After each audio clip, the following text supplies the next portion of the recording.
The Spider and the Scorpion, Ian Bragg Thriller, Book 6. Written by Craig Martell. Narrated by Chris Abernathy. Prologue. Nobody was born a master. Amateurs become experts because they did not give up on learning. Israel Moore Ivor. My satellite phone rang. A 202 number showed on the screen. I closed my eyes. Please don't let it be Jimmy Triplethorn. I punched the green button and waited. Ian, Jimmy here. Is there any way you can whip down to D.C., say tomorrow around lunchtime? 12:30 to be exact. Your usual escort will meet you at Reagan after the 11 a.m. flight arrives from JFK. I mouthed the words. How did he know we were in New York? I took a breath. We'd be honored, Mr. Vice President. Do we already have tickets on that flight? Of course. What kind of host would I be to make you pay your own way? You are scaring me, Jimmy. No one's supposed to know about us. You make it sound dirty. Don't worry about it. You're not being arrested or anything. This is something good. Are you going to offer us another job? I emphasized another in case I was being set up. Everyone would know this wasn't the first time. You know it. Someone of your talent is what this one calls for. How's your Italian? I don't speak. The line went dead before I could finish. Italian. We had a couple nice stops in Italy on our around-the-world cruise, Jenny said. It'll be nice to go back. No, we're not going to Italy, where Interpol will coordinate with the Polate side to disappear us. No, not going. I think he was jagging you, Jenny suggested. We better be back tomorrow night. We have guests coming in a couple days. I don't want to have a messy house. What mess? We're the cleanest people I know. You don't know very many people, Jenny replied. Chapter 1. You have power over your mind, not outside events. Realize this, and you will find strength. Marcus Aurelius. Jenny and I worked out as usual, despite our summons to the halls of power. We had a well-stocked gym in our Hamptons home. We spent half of our time here and the other half in Chicago, where the club had its primary location. The club. It was a place for rich people where the real work happened by way of private conversations. Many of our clients knew what we really did. We managed problems that they had with certain individuals. Bad people. We made their problems go away. But we didn't do it just for them. We did side jobs for the executive branch of the U.S. government, specifically for the vice president. I'd inadvertently become friends with Jimmy Triplethorn after being contracted to take his life, where I ended up saving it instead. I needed to take greater care in who I befriended. Jimmy was a politician, but he was a good guy too. That made him an anomaly, and the work we did created a moral dichotomy. Good guys don't employ people like us, except when they had to serve the greater needs of the country. We stepped into our two-person shower, where I ogled Jenny's naked body like I always did. She'd shake her head and make a face, smiling when she turned back toward her stream of too hot water. I hugged her, and we stood like that for a while. I retreated a half step to my side of the shower, where it was just the right temperature. What do you think he wants? Jenny asked, with her eyes closed while washing her hair. A job we're not going to like. I don't want to go overseas. The exposure is too great. Then tell Jimmy that. He listens to you. Jenny rinsed her hair and faced me. How could I not smile? Her eyelashes held beads of water, and her green eyes sparkled like stars on an emerald sea. Ian? I lost myself for a good moment. I was more pliable when I returned to the present. Yes. Tell him no. Okay. That's the plan. You're going to tell him yes no matter what he proposes, aren't you? Jenny wore her half-smile of deep wisdom. She knew exactly what I was going to do, despite her sage counsel. He's a hard person to say no to. I conceded the reality of it. But I will ask questions to narrow things down. Do I speak Italian? What the hell, Jimmy? It's like those authors who always put cliffhangers in their books. It makes me angry." "I like cliffhangers." "Me too," I lied. Jenny chuckled, shaking her head. It was my mission in life to make her laugh, even though things had gotten tense when I came clean about what I did for a living and then dragged her into the business.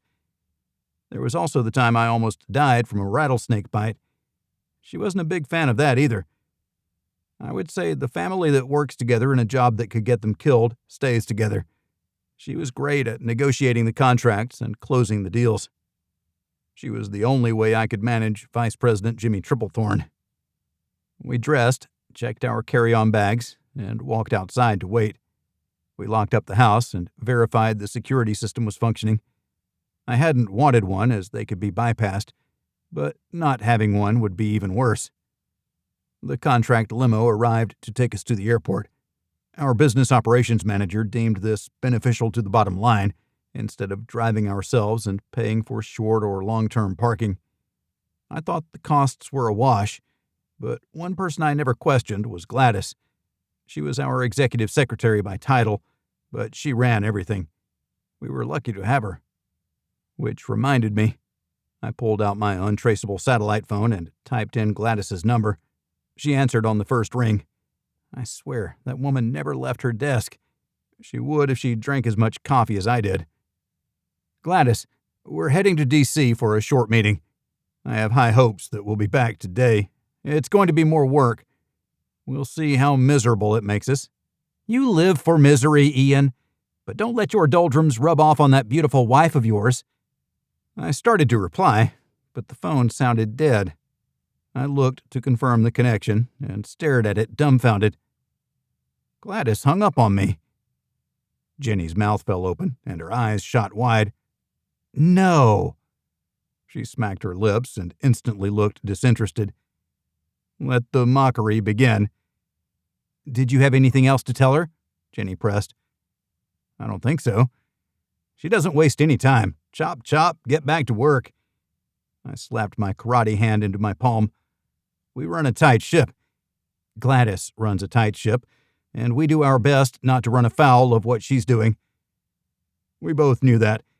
Gladys made it possible for us to do what we did. We handled sales and contracts mostly. Gladys did everything else.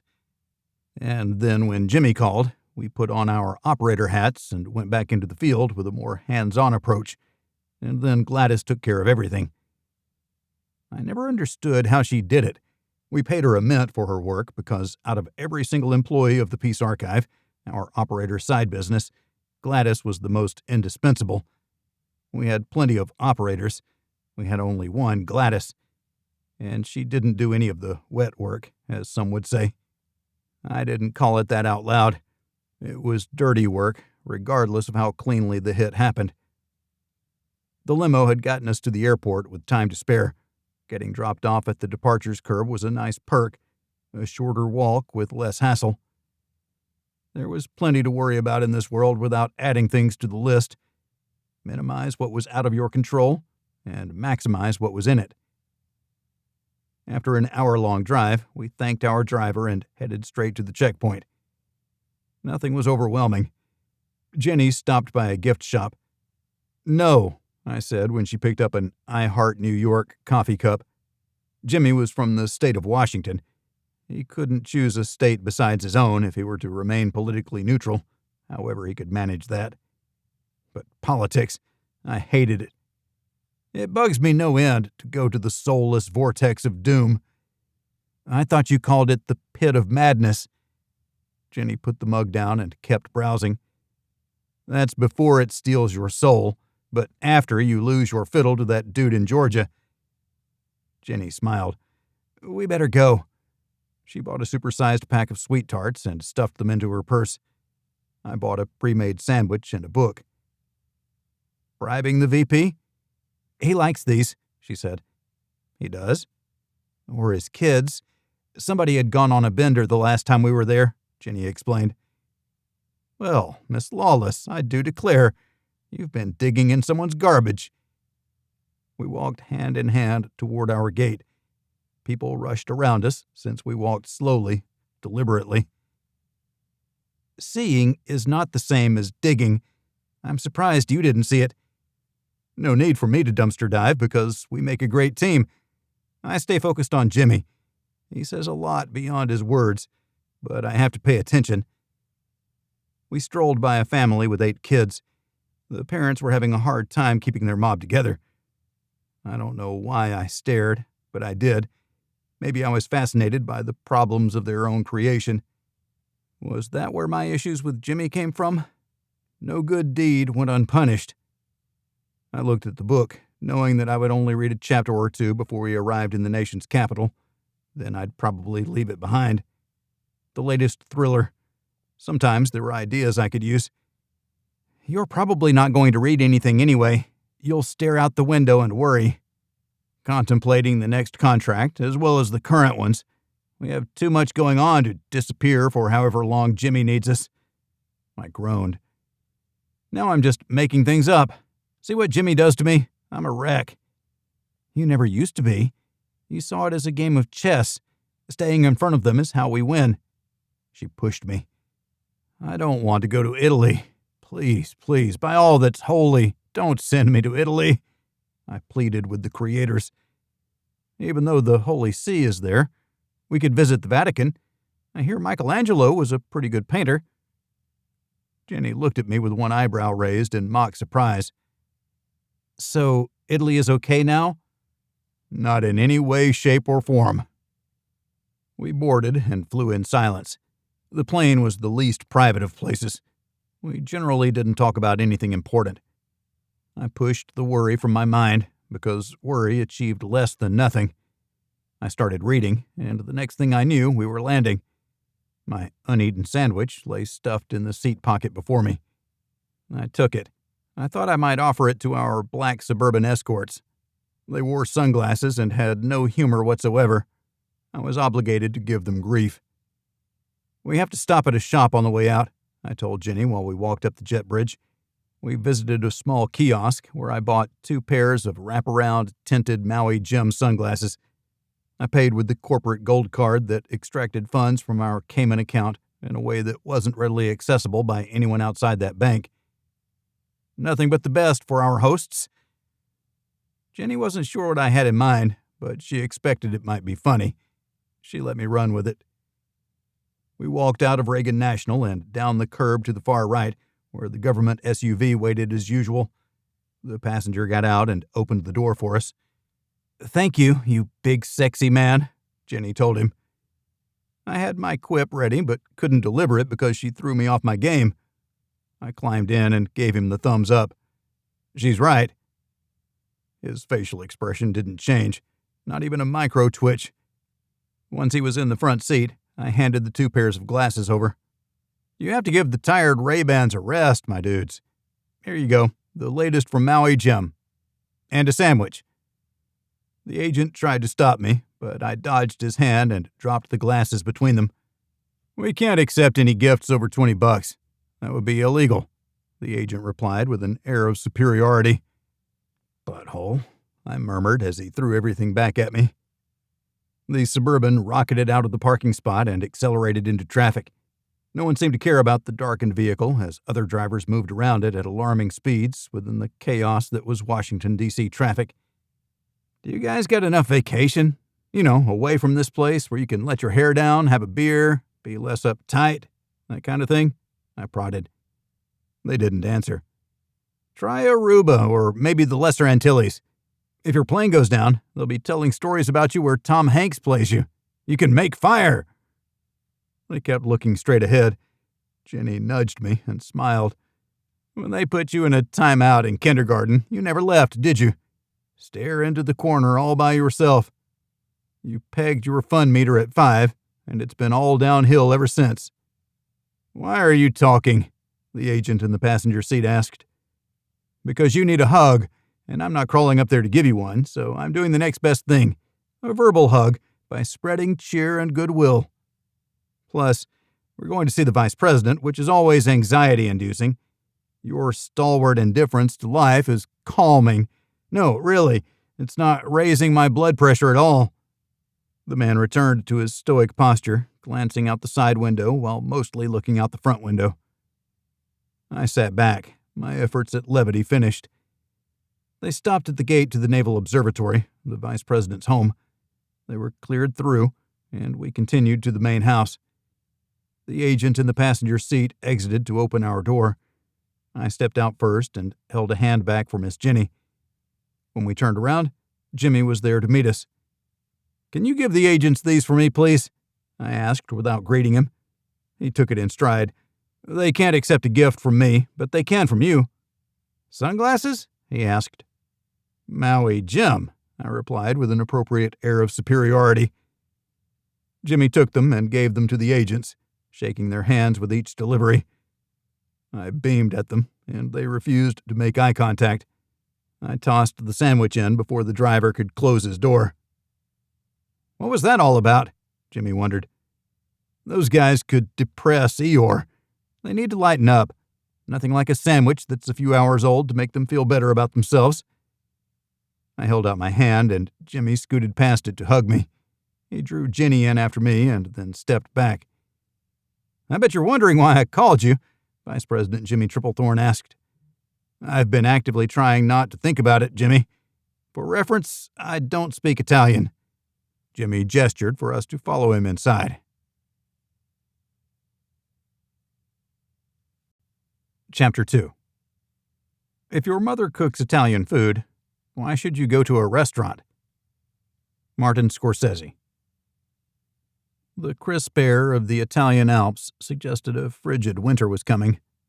A slight individual leaned against the corner of weathered stucco. The shop behind was closed, while the restaurant ahead was open and thriving. It was the best place to dine in the small hamlet, one of many in the valley between soaring, snow-covered peaks. The hamlet edged toward the brown of winter, soon to be replaced by the white blanket for which the area was famous, the snow of the Alps, where skiing and winter sports would be enjoyed by tens of thousands of visitors. It was the in-between period, where few visited the area. That annoyed the individual who would be known as the Spider. People were cover. The more people there were, the better to blend into the masses. Hiding in plain sight was a trick of the trade. Looking like an artist common to the area, down on their luck, the Spider blended into the scenery as much as possible. It wasn't optimal, but it would make do. A couple dined near the front window, a silver-haired executive and a stunningly attractive woman, not his wife. She was back in Bern with her book club and philanthropic endeavors while he was on a business trip.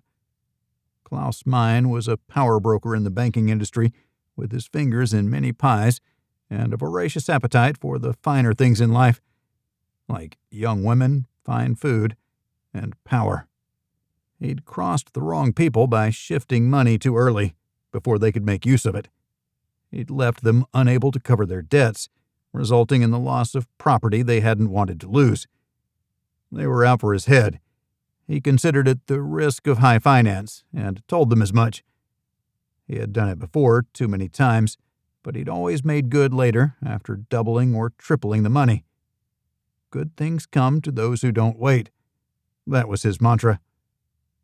The young woman laughed at appropriate times, twirling her hair with a finger while tossing coquettish smiles his way. The Spider wondered if she was a pro or just an office conquest. Either way, she would briefly enjoy the good things that money and power brought, as long as she understood this wouldn't last more than a couple weeks. Maybe even less. Probably less, the Spider thought. There was no way the Spider was going to spend a couple weeks in the hamlet. They weren't into skiing or frivolous activities that might damage their body. The contracts were too lucrative. The Americans called purveyors of the profession operators. It was probably the second oldest profession, maybe the first, depending on how one interpreted Genesis. Klaus Mein didn't bother watching for threats to his security. That was the responsibility of his bodyguard, who was working the perimeter. He'd be back soon enough, and the Spider would have to disappear. How long would Mein be in the hamlet? 2 days, the Spider guessed. 2 days to resolve the contract, Would the bodyguard launch on a vendetta, or would he fade into the background in an effort to avoid the spotlight of bad publicity? He'd never see another job if he let his client get killed. It was his job to prevent such things. The bodyguard would be the first target if he was good at his job. The spider eased into the shadows and disappeared. A man in a suit walked around the corner and took a few steps. He stopped to observe, scanning high and low, left to right, then right to left. He took one step and repeated his routine. That was random, yet predictable. His eyes peered into the darkness of the hamlet. The bodyguard's error was in standing within the lights while looking out. His night vision was ruined. Some clients wanted the appearance of security. If it was to impress Mine's date, he needn't have bothered. Her eyes focused on the executive and him alone. She was a willing player in the game, possibly with hopes of usurping the current queen of the castle. Reality suggested she would not. Divorces were messy and expensive, plus it was clear he would never strap himself to one woman. Have fun and move on. She could use it as an interview for a lower-level player, an up-and-comer, rather than shoot right to the top. The dinner didn't drag on, as was the norm. Once their food arrived, they ate quickly, leaving half their meals behind in their rush for dessert that would burn calories rather than add them. They left the restaurant after a payment flourish that included a pile of euros. The bodyguard preceded them to a hotel a short way down the street. They were getting handsy well before they arrived. The spider drifted in and out of the shadows, diving into the void of light at the last second as the bodyguard faced out when he reached the hotel. Klaus and his date stepped through the door. Soon enough, a light appeared on the top floor to designate which room was the best. An executive suite of sorts. The bodyguard moved out of the light to the side of the building where he assumed a better position to watch the front. A car puttered down the street and kept going. The spider shielded their eyes to keep from losing the temporary advantage. Crossing the street would be a problem. Maybe tonight wouldn't be the night for the contract to culminate. In one final demonstration of his superiority, the naked body of the woman pushed the curtain aside while Klaus pressed her against the window in a display of raw passion. He pulled her back inside, letting the curtain close behind her. Raw, visceral, as much a show as personal gratification. The allure of power. Enjoy it, the spider thought. Power is fleeting, especially since one needs to be alive to get the most from it. Chapter 3. A person often meets his destiny on the road he took to avoid it. Jean de La Fontaine. Jenny held out the sweet tarts. Jimmy stared at them, but didn't take them. I saw a bunch of rappers the last time I was here. I figured you liked them. Jimmy threw his head back and laughed. That's pretty funny. It wasn't me. I watched the president of Mauritania consume 3 packs of those in one meeting. You know what he wanted? To know how he got diabetes, I suggested. Almost. So, Ian and Jenny, I know you guys are the best. My face fell with a deep frown. What? I haven't even asked you yet. I feel a butt sandwich coming on. You guys are great, but there's someone greater, but he'll lose his perch if you knock him off it for me. Classic butt sandwich. It's like you have inside knowledge and have been listening to conversations with the president. Have you, Ian? No. Don't tell me I was right. You weren't right. There are actually 2 greater than you, and they both have the same target. Jimmy shifted uncomfortably. The Director General of Trade for the European Commission is coming here to discuss an initiative that will change the entire trade balance with Europe. Our role had been good, but we're going all in for Europe. That is making other players rather uncomfortable. 2 different entities want to stop this deal. One has hired a Serbian, and the other hired an Italian. Both want the Director General dead to drive a wedge into these talks. I looked to Jenny. She shrugged. Sounds like you need to improve your Secret Service presence and not hire us to take these two out. I'm assuming you have pictures and addresses for both? I expected that they had nothing except a cute name like the Jackal. Jimmy chuckled and took a sip of his sparkling water. I took the opportunity to drink my coffee. He'd made it exactly as I liked it. I wasn't surprised that there were no workers in the room. Private meetings were best with no additional ears. Any secret could leak, especially ones with a couple operators, even if they were Jimmy's personal friends.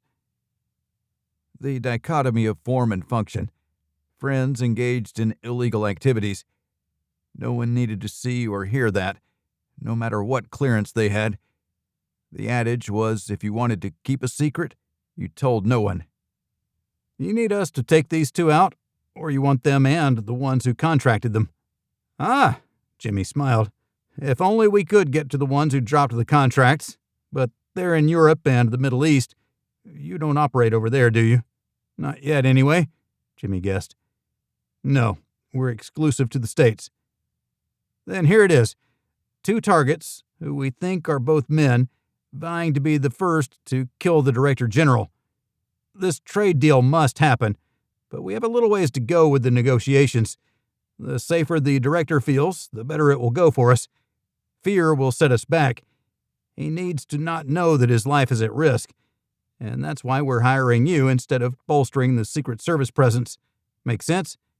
Not at all, I told him. But it doesn't have to for me to take the contract. But you think they're men. Well, we'll operate under the presumption that they're both women. What do you think, lover?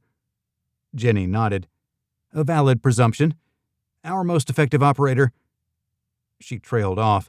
Jimmy didn't need to know about Jack Palance, our operator with over 50 successful contracts, who was also a psychopath. She hadn't just killed people for money. She killed because she liked it. I side-hugged Jenny to me. Let me guess, I said. Those two are already in the States, and the meeting with the Director General takes place in 5 days. We have that long to resolve this when we have no idea where to start.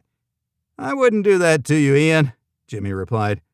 You have 6 days, and we have a starting point for you. Let me caveat that. We think we have a starting point for you. I rolled my eyes and groaned. You're killing me, Jimmy. Absolutely killing me. God created the world in 6 days. We're not asking for that much. And then you can rest on the 7th. This is worth a great deal to us, which means it'll be worth a great deal to you, too. 20 mil. Half has already been paid into your account. That'll cover any expenses you might have as well. I didn't want to know where the government got the money to pay us. They had more nooks and crannies with wads of cash stuffed inside than anyone could track. One more thing, Jimmy raised a finger. You'll have a liaison. I believe you already know his number. No, not that guy. He cries about every request I make. I can't listen to him whine about channels or procedures or, heaven forbid, forms. He wanted us to sign a form the first time we met. Have I told you that? You have, Jimmy shrugged. He'll take care of ancillary issues if you need access to places you shouldn't have access to. I rolled my head around, face contorted from the physical pain I felt. It was grim. Say the name, Jimmy, just so we can be on the same page completely. You know his name. Rick will be in touch with all the details we have.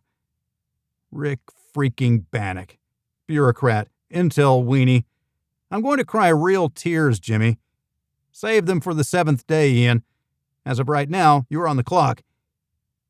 Jimmy stood and offered his hand. We shook. He nodded once and left the room. An aide appeared and ushered us outside, where the Suburban was waiting. I held Jenny's hand far more tightly than I intended, judging by how she peeled my fingers free. Sorry, I mumbled. The Secret Service agents weren't wearing their new glasses, but I no longer cared about that. The quip had come and gone. We found the sandwich in the back seat waiting for us. The agents would find it waiting for them after they dropped us off. The agent glanced at us over his shoulder more than once as we sat in dour silence. I had nothing to look at, nowhere to start, yet the clock was ticking. We also had $10 million in our account for work we had not yet done. Jenny draped her arm over my shoulders. I didn't think I needed comforting, but I felt better all the same. I would find out when they wanted me to find out. The Suburban turned in a direction that would not take it back to the airport.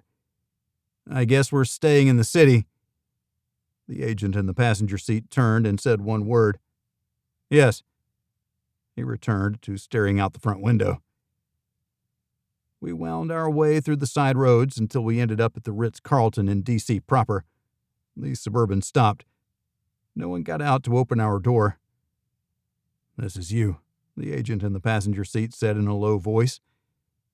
Jenny climbed out first to find a familiar face waiting for us. Please don't ask me to sign anything, I stated as I approached. I love you too, Jagoff, Rick Bannock replied. We shook hands with firm grips and held it a little longer than necessary with a minor power struggle. The desk jockey still had a grip, but he needed to work out more if he wanted to best me. With one final squeeze, I let go. Rick held a finger to his lips. I have a suite for you, and it's already been swept. We strolled past the check-in desk to the elevators and rode them to the top floor. We found 2 agents standing outside a double-door entryway. Who's the important person? I joked. It shouldn't have been us. The government was putting us in first-class accommodations. They opened the door and held out a key card for me to take. There should have been 2 cards, I told him. There was, the agent replied. He made no move to give us the second card. You make me feel all warm inside, I told him. I looked at Rick. Who's the Jagoff now? Jenny elbowed me. Rick dug in his pocket. Fine. He gave Jenny a key card. Did you only get 2? I asked. As far as you know, yes, Rick deadpanned. Inside, we found premier luxury. The presidential suite was the best of the best. Why'd you get this for us? We're going to stand out. And your cover is about trade. You're here to make a difference for America. Jenny and I made faces at each other. We have a cover, I said sarcastically. When were you going to tell us about this? When I saw you? I was told about this yesterday. I've had a day to prepare. I'm not happy about working with you either. You tore up Manhattan with multiple shootouts last time, and I was left to clean up your mess. But we got the bad guy, didn't we? And saved billions of lives, I said, attempting to look beatific. I don't think a halo appeared above my head, but was confident that one should have. You're a menace, Ian Bragg. Rick looked at Jenny. If you could do a little better job keeping him in check, we would greatly appreciate it. On behalf of a grateful nation, Jenny Bragg, we're counting on you. Rick turned back to me. You? Not so much. I threw up my hands. Give me the folder. We have too much work to do and too little time. As you wish. Rick produced a manila envelope from an inside pocket and placed it on the table before me. I pulled the papers for a quick review. I have you on speed dial, I warned our Central Intelligence Agency contact. He also worked for the Director of National Intelligence. He was our link to the inside. Rick didn't like what we were. I had to stay on my toes because I was never sure if he was working with us or against us. Skepticism was supposed to be healthy. What's our mutual objective? I asked, and handed the papers to Jenny for her to look through. We all had to be on the same page. Rick hung his head. Remove the threat to the Director General, he whispered. He'd said the room had been swept. The soft voice was his admission that he needed us. Then help us to help you. We don't have enough time, nor do we have resources anything like what you have access to. We put on a good show with what's at our command, but to do this right, we need all of it. Are you bringing in anyone else? Rick asked. I sighed and shook my head. I never got the impression from the vice president that that was an option. Jenny and I will take care of it ourselves without a word to anyone else. Our accountant will see the 20 mil, but won't ask for details behind it. Rick blew out his cheeks and exhaled loudly. I'm in the wrong business. No, Rick, you're in the right business for you. We're in the right business for us. If we get caught out there, That 20 mil will be meaningless. Same if we get killed. You have a family. You can't take the risk. Or let me clarify, you shouldn't take the risk. I've heard of your anti-terrorism exploits. You actually showed your agency creds to a pack of civilians? The shame. I snickered. Jimmy had shared that tidbit once to encourage me to work with him when I had complained about being foisted upon a slimy bureaucrat. It served its purpose, he replied, staring unblinkingly at me. I stared back. He conceded quickly. I get your point. You have as much support as I can give you. Try to limit the intel tasks for national assets. We're not adjusting a satellite's flight path for you. That's expensive, and it shortens the satellite's life. Use a drone, I replied. They had all the assets at their command, if television shows were to be believed. Over local airspace? Rick stood and prepared to go. Let me know what your next steps are, and I hate to say it, but tell me what you need. We'll call you shortly after we've had a chance to dissect this briefing, but it's kind of lean on the details, if you know what I mean. It is everything we know. Rick walked to the door and spoke over his shoulder. That's why you're in on this, Ian. What you did last time impressed the right people, me included. I'm glad you're on our side. He hurried out, and the door shut behind him. One agent in the corridor stayed behind. Chapter 4. It takes a man to suffer ignorance and smile. Sting. Pain. The torturous bite of sand on bare skin. The one who would be known as the Scorpion lay buried, eyes peeking through a viewer protruding from the sand, paired with a tube not unlike a snorkel. Air and sight. It was the only things needed.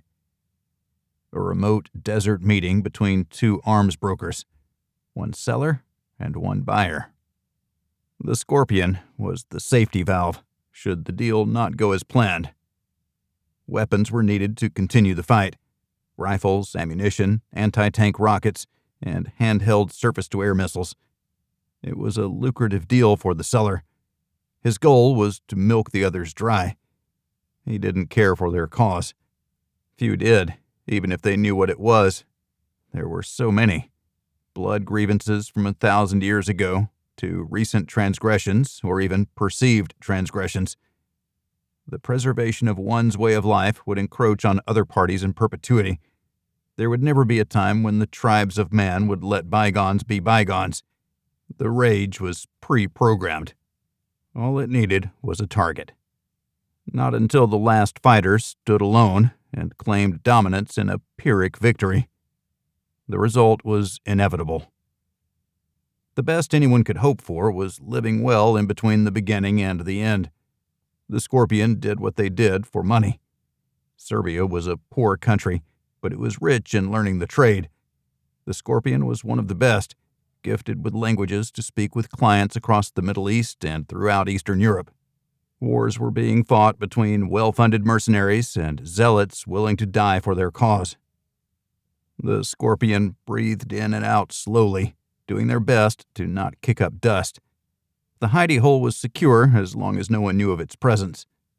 A rifle lay at the Scorpion's side, a Dragunov sniper variant, chambered for a 7.62 by 54R round. It was a deadly Kalashnikov variant used by elite forces around the world, forces aligned with the Eastern Bloc, and lone operators who had access to such things.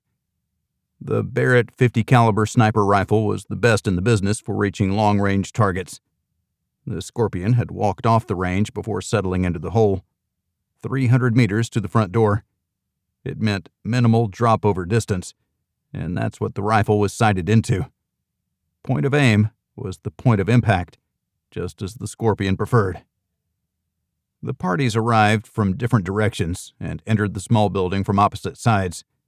Escorts waited outside while the two principals met face to face. The Scorpion eased the barrel out of the viewing slot, slipping the muzzle cover free as it extended beyond the sandy barrier. The Scorpion aimed the weapon, first at guards on one side and then the other. There were clear shots at all four of the individuals, as long as they stayed where they were. If they patrolled around the building, the Scorpion would lose sight, but they didn't seem interested in doing anything other than watching the doors through which their employers had passed. Bang, you are dead, the Scorpion thought. There would be a signal in case of duplicity. Wait for the signal, then bring down the thunder of God. 3 shots in rapid succession, each on target, each before any of them could shoot back. There had been greater challenges in the Scorpion's career, but this was a paying gig. Take the contract and do the work. It was a simple transaction and good for one's reputation. Trust wasn't as common in this business as one would have thought. Then again, maybe no one trusted anyone else. The Scorpion was sure of a target on their back should they fail. A Pyrrhic victory. No one got out alive. Until then, do the job, get paid. Chapter 5. The most basic question is not what is best, but who shall decide what is best. Thomas Sowell. We pored over the documents, reading every word twice before we sat back to digest the information.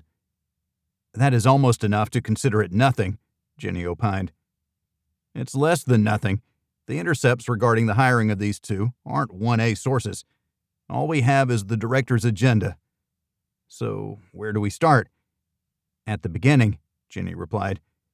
It was our standard answer for everything when we had nothing. I removed my laptop and used the VPN to access the dark net. We started our search there for entities like us, but there wasn't information on an Italian or a Serb. What do you think they're doing? I asked the rhetorical question. If they had his itinerary, then they're putting together an optimal attack plan. We don't know what weapons they have, but if they're like us, they arrived here without a sniper rifle and have to figure a way to end the director. Where are his vulnerabilities? That's where we look for these two. The director was in town for 3 days, arriving in the early afternoon on the 6th day, a Monday. Traffic would be heavy. Travel to an initial meeting with cocktails, then a private dinner, and off to his lodgings on Fort McNair. Rinse, repeat. The man wouldn't dine alone for his 3 days in D.C. I was happy not to have such a grueling schedule. That wasn't true. Our schedule would be worse because we'd have to be 1 step ahead of him the whole way. We'd have longer hours, but they would be of our choosing, and not some bureaucrat. That wasn't fair. These were people trying to ensure a favorable trade deal that would benefit the States and the Europeans. What kind of trade deal are we talking about? It would be nice if we're not helping them traffic children. Jenny was taken aback. Do you think Jimmy would be involved with something like that? No, that wasn't a valid suggestion. I wish I would have asked more. I looked at my phone. Let this be the first of many. I dialed Rick's number and smiled at Miss Jenny while it rang. Is this you? Rick answered. Who do you think it is? Ian. Got it in 1. What's the trade deal about? Why do you need to know that? Rick asked. Don't be a throbbing Richard. Just tell me. Natural gas, oil, refined petroleum products, and frozen concentrated orange juice. I tried to see the relation between the products, but couldn't find one. Jenny shook her head. She could hear everything that Rick said, even though I was holding the phone to my ear. Orange juice? I'm kidding about that. Throwback to a great movie. It's mainly fuel and power. Instead of orange juice, think nuclear power. Have you heard of the miniaturized reactors? We're going to start exporting them. Is that why the power brokers are spooked? With nukes, oil no longer becomes an economic weapon. When there's enough electricity to go around, the people win, but the oil-rich lose. Bingo, Rick replied. We want the people to win, and that's making the wrong folks uneasy. I'm glad you asked. Does it provide insight for you? I was sure it did, but not enough to make any difference regarding the 2 operators deployed against our target. Rick continued. It suggests they will do anything it takes. The energy sector has serious players. Remember the huge power outages? They didn't last long, but that was a power broker trying to manipulate the industry. He almost got away with it. That was you? Who'd have thunk it? I knew it had to be Rick Bannock at the heart of that operation, although I never thought of it as an operation more than a hindrance to society. It exposed serious weaknesses. And then it came to me. We're going to use this trade agreement to test these systems with no risk to us. They work, but will they work well enough for full-scale deployment? That's the question. Sometimes you're too smart for your own good. I can neither confirm nor deny any knowledge of such a plan. Just say you don't know, Rick. It's okay. That's my premise to help me understand why both sides want this. I'll believe what I believe, and I'm probably more right than wrong. I guess it doesn't matter except in digging deep into the motivations behind our targets. We can't have them do what we think they're going to do. I'll call you back soon. Miss you already. I punched the end call button. Why do you needle him? Because I can. He reminds you of you, except he works for the organization you detest. If you worked there, you'd be the same kind of upstart as him. You like him. I do not, I lied. I tapped the itinerary lying on the table. Where are the weakest points? Jenny studied it. She ended by shaking her head. Predictability. I say we recommend we change the locations of the meals and meetings. Make the bad guys play catch-up. I don't care if the schedule has to be approved by the director's people weeks before he arrives. We change the locations, but keep the key players the same. Control the distribution of information. Who benefits the most from the demise of the director? It's someone in his office who's leaking the information. That's quite the leap. Jenny walked to the window and looked out. They had a great view of the local area, but she expected no less from the best suite in the hotel. I called the front desk and asked how long we had the room for. We were scheduled to check out the following Tuesday. Jenny rolled her eyes. An excuse to go shopping. I suppose we'll look at the route of the current itinerary. The first day. We'll change the scheduled location at the last minute and leave a half hour early and move everything up. We won't be anywhere near him. We'll watch the old route, looking for someone who doesn't want to be seen. Are we going to see her? Jenny asked. She leaned against the window frame with her arms crossed. We may. We'll look where I'd hide. I joined Jenny at the window and looked out. I'm assuming the Italian is a woman and the Serb is a man. I concur. Are they going to listen to you when you tell them to change the itinerary? I bet they're already planning on a last-minute change. I took my satellite phone off the table and dialed Rick's number. We have to stop meeting like this. Our wives are going to talk, Rick answered. I know your people are going to change the itinerary at the last minute. Who knows about the change? Rick took a long time to answer. That's news to me. You're not very good at this. Who knows? No one, Rick conceded. Absolutely no one. How did you find out? I guessed because it makes sense. Someone knows because you government types love to plan everything. When will the change be announced, or will it? Please understand that we need to be where the old itinerary took the director. If he gets hit on the new route and in the new place, then that's on the sieve you call no one. I won't say it out loud. I'll come back to the hotel. Thanks, Rick. Sorry to be a pain, but this is important. If it wasn't, then I wouldn't come back. The line went dead. Who else knows? Not 2 seconds after those words came out of my mouth, there was a knock at the door. I bolted to it. Instead of looking out through the eye hole where someone could see and shoot, I simply yanked the door open. Rick was standing there. You bastard! You have a room here too. He laughed. Right next door. The guard was still standing beside the door, glancing between us and the hallway. If I were you, I'd be laughing right now. If you get hungry, let us know. We have room service on Rick's dime, I told the guard before dragging Rick inside. You might as well make yourself comfortable. We have more questions. Rick took off his suit jacket and folded it over the back of a chair. Nicely played, Jenny told him. I like you. You're the nice one.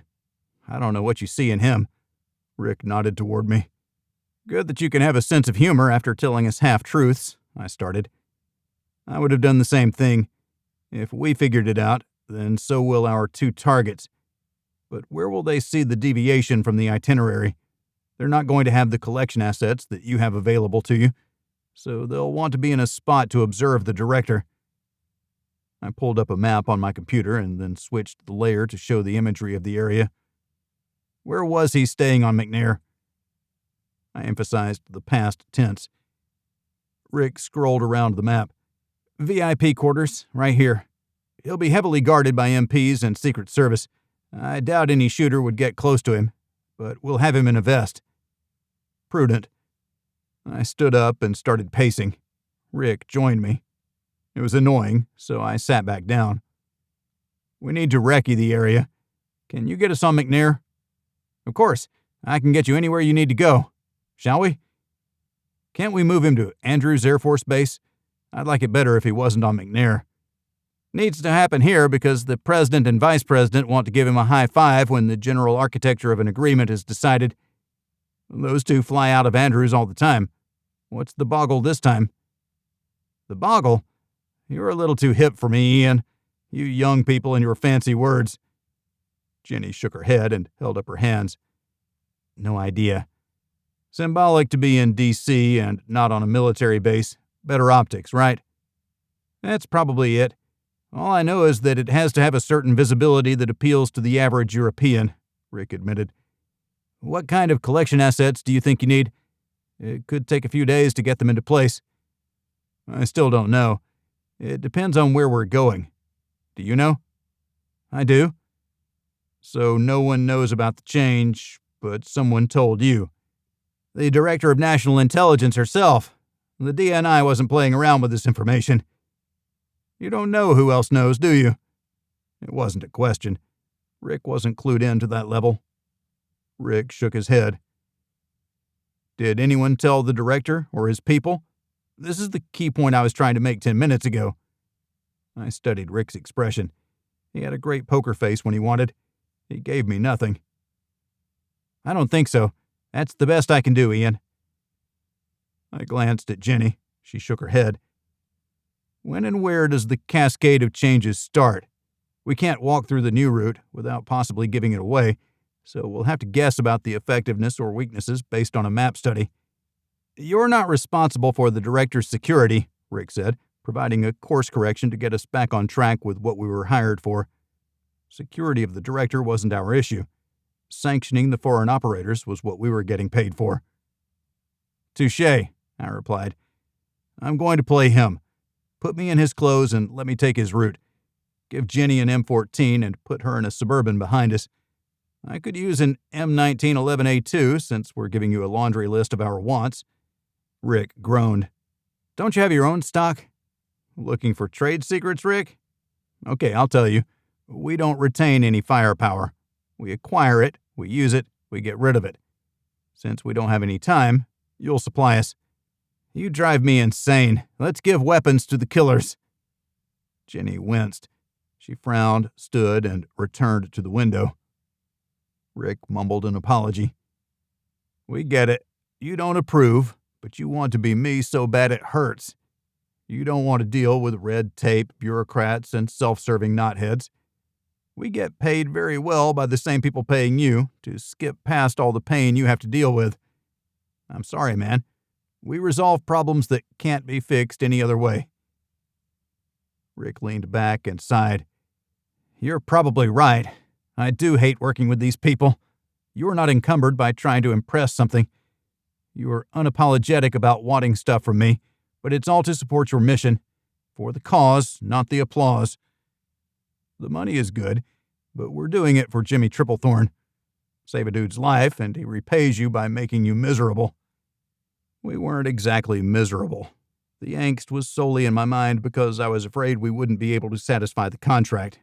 We didn't know our targets. They were specters of reality, a figment of someone's imagination. They sounded like good operators to me, and their mission made sense. Reduced reliance on Middle Eastern oil would upset powerful people, while at the same time introducing nuclear reactors when they had been barred in most places for a very long time. We have 2 targets who are nothing more than shadows. If we want to draw them out, then it'll take risk. Get me clothes that look like his, along with some long-toed shoes, and I'll fill in on his original agenda." "Hold up," Jenny interjected. "Don't I have something to say about this?" "For the record, I don't want an M14. That's your department." "You can dress as him, but I don't think it'll be as effective." I tried to hug her, but she dodged out of reach. I pointed at Rick. "You're damaging my calm." Rick smacked his lips and stared at me. "We're going to fight." "We're not going to fight," Rick replied. "You have a job to do, and you won't be able to do it when you're all beat up." I laughed at his false bravado. That wouldn't do it all. "Rick, where do we start? I'm trying to come up with a plan, and nothing sounds good." "Let's take a look at McNair and decide after that," Rick suggested. Chapter 6. Concision in style, precision in thought, decision in life. Victor Hugo. The Spider moved into the hotel under a fake name. They didn't care. Cash was king in an area where credit was encouraged, so the government could keep track of it all.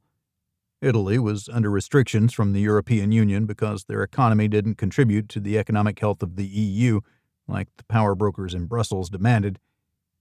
That meant taxes to add to the coffers, reduce debt, increase gross domestic product. The tourism industry contributed hugely, but only when customers paid with credit cards. So the movement of money from one entity and one country to another could be closely tracked, and the entities in between could get their cut. In the room on the second highest floor, the Spider left no trace that they had been there. Not in the bed, not in the shower, nowhere. The Spider used a washcloth to turn knobs and press buttons. The television blared to announce the room was occupied to anyone who would pass. Maintaining a constant vigil at the door's peephole, once the corridor was quiet, the Spider moved quickly to the stairs and inside. No one climbed if they didn't have to. The stairs were empty, as expected. The Spider waited a long time before moving to the top-floor landing. More waiting. Klaus Meine and his conquest had gone to an early dinner, which suggested they be back early for more fun and games.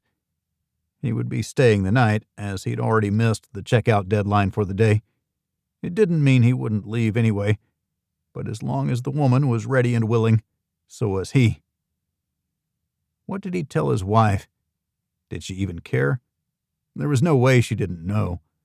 Maybe as long as he came back to her a few days a week, or not at all as long as their mansion was covered, along with an expense account she could use to pay her pool guy. It didn't matter if it made sense or not. It simply was, and Klaus Meine's predictability made him vulnerable, and not from a blackmail perspective. When they'd gone to the upper slopes skiing for the day, the hotel had been unwatched. It left a gap through which the Spider had crawled, and waited for the lights to die down before continuing. The lift's ding signaled someone's arrival. A furtive look using a dental mirror showed that it was not Klaus and his woman Candy. These newcomers had the room next door. That wasn't optimal. It added the challenge of silence. There couldn't be any thrown furniture, or bodies hitting the floor with surplus energy, or screaming. Maybe the woman would have to be the first to go. The Spider expected Klaus to save himself without a second thought about the demise of his companion. A new ding. Klaus let the woman step into the hallway first so he could caress her butt, rubbing and gripping while they headed to the door. He unlocked it and pushed it wide open. He playfully pushed her inside. She squealed and hurried through the door. As Klaus stepped through, the Spider entered the corridor and padded silently to the door to catch it just before it closed. The Spider pushed the door open and moved inside, gently closing the door with a foot, making sure the latch clicked home before continuing to the target. The woman was already half undressed in an impressive display of speed. She hadn't noticed the new addition to the room's occupants, but Klaus did. "Who the hell are you?" "Room service. We are out of the Dom Perignon 53. Would you settle for the 59? The spider stepped closer to the couple, motionless in mid-grip. "I never ordered anything. Now get out. Let's get the 59. It sounds glorious. Who are you?" Klaus' mind may have been in the rapturous lust call, but it quickly dawned on him that this wasn't room service. He turned pale when the visitor didn't answer. A stiletto appeared in the gloved hand. A flash, and it stabbed into the naked back of the unsuspecting woman. A quick twist to penetrate the heart, and it was done. She had uttered one small grunt to signal her passing. Klaus pushed the body toward the intruder, but the spider easily extracted the stiletto as the woman fell. A sidestep blocked his path to the door. He looked frantically about.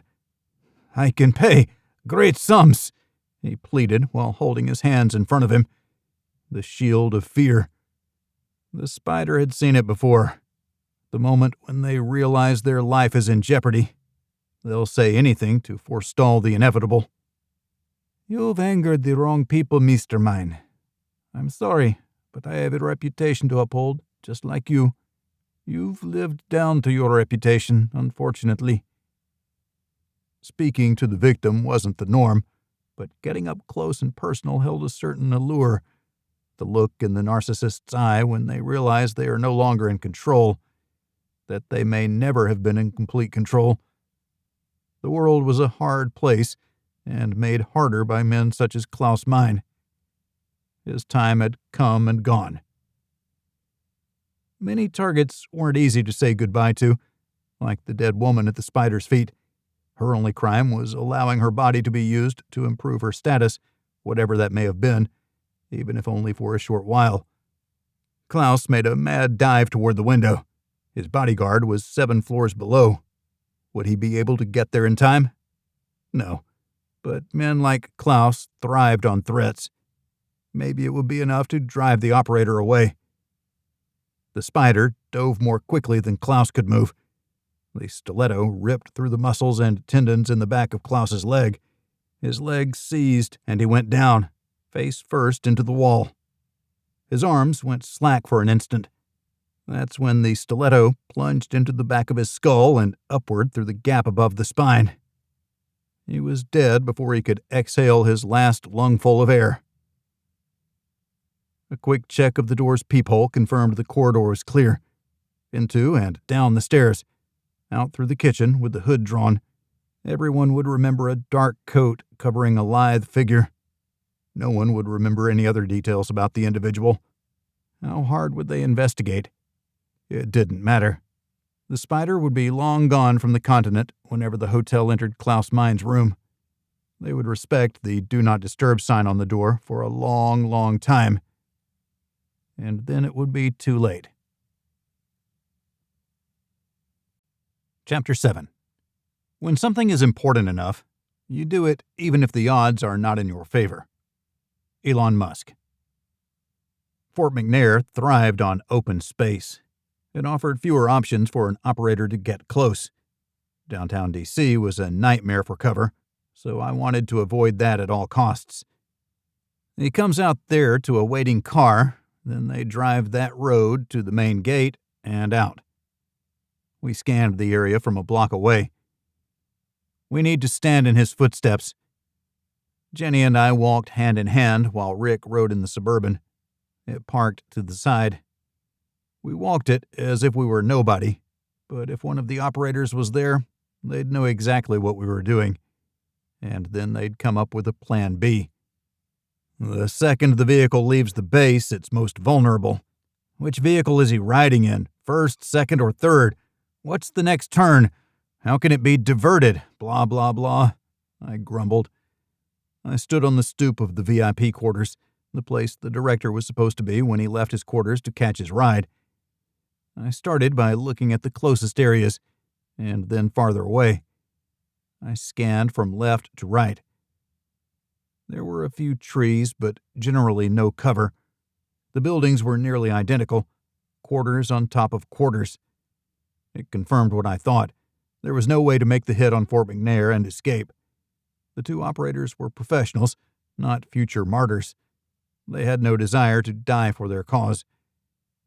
The army post was safe from that standpoint. "Stay away from the water and you'll be fine. No way anyone could get away after making a hit out here," I said as much to myself as anyone else. "They'll go after him off base.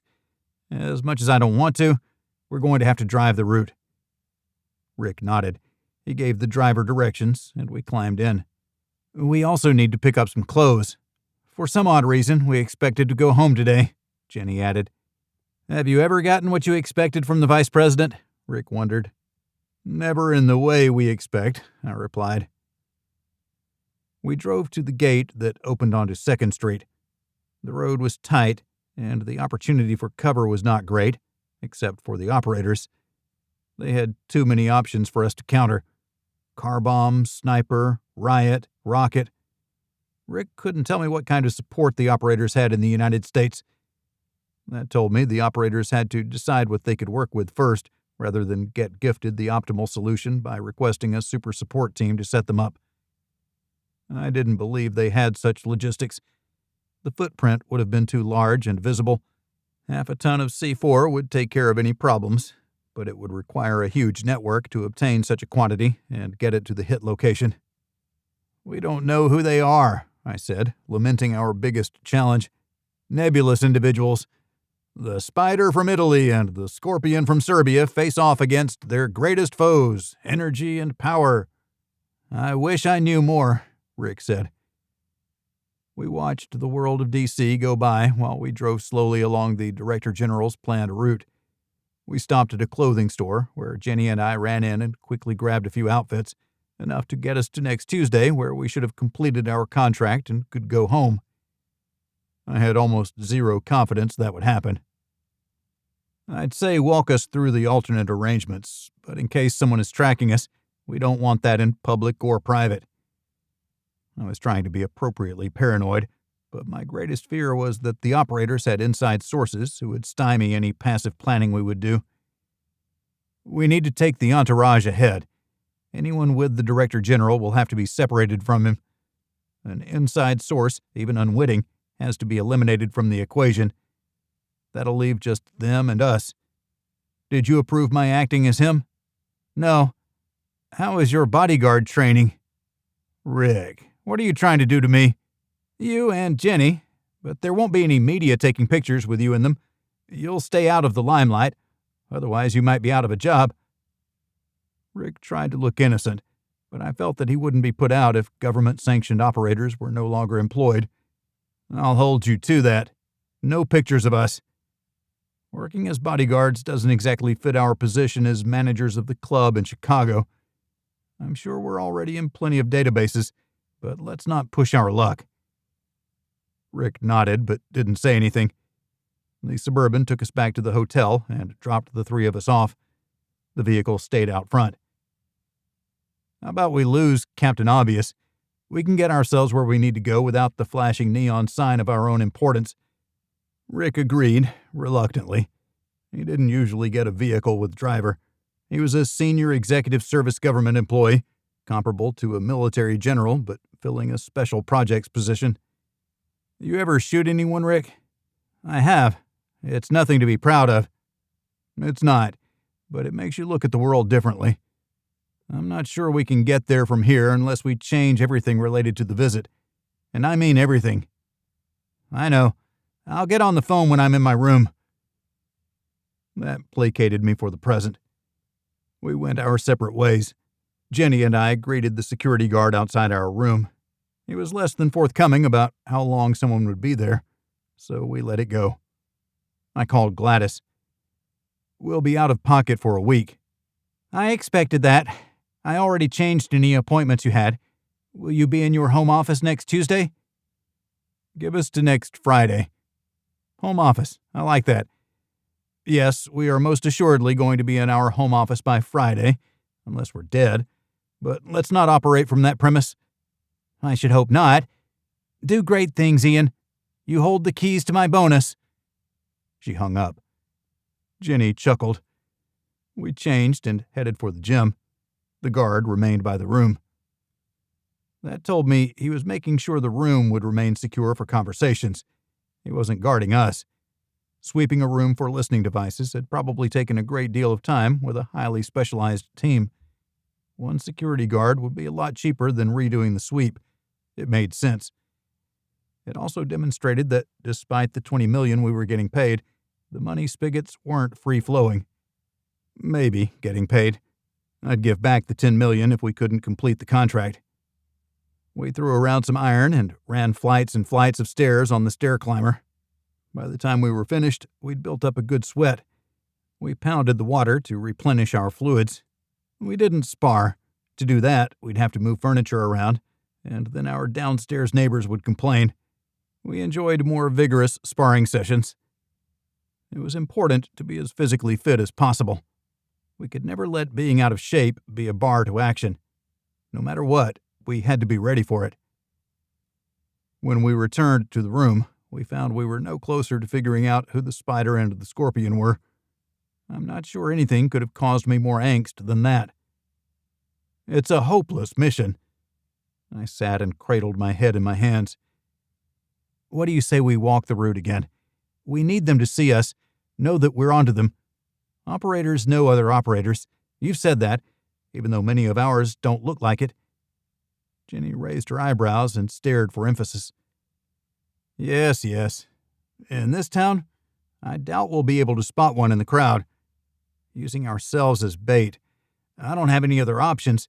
I was trying to get Rick to agree to that. I have to believe I'm faster, that I'll see them before they can pull the trigger. You know what my vote on that will be. Jenny took my hand and mouthed the word no. I know. We'll be the target, and starting first thing tomorrow. We'll walk the route 3 times, there and back, and each day after that until we've established a pattern. We want to be seen, but by the bad guys. Who could be girls. One, both, or neither, Jenny added. That's what's so frustrating. Let's grab some chow. I thought I saw a Chinese place close by. Maybe the best egg foo young is within walking distance.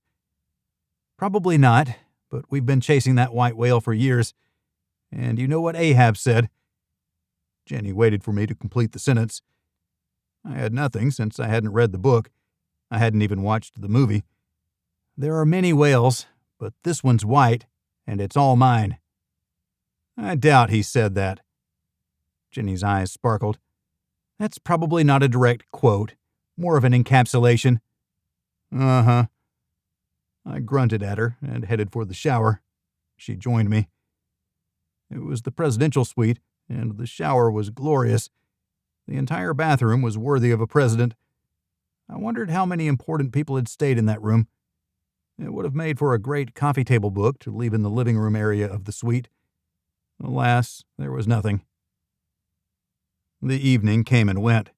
We went to bed early to enjoy each other's company and slept hard until morning. I rose to get online and conduct more searches of the dark web for anything that would suggest a contractor for hire was in D.C. and conducting an initial reconnaissance, but there was nothing. There was less than nothing, not even false hits. It was like the operators were professionals. I wouldn't post anything on the web while a contract was active. I checked the local news and any paparazzi looking for a mark. Nothing, but I didn't expect to find anything.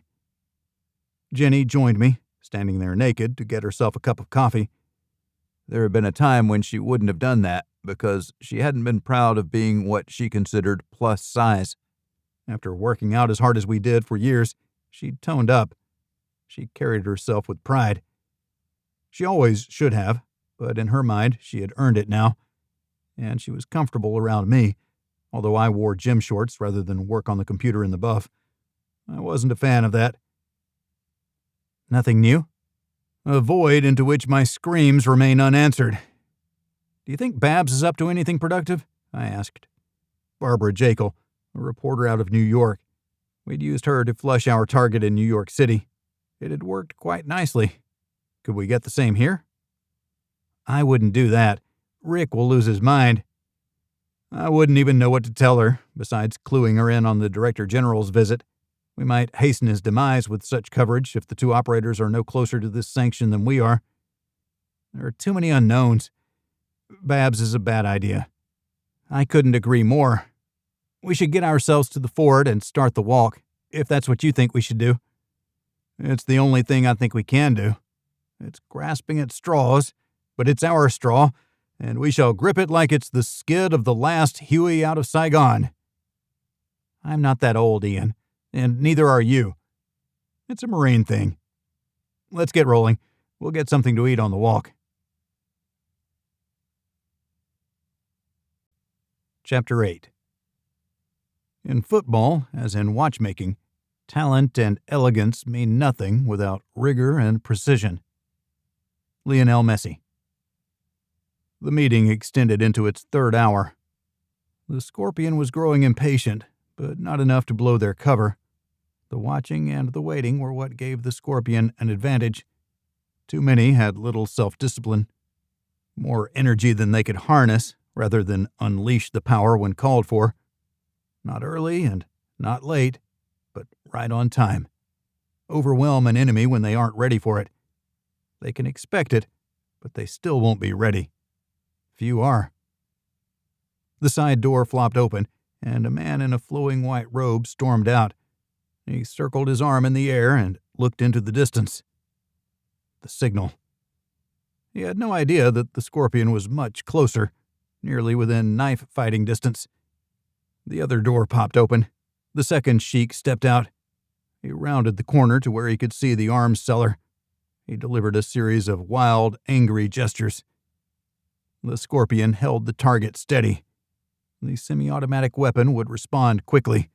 They only needed to hold their aim once the men started moving. The first kill was always a testament to their skill. A headshot, the likes of which no one could ever survive. The long exhale. The trigger pulled to the rear with steady deliberation. The bark of the heavy round propelled down the barrel, 4 grooves spinning the bullet through the extended flash suppressor. The sheik's head exploded instantly. The next shots were center mass. The first guard hadn't moved, but the second threw himself to the ground. He took aim at the arms merchant. The Scorpion fired at the only thing in sight. The round slammed into the side of the guard's AK-47, tearing it from his hands and sending wood splinters into his face. He jerked upward in pain. The next shot turned his head into a spray of brains and blood.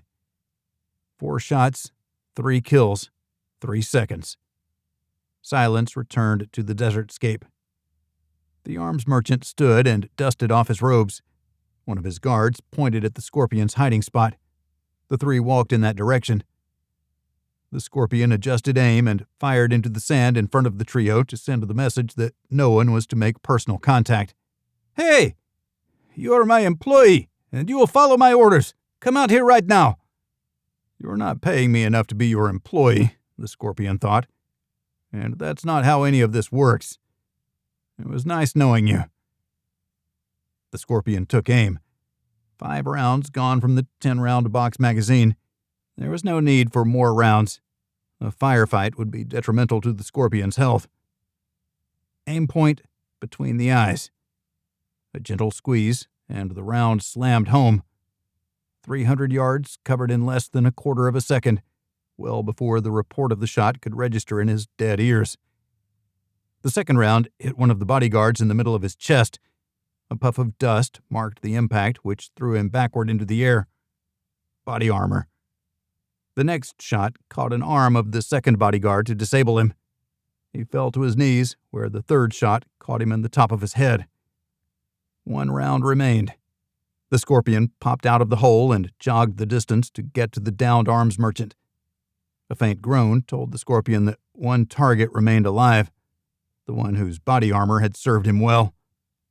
A shot from a few inches away saw to it that he would never speak to anyone about the encounter. The Scorpion hoisted the rifle for disposal in the desert. No sense leaving it for authorities to find and examine. Give them less to work with. Arms dealers and terrorists. Their passing wouldn't even be a footnote in history. Even their families would forget them when enough time had passed. The Scorpion checked their former employer's vehicle for anything useful that wouldn't be readily identifiable. A small stack of cash and 2 bottles of water. The Scorpion took both and headed toward the deep desert, where a desert buggy with oversized tires and modern GPS was stashed. The trip out left the Scorpion without the second half of the contract fee, but being seen by a client wasn't an option. Anonymity was key to a long life in a business where people died very young. Chapter 9. The best way to predict the future is to create it. Peter Drucker. We asked the concierge to call us a cab. I dropped him a 20 for his efforts. It was our modus operandi. Take care of the people who took care of us. Money wasn't our problem. We might need a favor. Probably not, but we tossed a lot of markers out to be called in when needed. They could still turn us down, but no one ever had. People we tipped actively sought us out. "Anything you need, Mr. Bragg." Except for Rick. I returned to the concierge. "Send breakfast up to the room next to the presidential suite. That guy was a big help yesterday. Put it on our room, if you'd be so kind." I gave him another 20. "You are so bad," Jenny whispered. We stepped out the door to find Rick standing there. "Where do you think you're going?" "Sightseeing," I answered. He waited. "We're going to walk the route enough times that we'll make an impression on the right, or should I say wrong, people." "You should probably tell me about these things before you do them." He crossed his arms and stood, semi-blocking our way to a waiting taxi looking for its next fare. I smiled. "That's not how any of this works. You support us, remember? VP said it himself. Get him on the hook and clarify your role. And while you're at it, change everything on the itinerary. Absolutely everything, including where he's staying, his entourage, where the meetings are being held, where he's eating. Don't risk him by making him a target. Or is that part of the unspoken plan, too?" "No, we aren't using him as bait. The European Commission has demands for this meeting that are inviolable." "Are they the ones who contracted the Spider? His own people?" "The Spider?" "The Italian operator. We gave her a name. The other one is the Scorpion. You need to put that in your report so we can get credit. The NSA names things all goofy, so we're not going to use anything they give us." "The National Security Agency. Rumor was that they had a crazy little old lady in the basement at Fort Meade, and she provided the names that became classified operations, code words, and more." "I'm not putting that in my report. Go ahead and make yourselves targets if you want." "We have no other play, Rick. None." "I know. I hate being on the outside and looking in." "At least you have a nice room. And also, I have it on good authority that breakfast is on its way to your room. My treat." "You charged it to your room, didn't you?" "You read me like a book, my man. Like a book." I patted my hand on his chest as we walked by. Jenny swooped in to give him a hug. He stiffened until she let go. "What was that for?" She held out his wallet. "To show you that your wallet was hanging out." He snatched it from her hand. I had to admit that I was impressed. Jenny had never displayed the pickpocket skill set before. I was suitably impressed. "I hate you people," Rick blurted. "You love us and you know it." I waved over my shoulder, then pointed at the taxi and gave him a nod that he'd secured a couple passengers. We didn't talk in the car. Instead, I played Rush from my phone fairly loudly. I needed to clear my head, and nothing did that better than Geddy Lee's vocals of Neil Peart's lyrics amid Alex Lifeson's guitar riffs. Limelight raised my spirits. Jenny tolerated my music. I needed it and listened exclusively to Rush. The guy could do worse. We arrived at the gate, where Jenny directed him to stop outside of it. We didn't have the credentials to get into the facility. Our efforts would go to finding someone outside. I was confident nothing would happen on the base. If there was a military member subverted, then there were bigger problems that I wasn't the right solution for.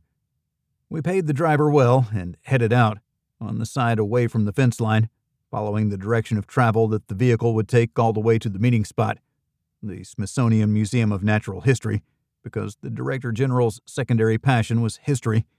Everywhere he went, he took the opportunity to visit historical sites. Maybe we could take him to Gettysburg. I felt like I could give a decent tour of the place after having visited enough times. Then again, I needed to be looking out and not in. That history thing that was noted in the file?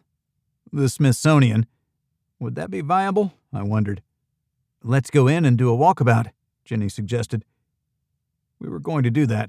It was less than a half-mile from McNair's main gate to the Smithsonian. The Intercontinental Hotel was closer, but not as secure as the base.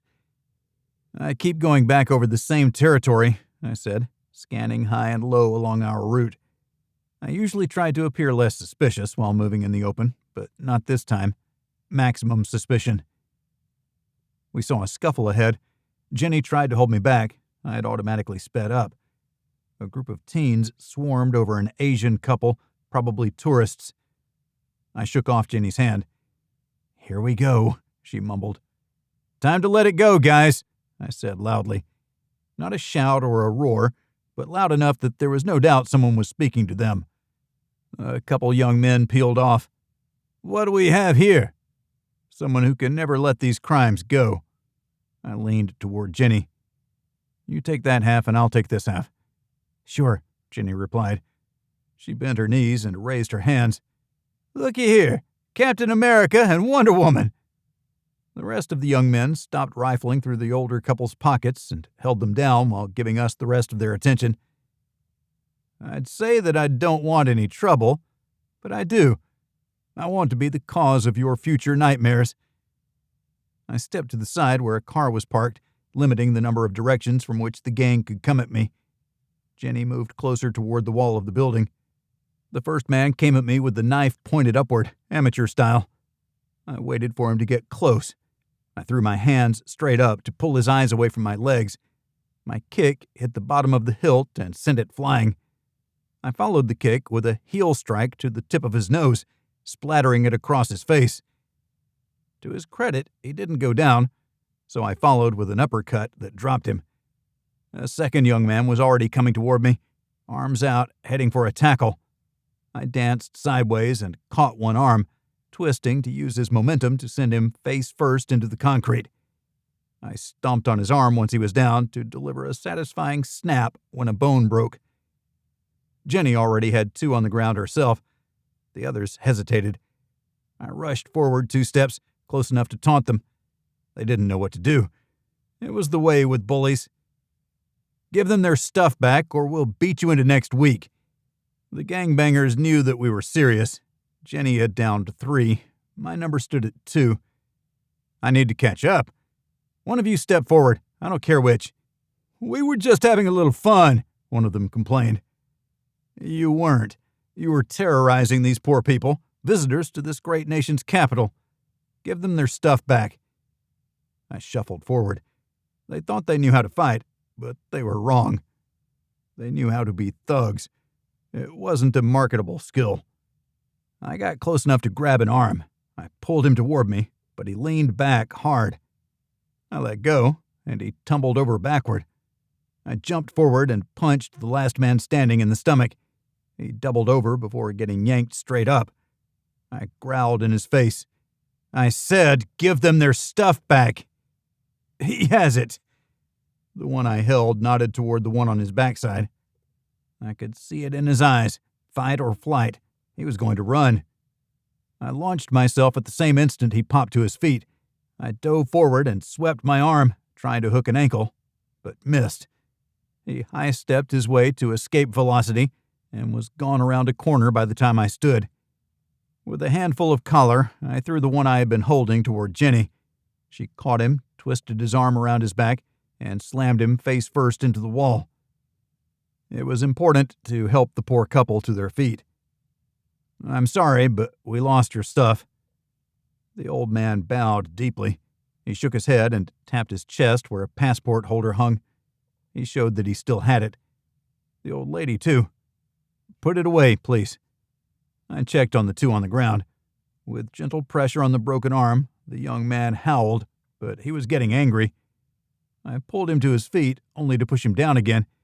He tried to catch his fall with his bad arm. He screamed in pain and curled up into a ball.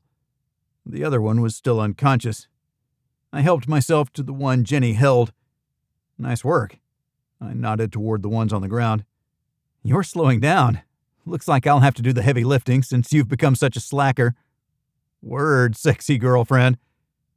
I winked at her and then spoke to the young man she held. Here's what you're going to do. You go through the pockets of your friends and replace the money you stole and anything else. Give it to this nice couple. Your cooperation in this matter determines if we turn you into the police or not. It would be embarrassing for you to get arrested after taking such an epic beating from 2 people. 8 of you got beaten up by a woman. Shame on you. She's like Bruce Lee or some crap. Money, now. I pointed toward the victims of their own bad decisions. Jenny and I kept in between us as he went from one to the other, pulling bills from pockets. I was amazed at how much they carried. Is this stretch that lucrative? You have no idea, the young man said. You know there's going to be a price on your head. You won't be able to take 2 steps without someone popping a cap in your ass. That's nice. You kiss your mama with that mouth? I asked.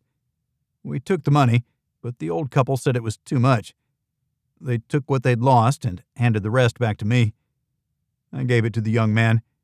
He put it all in his pocket rather than return it to his friends. You taking your cut of their earnings? I'm upright. They're not, he replied matter-of-factly. That was their business. I didn't need to lecture him further. I added, We'll be on our way. Anyone tries to collect on that bounty is going to find themselves floating in the Potomac. Do you have any doubts about my ability to do that? What if that bounty is on you and all your buddies here, along with the one who got away? You can kill each other for all I care, but when you get in my business, you're betting your life on a long shot. I grabbed him by the head and twisted my thumb into the nerve knot under his ear until his face contorted and his knees gave out. He collapsed into the pile with the others. "Ho there!" a voice called from down the sidewalk. A police officer. "Maybe enlighten me about what's going on here?" The old couple froze as if they were going to be an episode of Cops. Skateboarding accident. They ran over this poor couple and tumbled in a massive accident. The young men groaned and grunted in their anguish. The one I high-stressed got to his feet with a mouth clenched tightly. He wasn't going to talk with the police.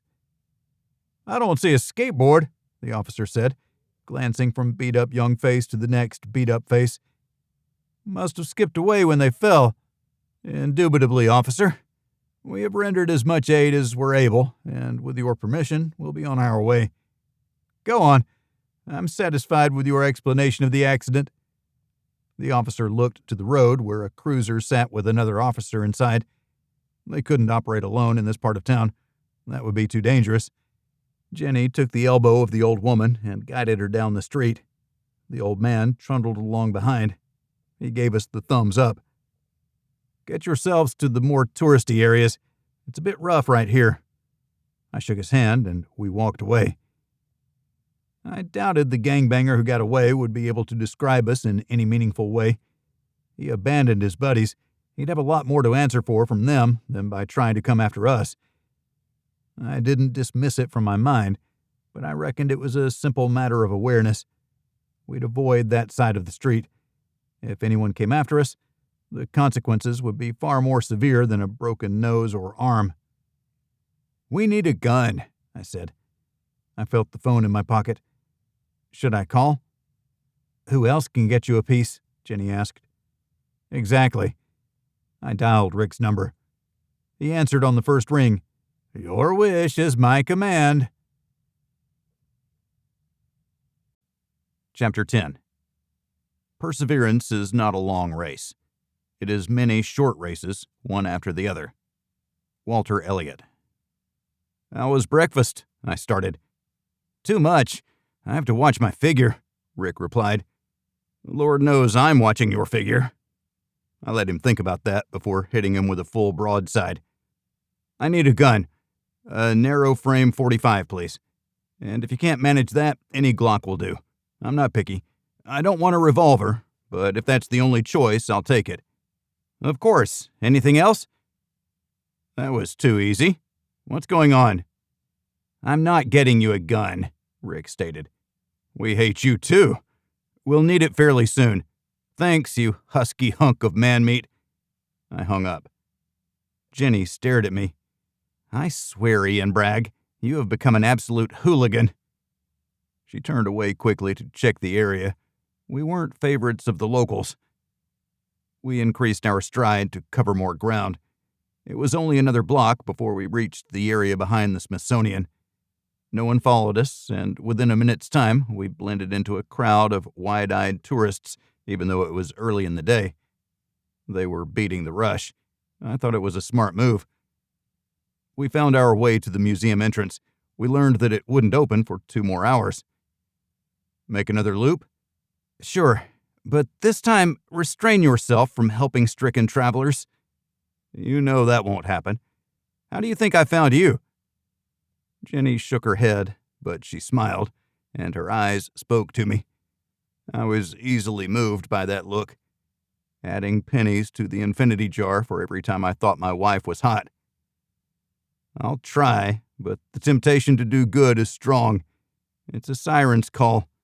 If you have the ability to act, you have the responsibility. Or something like that. I don't remember who said it. Probably someone who wasn't trying to maintain a low profile.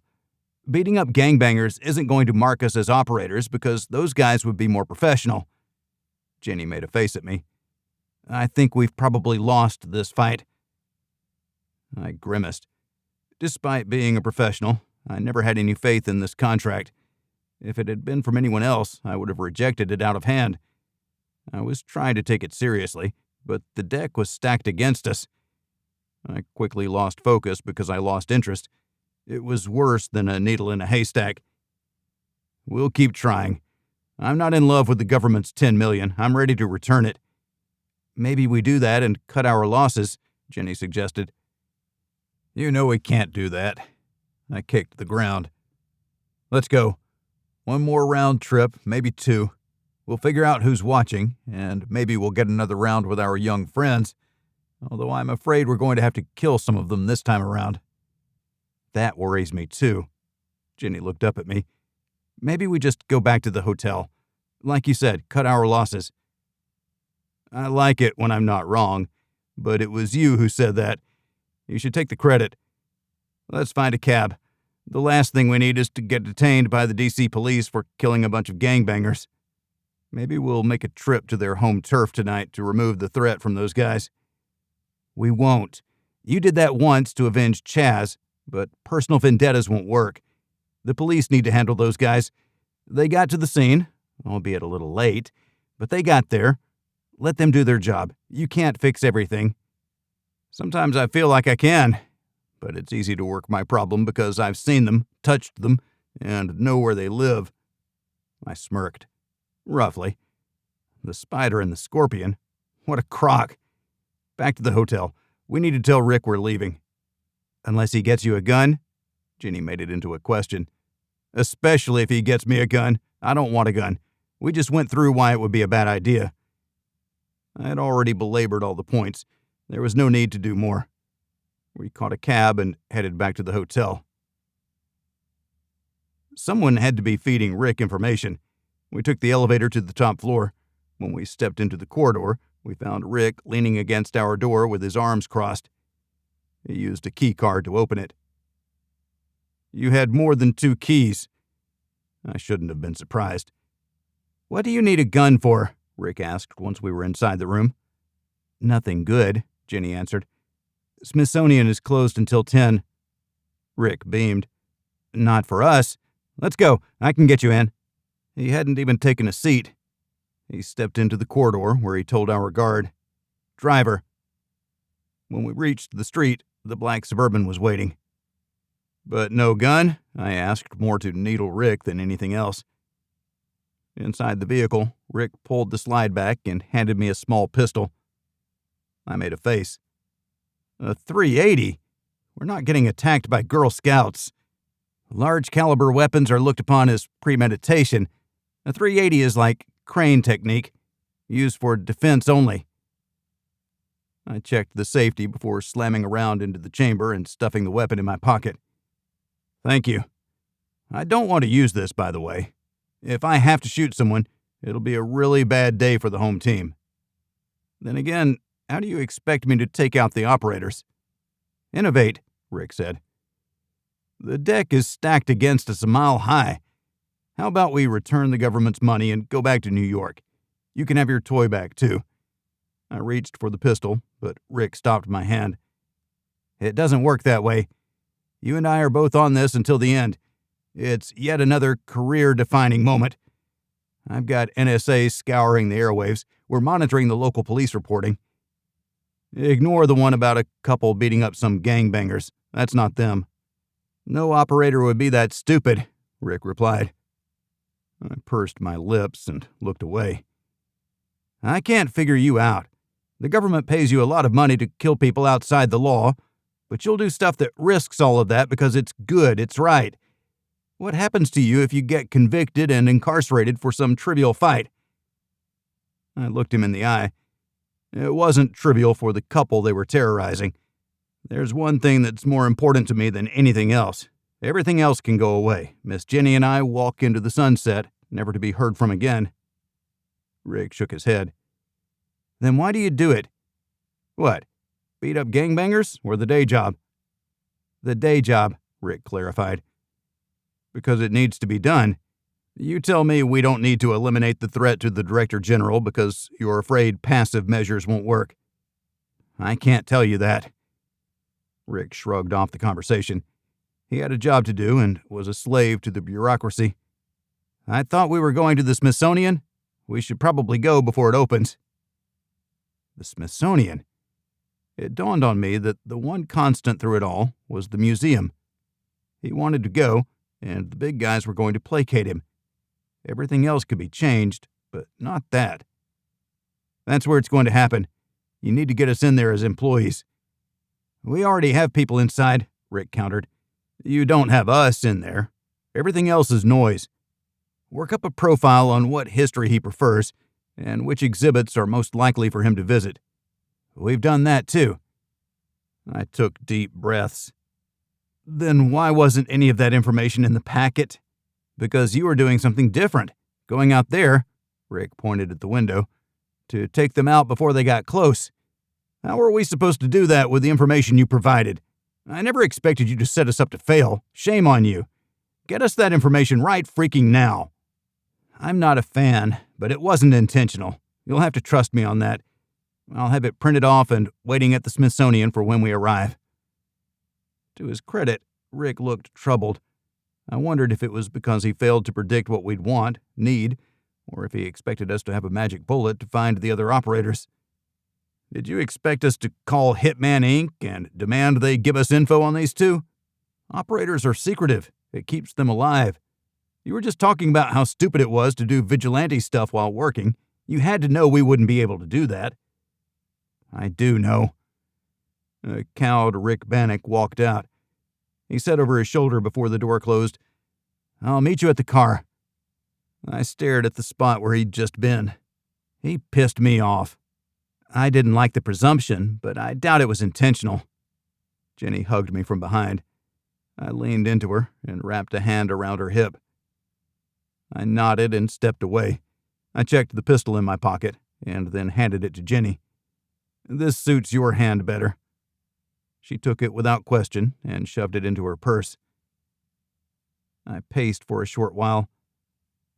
More information is coming. I hung my head and stared at the floor. Chess, not checkers. I continued to stare. "We need to go." I blinked to clear my eyes and opened the door for Miss Jenny. She smiled at me as she passed. I grabbed her butt, and she jumped forward. The feds would take care of bombs, but the operators would know that. The optimal firing angle was unstoppable. Offense won these battles, not defense. I had something to hold on to, and I was happy to have vented some frustration on the punks harassing the elderly couple. Sometimes a good fight was necessary. And then railing on Rick Bannock, I didn't mind that either. Damn bureaucrat. I wrapped my arm around Jenny's waist as we headed for the stairs. We only took the elevator when there was no other choice. Coming up, the door was blocked, but going down, that was always available. Outside, we found Rick waiting with a cab. I offered my hand. "Now you're thinking straight." We shook. He tried to best me, but he'd spent too much time at a desk and not enough in the gym. Slacker. The ride downtown was short, distance-wise, but longer time-wise, with crawling later into the morning. We still arrived before the museum opened. A man stood at the side door with an envelope. He tried to hand it to Rick, who pointed at me. "Mighty nice of you. Obliged." I took it, but didn't open it.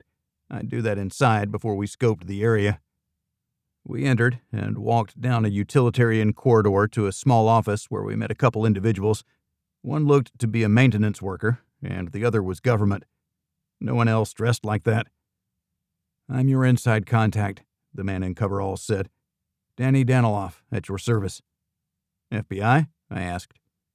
"If that makes you more comfortable, sure." "Federal Service at your service," I replied. "We're special contractors. Ian Bragg and my partner in business and life, Jenny." "I thought you were shooters." He looked at Rick, who shrugged. I didn't answer. I didn't know these people. "What measures are you taking?" I asked. "Walk with us." The two walked to a rear area. They moved the museum pieces from the basement using this elevator. "This is the route we've chosen for the Director General. He'll enter the same way you did. We'll come down here with agents stationed at both ends and take the freight elevator. He'll want to see the stuff that's not on display." As I was saying that, Jenny pointed down. "His real interest is in the stuff no one else gets to see," Jenny added. "It would be better for him if we kept him out of the public eye. Can you do that for us, Rick? It will greatly improve his chance of surviving his trip to D.C. "All we can do is offer," Rick replied. "We have to be ready for both contingencies." "Is no one capable of telling this guy no? I'll do it. Sorry, sir, there's no way we're going to let you walk into the middle of a shooting gallery. We don't want you to die, and we would like to think that you don't want you to die either. So buck up and help us to help you." Rick gave me his best condescending look. "What? No. It's a perfectly acceptable reply to a VIP's request." "Easy to say, hard to do," Rick countered. "Remember a time when you used to be persuasive? Do that, and if you can't, I will." "You won't be close to him. We have people for that. You'll be out there." Rick waved in a variety of directions. "Going down," Danny said. He punched the elevator button. It rocked and shimmied while it descended. I made a face. "This is the treatment the nation's best artifacts get. I'm appalled." I wasn't. Budgets were tight for art and history. It stopped with a gentle thump. The doors opened, and much to my dismay, we weren't treated to a view of Warehouse 13. It was a corridor. The first room was storage, dusty and aged. It looked like it hadn't been disturbed since the Prohibition era. The next room was a laboratory for processing the items, studying them in an environmentally controlled clinical setting. The air in the corridor smelled fresher than I thought it would, but controlling humidity to arrest the deterioration of stored items was critical for the long term. Any history buff would love digging through this stuff, but judging by the state of the storage rooms, it would be window shopping. All look and no touch, I observed. It was eye-popping. 1% of the items in museums were on display. The rest were stored. The majority of the collection was in the basement. "How long could you reasonably expect him to spend down here?" Jenny wondered. She emphasized the word reasonably. We wanted someone to commit to not taking him just anywhere he wanted to go. A curator-looking older lady stepped into the corridor. "Can I help you?" she asked. Rick approached her. "We're assessing the area for a VIP visit," he told her while holding out a wallet with credentials of some sort. She tipped her head back to use her bifocals to read the identification card. The man with Danny walked forward. "She's on the list," he said. "I should hope so, after working here for 30 years. What list are you talking about?" "List of cretins and ne'er-do-wells," I said while stepping up. She gave me her best librarian look, as if that would shut me up. "I'm Ian Bragg, on special assignment with the Uptight Brigade. Is there anyone else down here? What I'm looking for is someone new, say in the last month." "We get interns all the time. There's one from Italy in the clean room right now. She's doing work in support of a PhD. Cute little thing. Reminds me of my granddaughter. That's good. We'll need to talk with her. There's no Serb back there doing unspeakable things with mummies? I asked casually. She frowned. There's no one else? The regular crew. The newest has been here for 10 years, and no one else at the moment. We're currently budgetarily constrained, or so they tell us. We get a lot of interns. No doubt, ma'am. Can you show us where she's working? I looked back at Danny and his partner. They both scowled.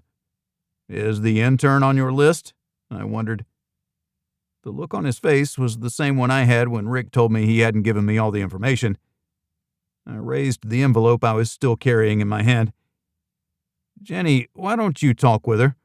I'll read this packet and talk with these fine gentlemen about the meaning of life. Jenny nodded and invited the curator to take her to the clean room. They walked slowly down the corridor, making small talk. I opened the packet. The well-dressed agent tried to get past me, but I blocked him. Going down there won't help the intern be more forthcoming. You missed something, and you're embarrassed. I bet there's a separate list of temp employees, and despite asking for it, they didn't give it to you. I know how it feels not to get what you asked for. Makes you want to beat the snot out of somebody. I looked purposefully at Rick, and then returned to my reading.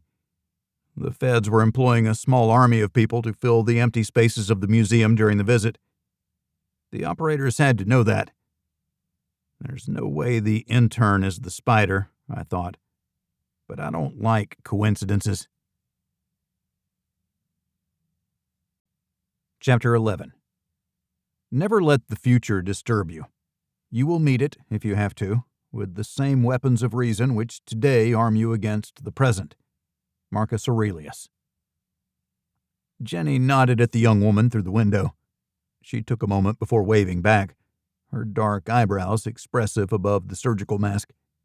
She put down the tools she was using and made her way to the controlled entryway, 2 airtight doors with a small space in between for changing. No outside air made its way into the clean room. The curator stood beside Jenny, looking dour. The interruptions had soured the older employee's mood. Buongiorno, the intern said before adding, Good morning, in a mild accent. My name is Jenny Bragg, and we'll be holding an event here next week. We'd like to bring a dignitary through this area. Would you be willing to show him what you do? What do I do? She asked. I don't know. That's for you to explain. Oh, yes, I do the cleaning and preparation of stone and bone. So very nicely, yes. The big-eyed young woman nodded effusively. She held out her small hand. I'm Anna Maria Salvini. Anna, nice to meet you. I'm told you're working on your Ph.D. What's the title of your dissertation? Preventive and remedial treatments using colloidal silver. I fear it is not as promising as I had hoped. I will also look at biocides, but not do in-depth research. It will be topical only. She waited for Jenny and then laughed. It is a joke. Topical. Surface decay. Her face fell. Never mind. It was much funnier in my head. I'm sure. I'm sorry, but I'm not an ichthyologist. No one laughed. It sounded funnier in my head. Ichthyologist? Fish doctor? I don't get it, the intern said. Jenny laughed once more. The curator cracked a smile. Where are you from? Italy, right? Yes, Firenze. It is hard not to love the old stonework, no? We'll always have Florence, Jenny quipped. I'm sorry. I'm sounding too much like my husband and his corny jokes. The intern smiled. What do you do when you're home? I work at the Uffizi, but less than an intern. Barely a custodian. How long have you been here in the States? Just Washington, D.C., she answered earnestly. Yes, D.C. How long? And when did you apply for the internship? That seems like a long process. I have been here for 12 days, I think, she responded. I've been working every day. My internship is only for 3 months. I have to make the most of it. I applied 2 months ago for the program. I need the research for my dissertation. I understand. You should visit the other galleries and see the sights. This is a wonderful chance for you. I wish you well. See you later. Jenny took a step away and stopped. You work every day? What hours? Just like the song, 9 to 5. It was barely after 9 at the moment, and it was clear the woman had been there for a while. But you come in early? Yes. There's nothing else to do in the morning. No cafes with espresso and sitting casually outside. I'm sure there are some. You just haven't found them yet. Jenny waved once more and took a step away. We'll see you around. The young woman returned to the laboratory. Jenny strolled back to us. I continued to study the defensive plan. It would be hard to find the gaps when knowing the plan, but almost impossible without having the plan in hand. Next stop was to find the entrances and exits from the basement. What did you find out? If she's the spider, then she's got a smooth cover story that's more than 2 months old, but we'll verify that with whoever selected her to come. The spider? Danny wondered. Better than the jackal, don't you think? I asked. I had to assume everyone had enough culture to understand the reference. Danny looked older. I trusted he'd get it. I can buy that. Is the little Italian girl her? He asked. I don't think so. Jenny shook her head. Her dissertation is supposedly on colloidal silver and biocides for surface cleaning of stone relics. I'm sure those words mean something to someone. I used to teach middle school. Those aren't terms my students would have ever seen, which means I have never saw them. I'll look them up when we get back to the hotel. I thanked Jenny silently for the interview. Now let's look at all the entrances and exits to this floor, including surveillance camera coverage. Rick pointed to the packet. Don't mind me if I want to see it for myself. I'd noticed it in the packet, but seeing a diagram was far different from seeing the real thing. Follow me, Danny said. He led us to 4 staircases and 1 more elevator, a small one for people and not things. 6 total access points. I walked the area. To me, the historian would be bored quickly without someone who could explain every artifact in each storage area. The 2 feds were losing patience as we slowly made our way through every single space. Who's going to escort him? Museum director. Does he know what all this stuff is? She. And no, she doesn't. No one does. The people who put it here are long dead. Everyone else has to read the tags. It's all cataloged in a database. A movement caught my eye. I thought we were alone down here. I strained to see into the semi-darkness of a storage area. A figure popped up and bolted, a hood covering their head. The figure was on the stairs and heading up as we reacted. I was first out of the blocks and hammered the door with my shoulder to keep it from closing on me. There was only one way to go, and that was up.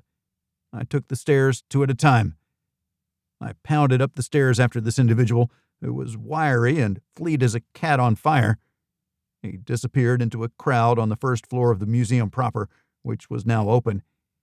The initial crowds had already streamed in. Stepping out, I scanned the area for an individual moving against the traffic. I stretched to my tiptoes. Danny and the second unnamed Fed appeared. A vindictive man would have gone after him, waded into the crowd, and fought through looking for the interloper. But that would have to be someone other than me and Jenny. I wanted to be snippy. Care to explain how someone unaccounted for was downstairs? I settled for something a little less judgmental. You need to do better. I tried to re-enter the door, but it took an employee badge and code. You need to find out how that person got down there. Jenny and I are going to make one more sweep of the area. Needless to say, so do you, probably with a bomb-sniffing dog. I gestured toward the door so one of them would open it and let us through. Finally, Danny caved and gave us access. Much obliged. Find that person. We'll take a look where they were. We might have to spend the night here, I said, even though it was barely 10 in the morning. No, Jenny whispered. That's their job. She nodded toward the feds. Yes, that's your job. Secure this area. If you get the Director General killed, I'll execute my contract on the 2 of you. Rick detached himself from the other feds. I'm coming with you. He faced the other 2. Find out how that person got down there, and then find them. he snarled. The men lost their too-cool-for-school looks and nodded tightly, then hurried away. I was happy to see the change. I felt like Jenny and I had been the only ones taking this seriously, or even partly serious. I appreciate your confidence in us, but this is a mutual venture. For us to do what we do, you have to supply us with the target. We don't have the time or resources to do your job for you, I said, not trying to be confrontational. My contract was to take out the two operators. If the government couldn't identify them, then I wouldn't act until they could. Our contracts came with already established targets. I had forgotten that. Damn Jimmy Triplethorn and the government, asking more and more from us while giving less and less. $20 million wasn't less, but there was more to the contract, and the government owed us information. Once behind the door and in the stairwell, Rick touched my shoulder. And again, I'm embarrassed. I was brought in at the last minute on this. That's not an excuse, just an explanation. I trusted what I was told. It seems that things aren't exactly what they appear. I could have gone for a pound of flesh, but we didn't have the time. The haphazard engagement suggested something worse than incompetence. Could this be an inside job? I had the same thought. The miscues are making me wonder. Rick rubbed his chin while looking for a possible answer. How does someone get down there without logging in? I asked. Employees fling the door open and don't wait until it closes before heading down. I wouldn't say this place had Fort Knox-level security, but it's not bad. I wondered what his definition of not bad entailed. I had a more binary look at it. Any failure was a complete failure. A life was at stake. I had to force myself to think that there were two lives at stake, and neither was the Director General. He was secondary to our targets. Nothing more than the pivot point around which we revolved. We continued to the basement, where we went to the last place our infiltrator had been. I crouched down to see marks on the floor. It was surprisingly dust-free, despite the feeling of old stuff. The smell was unique yet familiar. It reminded me of a grandparent's attic. You should get your people on this, I told Rick. And don't forget the dog. I stood and looked, gauging firing angles, visibility, and escape routes. The individual had already bested us in escaping. I think they came down those stairs and in here, then bolted the same way. I have no evidence to support that, but I know that avenue is no longer available because you'll have people stationed at the doors. We will, and we were going to anyway. All 6 ways in and out. Search for a bomb. An international operator couldn't care less about what's down here in their effort to eliminate a target. Do you think that was our person? Rick asked directly. Keep in mind, there are 2 operators. No matter if that was one or not, there are still 2 out there. If you can find a bomb, then we take that away. We haven't found the gap in his agenda. The Smithsonian is close, but where is he vulnerable, and where can the operator escape? I see that down here, but only if it's a remote attack. I shook my head. Frustration was getting to me. I had his route. I had his extracurriculars. The only thing I hadn't seen was the meeting location, which I was politicking to change. It kept leading me back to an insider, but then they could eliminate him in a much less secure environment, his European home. Was it ego to make a hit on U.S. soil, or was it for additional leverage? I needed time to think, as well as talk it through with Miss Jenny. I glanced at her to find her distinctly uncomfortable. Her eyes darted side to side and up and down. She shifted back and forth. Time to go back to the hotel. We need to work out and clear our minds. We have a little over 5 days to get in front of this. I'm not sure we're any closer than we were when we started. Chapter 12. Life is what happens while you are busy making other plans. John Lennon. I used to be able to compartmentalize, and that helped me focus. Now I was too busy with everything. I should call Gladys. No, you shouldn't, Jenny countered. I'll call her. I handed my phone to her, and she dialed. We had none of the numbers stored in case the phone was taken. It didn't remember any numbers dialed. It was like a rotary phone of old, without the *69 feature to redial the last number called. It was as secure as the best technical minds on the planet could make it. That left me free to think, which I didn't do. I listened to Jenny talk with Gladys. It was brief, a minute, no more. Jenny gave me the side eye after she ended the call. "Sorry. Do you want to go swimming?" I asked abruptly. "Sure." Jenny changed, all the while watching me. I didn't move.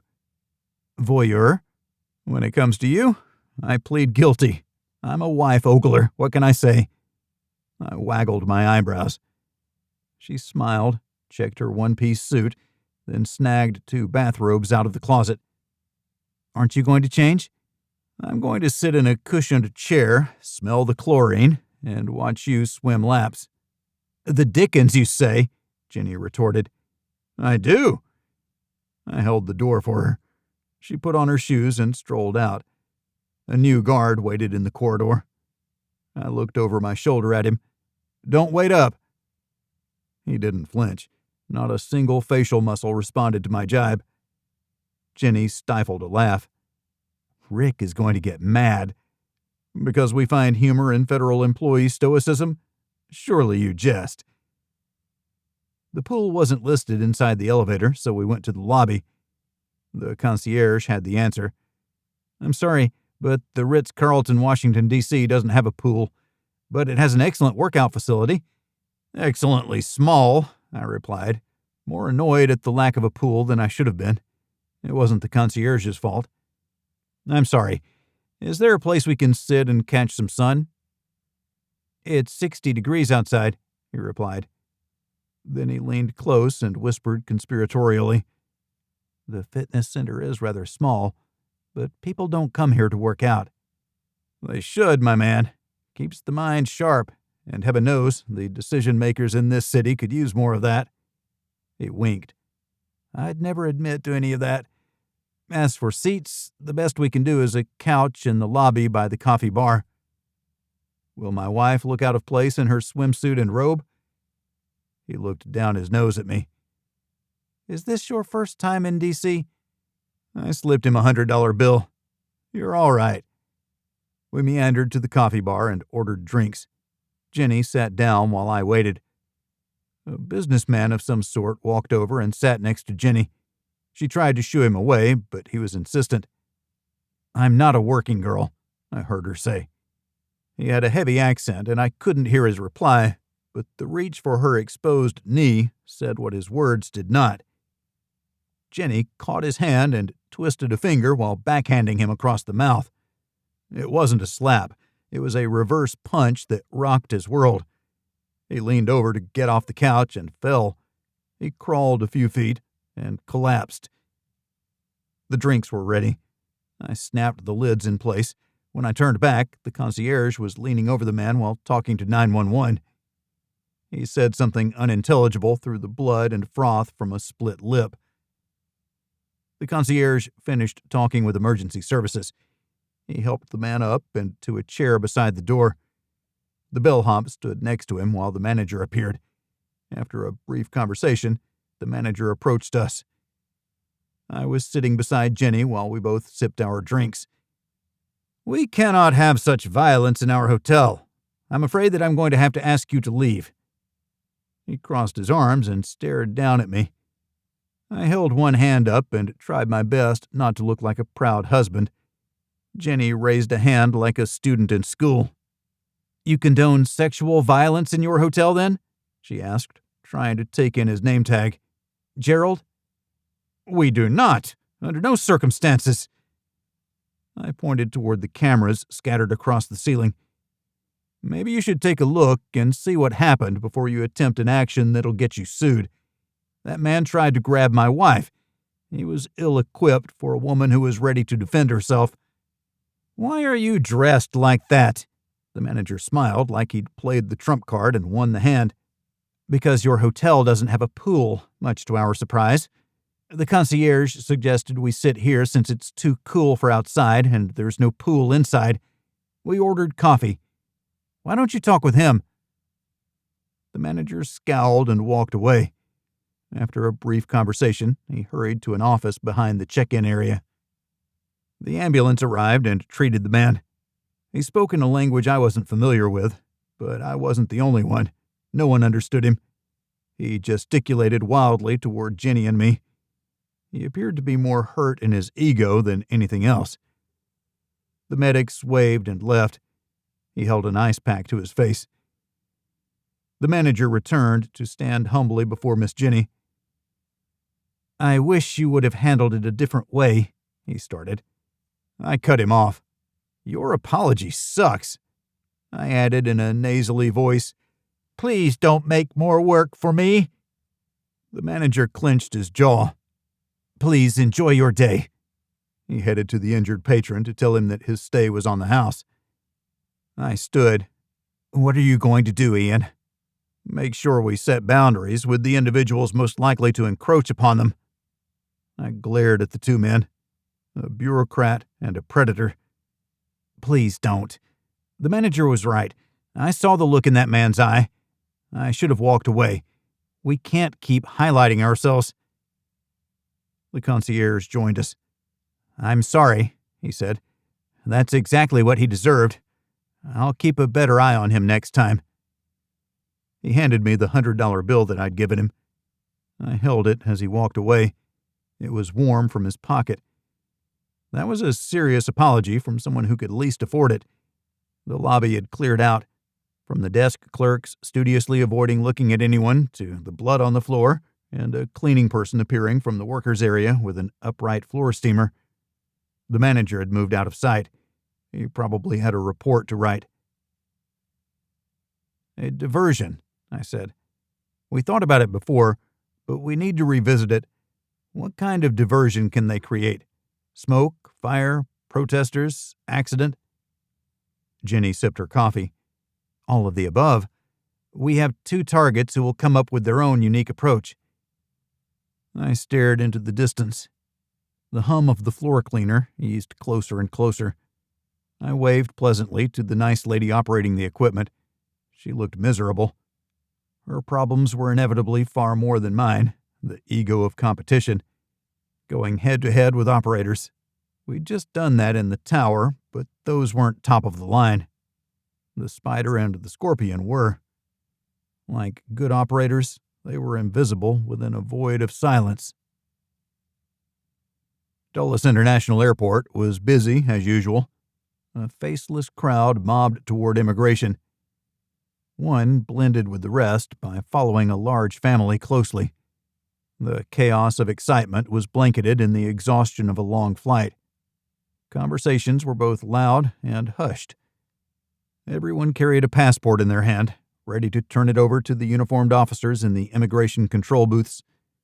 The new arrivals hoped for a quick pass and the opportunity to keep going, enter the U.S. with no hassle.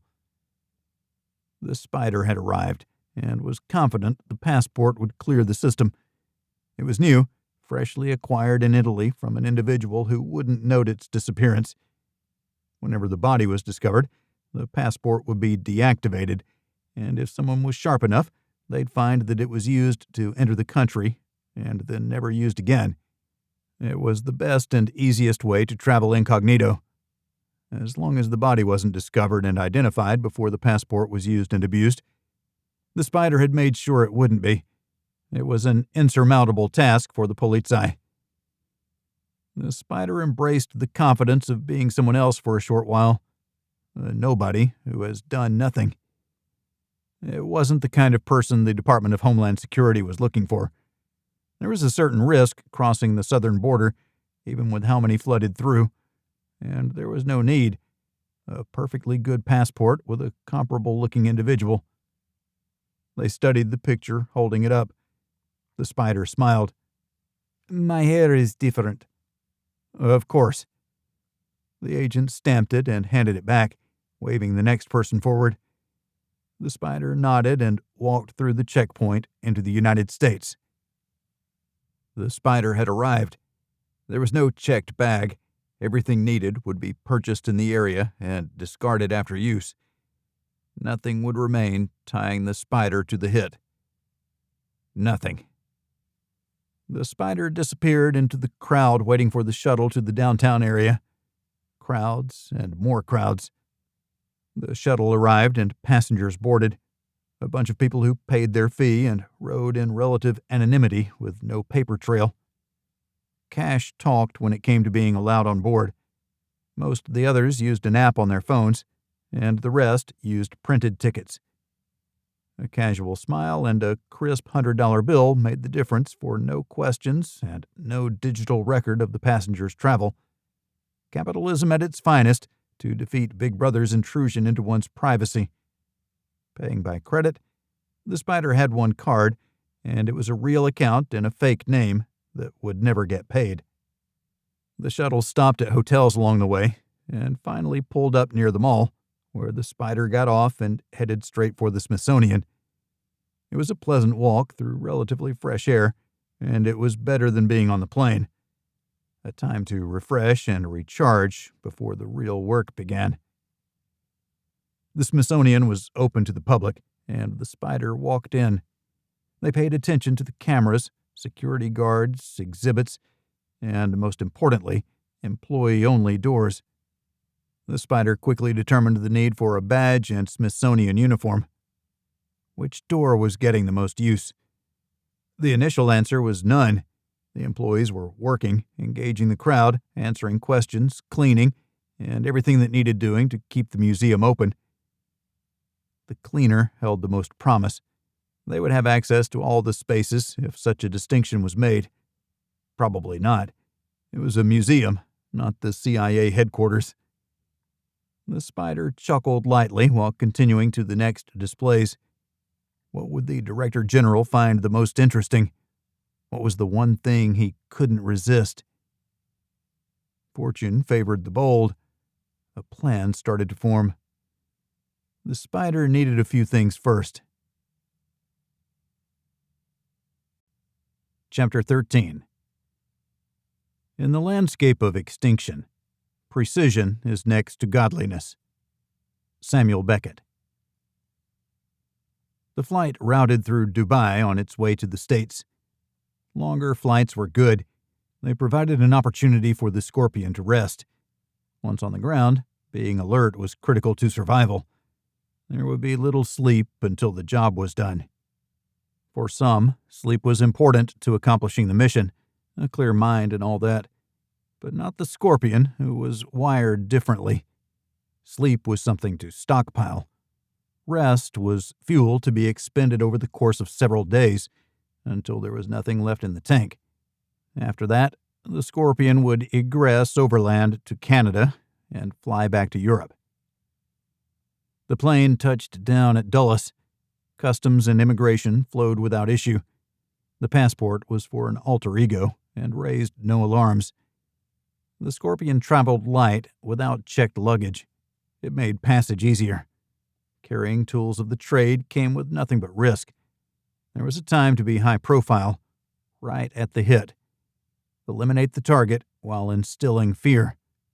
It was the rush of emotion to dominate another human being, be the grantor of life or death. Most didn't know. Some did. They were all afraid at that final moment. It was glorious. Along with the alter ego's passport came a credit card preloaded with $100,000. It would take care of the Scorpion's needs. It was the minimum for expenses on top of the fee. The card would be cashed out at the end for whatever was left. It was always a pittance compared to the value of fulfilling the contract. The Scorpion never felt bad about living a life of luxury using the client's money. A limousine arrived, and the Scorpion flashed the passport that would match the name on the reservation. The driver dutifully held the door, receiving a small thanks in return. The limo headed downtown. It had been rented for the day, which allowed for multiple stops. The driver closed the privacy screen to leave the passenger in peace and solitude. It was an opportunity to gaze out the windows and gauge the aura that surrounded the capital city. How attentive were the residents as well as the visitors. Both groups made up the tide with which the Scorpion would swim. At the National Mall, the Scorpion climbed out, directing the limo to wait near the Lincoln Memorial, which meant it would circle until it found a parking spot. The Scorpion didn't care about the trials and tribulations of the driver. He was paid to accommodate his client. He'd be tipped well for his troubles. Maybe he'd get lucky and find a spot on the first pass. It didn't matter. The thought was gone from their mind with the third step away from the vehicle. Once the limo drove off, the Scorpion reversed course and headed the other way. The target was the Smithsonian Museum of Natural History. That's where the Director General would visit. That's where he'd be the most vulnerable. His quarters were on a military garrison. It was inaccessible to a foreigner, even though that's what the Director General was. The U.S. government took care of its friends.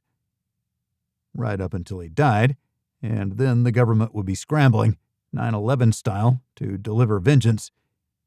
There would be clues left behind to implicate the European Commission. That would be fun to watch, but the Scorpion had no intention of staying in the area to do so. There would be a front row seat to the hit itself. That would be enough, because the Scorpion would see the fear in his eyes. Satisfaction and gratification wrapped into a neat package, dead on the floor. A humorless smile crept across their face. The brisk air was more than the Scorpion was ready for. Many had light coats, including the Scorpion, who pulled it close and shivered beneath it. The second stop would be to buy a heavier coat. The last few weeks in the desert had not prepared the Scorpion for the rigors of fall.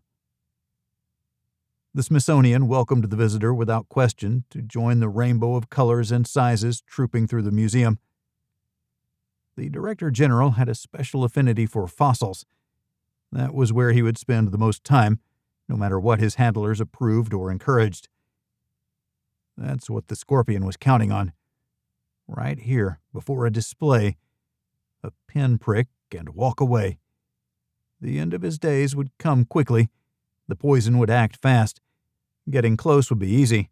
They wouldn't shut the museum for a distinguished guest. They never did. The Scorpion had already researched that. Open to all visitors, every day with the exception of Christmas. For a nanosecond, the Scorpion felt sorry for the Secret Service having to protect a man who had zero interest in the difficulties he put before them. They'd do it to the best of their ability, but it wouldn't be enough. The Scorpion was confident it wouldn't be. All that needed to be done was to derive the poison and buy the delivery device, a ring with a sharp edge to brush the back of the Director General's hand. Knives and other implements wouldn't clear the airport-style security of the museum. A slow walk away, looking at various displays, until a rounded corner took the Scorpion out of sight, then a rapid departure to the border. It wasn't difficult. It had been done before, and would be again. I didn't sleep well, which meant my tossing and turning kept Jenny awake too. "Let's sleep in," she said in a voice muffled by her pillow. "I'm going for a run. I'll climb back in with you when I get back." "You won't if you're sweaty," she replied, and pulled the covers more tightly around her. I climbed out and dressed for a quick jog. I didn't plan to run far. I only needed to clear the cobwebs from my mind. 5 days remained before D-Day, the arrival of the Director General. The chance of finding the Spider and the Scorpion before then were slim, but not zero. They'd be scouting the area, just like we were doing. I stepped into the hallway to find yet another new guy standing watch. "You make me feel like $1,000,000, Rambo," I said in a haphazard accent. He stared at me. "You know we're not watching over you, don't you?" "Why you gotta use such hurtful words?" I stopped and held his gaze. The wheels were spinning as he tried to figure out if I was serious or not. "Peace, my man. You want me to bring you back a protein drink or something? Coffee?" He looked around. "I'm not too proud. 4 sugars, 2 creams." "You don't like coffee, do you?" I asked. "Not at all. I drink it for the therapeutic effects only." "A man after my own heart. It shall be done. Be back in 30. You're only running a mile? I thought you'd go longer. I gave him the twin finger guns and jogged lightly down the corridor to the stairwell. When I reached the bottom, I went straight to the coffee stand to get his abomination. I took the elevator up and popped out to jog down the corridor and hand him his drink. A quick mile. I think I'll go for 7 more. See you in 30. I ran off before he could reply. I appreciated the verbal sparring. It was nice to get an agent who hadn't had all the fun removed from his psyche. I headed out the door to the hotel and took a left. That would take me closer to the downtown area and ultimately to the museums. It was an impressive area filled with drug users, homeless, panhandlers, workers, and visitors. It was the contrast of all that was America. Maybe it didn't put the best face on, but warts and all, it was what it was. I jogged up and down the mall, past the variety of museums that held the nation's treasures. Thinking about the history made it awe-inspiring. What would Jenny and I add to that history?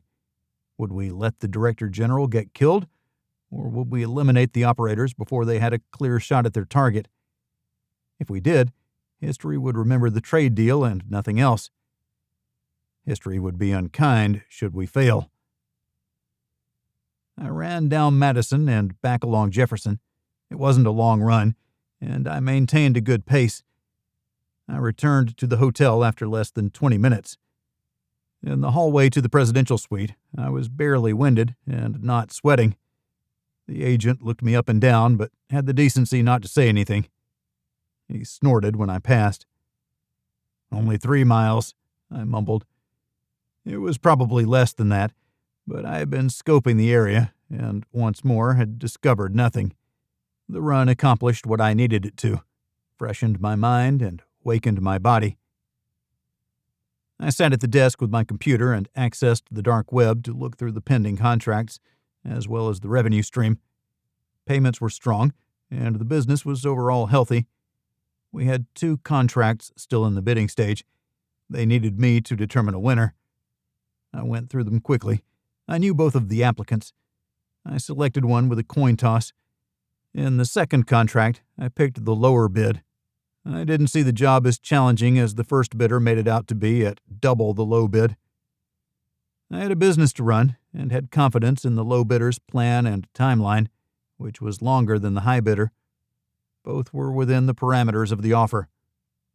Once that business was taken care of, I searched for anything related to operators arriving in Washington, D.C., but was denied any information whatsoever. There were no announcements or parades. The net had gone silent. It was to be expected. This wouldn't be easy. We'd head back to the Smithsonian to watch for anyone who didn't belong. They would show up eventually, and we had better be there when they did. I took a shower and waited for Miss Jenny to get up, but she didn't. I had to roust her at 9 in the morning so we could get to the museum before it opened. She hurried through a shower. Room service was waiting when she finished. We ate quickly and stepped into the hallway to find Rick waiting for us. "Back to the museum?" "How'd you guess?" I shrugged a shoulder at him to follow us down the stairs. He had the black Suburban waiting. We didn't argue and simply climbed in. It took us straight to the rear entrance. "Do all the employees use this entrance?" I wondered. "They do. There's only one employee entrance for now. We want to maintain visibility on who enters and who leaves." "You've set up a team to watch and track?" "You'll see." This is new. The metal detector had been there before, but not the small army of guards brought in to double-check everything brought into the museum through the employee entrance. A small line formed during the delay. Rick nodded to the agent who appeared to be in charge. "We're tracking the employees and the badges, looking for inconsistencies and gaps. We have the schedule loaded and an automatic validation system in place." I shook his hand. "Ian Bragg, thank you. Please let us know of any anomalies. I assume you have Rick's number." The agent looked skeptical. "I do, but we can handle any issues that arise." He wasn't smiling nor acting smug. It was a turf battle common in D.C. He didn't see Rick as a friend or a foe, only a bureaucrat who should stay out of the way. It was comparable to how I viewed Rick, as much as he tried to partner with us while disagreeing with what we did. "We'll stay out of your way," I lied. It wouldn't be the first or last time the agent had heard what he expected. We had different missions, and it was best not to get too cozy. Jenny smiled at the agent. "Can we get you a coffee or something? Maybe a cup for everyone on shift." "What I hear you asking is how many people we have working here, when that is a closely guarded secret available only to those who need to know. That is a wily interrogation technique, you green-eyed vixen. Had I been taking a drink, I would have blown it all out my nose." The agent followed with a wink, and Jenny laughed. "No coffee for you." "Check," I added. We screened through, and Jenny's bag alarmed in the X-ray machine. We stepped aside for privacy. The agent behind the monitor pointed at the screen. "You can't take that in there," the lead agent told us. "I assure you we can," I replied. Rick intervened. He showed his credentials, even though they knew who he was. "On my authority. Write it down and I'll sign it." He turned to us. "Don't make me regret this. You know our orders. If we have to use that, then you'll know what for and that it's critical. National security, I think you'd say." "That's what I'm told," Rick replied. The agent printed the image and added Rick's information in the border. "I'll need the lady's name." The agent held out his hand for identification. Jenny gave him her Illinois driver's license. New York wanted us to get one from their state, and we probably should, but between Illinois and New York, they both wanted our tax basis. It was a fine line of bureaucracy. The agent wrote down the information as if it would do any good. Rick signed it. Jenny recovered her license after the agent had set it aside instead of readily handing it back. They didn't like the fact that we were armed while in the facility they were challenged with protecting. "Don't lose sight of your mission," I told them. "Whether you believe it or not, we're all on the same side." Rick motioned for us to accompany him. We went through to the interior of the employee area. There was a break room and locker room. The break room looked to double as a meeting room, with the federally required employee information posters covering the walls and making it an unwelcoming morass of rules and bureaucracy. It gave me the creeps. We had a couple rules in the peace archive. Fulfill the contract, don't blow your cover or rat out the parent organization. Simple, but we'd spend what it took to get a minimal sentence for one of our people should they get caught. We'd had to do that with the Southeast's regional director. He'd made a huge mistake, but we didn't leave him alone. It would have been easiest to sacrifice him to the greater good. Sometimes easy wasn't the best answer. Just like dealing with the additional security at the Museum of Natural History. "They're doing something similar for the visitors. Anyone can still visit, but they'll get checked as if they're going through the airport," Rick explained. I looked at him. "The appearance of security isn't security. The Director General is at risk. Any operator worth their salt will skip right past this. The only thing it'll do is to keep the honest people honest, and maybe keep the petty criminals away, but not all of them. You'll still get your pickpockets and tap card scammers who thrive in crowds. Maybe, but we're not here to prevent petty crime. We're here to stop the murder of a key diplomat and the interference with a potential treaty that's critical for the world's future. That's all." I couldn't fault Rick's logic. Petty crimes were a different thing in entirety. "Once more into the breach we go. Shall we tour the facility again? It's a big place, and if something happens, we won't have time to think about where to go." Jenny gripped my arm while watching elsewhere. Always watching and aware. I didn't stare at one thing for long either. The world moved too quickly to get fixated. One had to recognize what was the same in order to see what was different. Rick's phone rang. He ground his teeth while listening to the message. Chapter 14. Life isn't about finding yourself. Life is about creating yourself.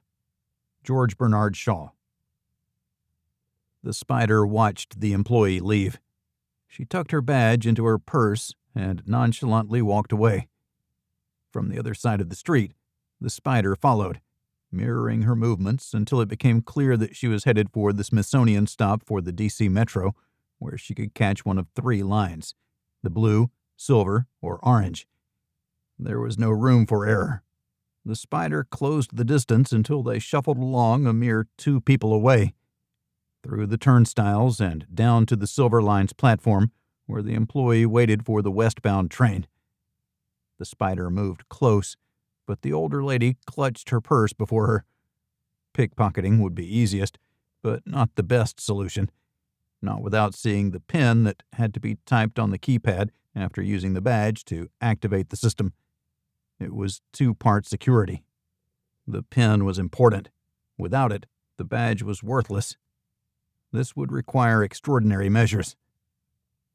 She exited at the Herndon station. The window of opportunity was closing quickly since she headed for the parking garage that filled each day with commuters' vehicles. The spider stepped close again, nearly climbing into the woman's pocket. When she looked, the spider nodded with a friendly look. "I think I left my rental car here. This is Herndon, no?" "Yes," the lady replied. "You are very kind. I think I'm this way." The spider deliberately pointed in a direction different from the one the woman went. She waved and turned her back. The spider was on her in an instant and dragged her between 2 SUVs. The space was narrow, but seeing into the space was limited. The spider blocked the view. With a handful of hair violently jerking the woman's head backward, the spider snarled, "Your badge and the PIN, now!" "I won't give you the PIN," the woman countered after summoning as much bravery as she could. "You will, I assure you," the spider said, twisting the woman's fingers. "The PIN, please. The pain will stop the second you tell me." The woman held out for another minute, but that was the extent of her tolerance after the second finger broke under the spider's relentless grasp. The spider led the sobbing woman to her car, identified quickly thanks to a beep and a flash of the lights from the remote key. The woman was stuffed into the passenger seat and belted in. A cuff to the head dazed her enough to give the spider time to get in on the driver's side. They exited the parking garage and continued away from the city. The spider looked for an open area with few people. They pulled into a new housing subdivision where most of the construction was incomplete, and then into an unfinished driveway. "You see, there's no reason to hold out on me. Give me your PIN, please." The woman had already given a number once, but if that was a fake number, would she remember it? The spider was betting that the only way she'd remember the number through the trauma of her situation was if the number she gave was the real one. The woman repeated the same number as before. "Thank you." The spider stabbed their fingers into the woman's throat. She gagged and gripped her neck, trying to relieve the pressure. The spider got out, walked around the car, and opened the door for the woman. "I trust you can walk home from here." The woman nodded while weakly coughing. She tried to get past the spider, who grabbed her by the head, pulled, and twisted, snapping the woman's neck. The spider draped an arm over her shoulder as if she were drunk and lumbered into the wooden frame of a new home. It was evening. The work crew wouldn't return until the morning. With the help of a whiskey bottle tossed nearby, the setup was complete.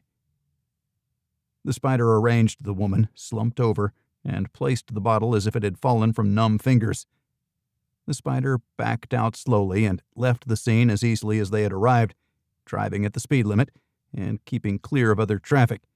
The purse and other identifying information had been stuffed under the front seat.